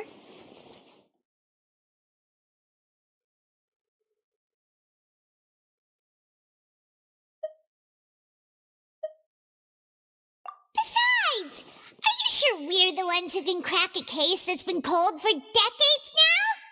And given that there's new evidence from the trial, there should be a trail of breadcrumbs for the Hydro Archon's people to follow now, right? Ah. I see.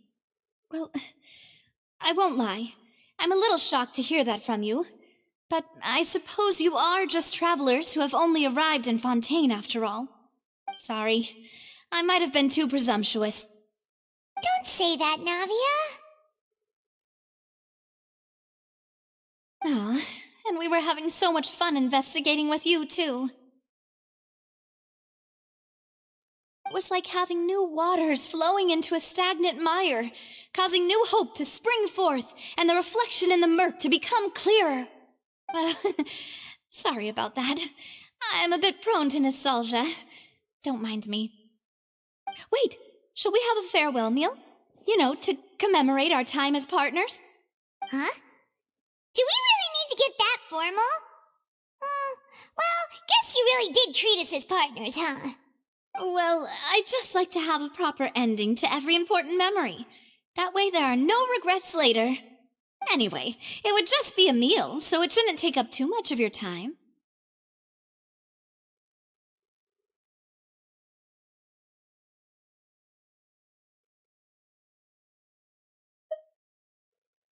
You don't have to twist Paimon's arm. If Boss Navi is treating, count Paimon in! Oh, wonderful!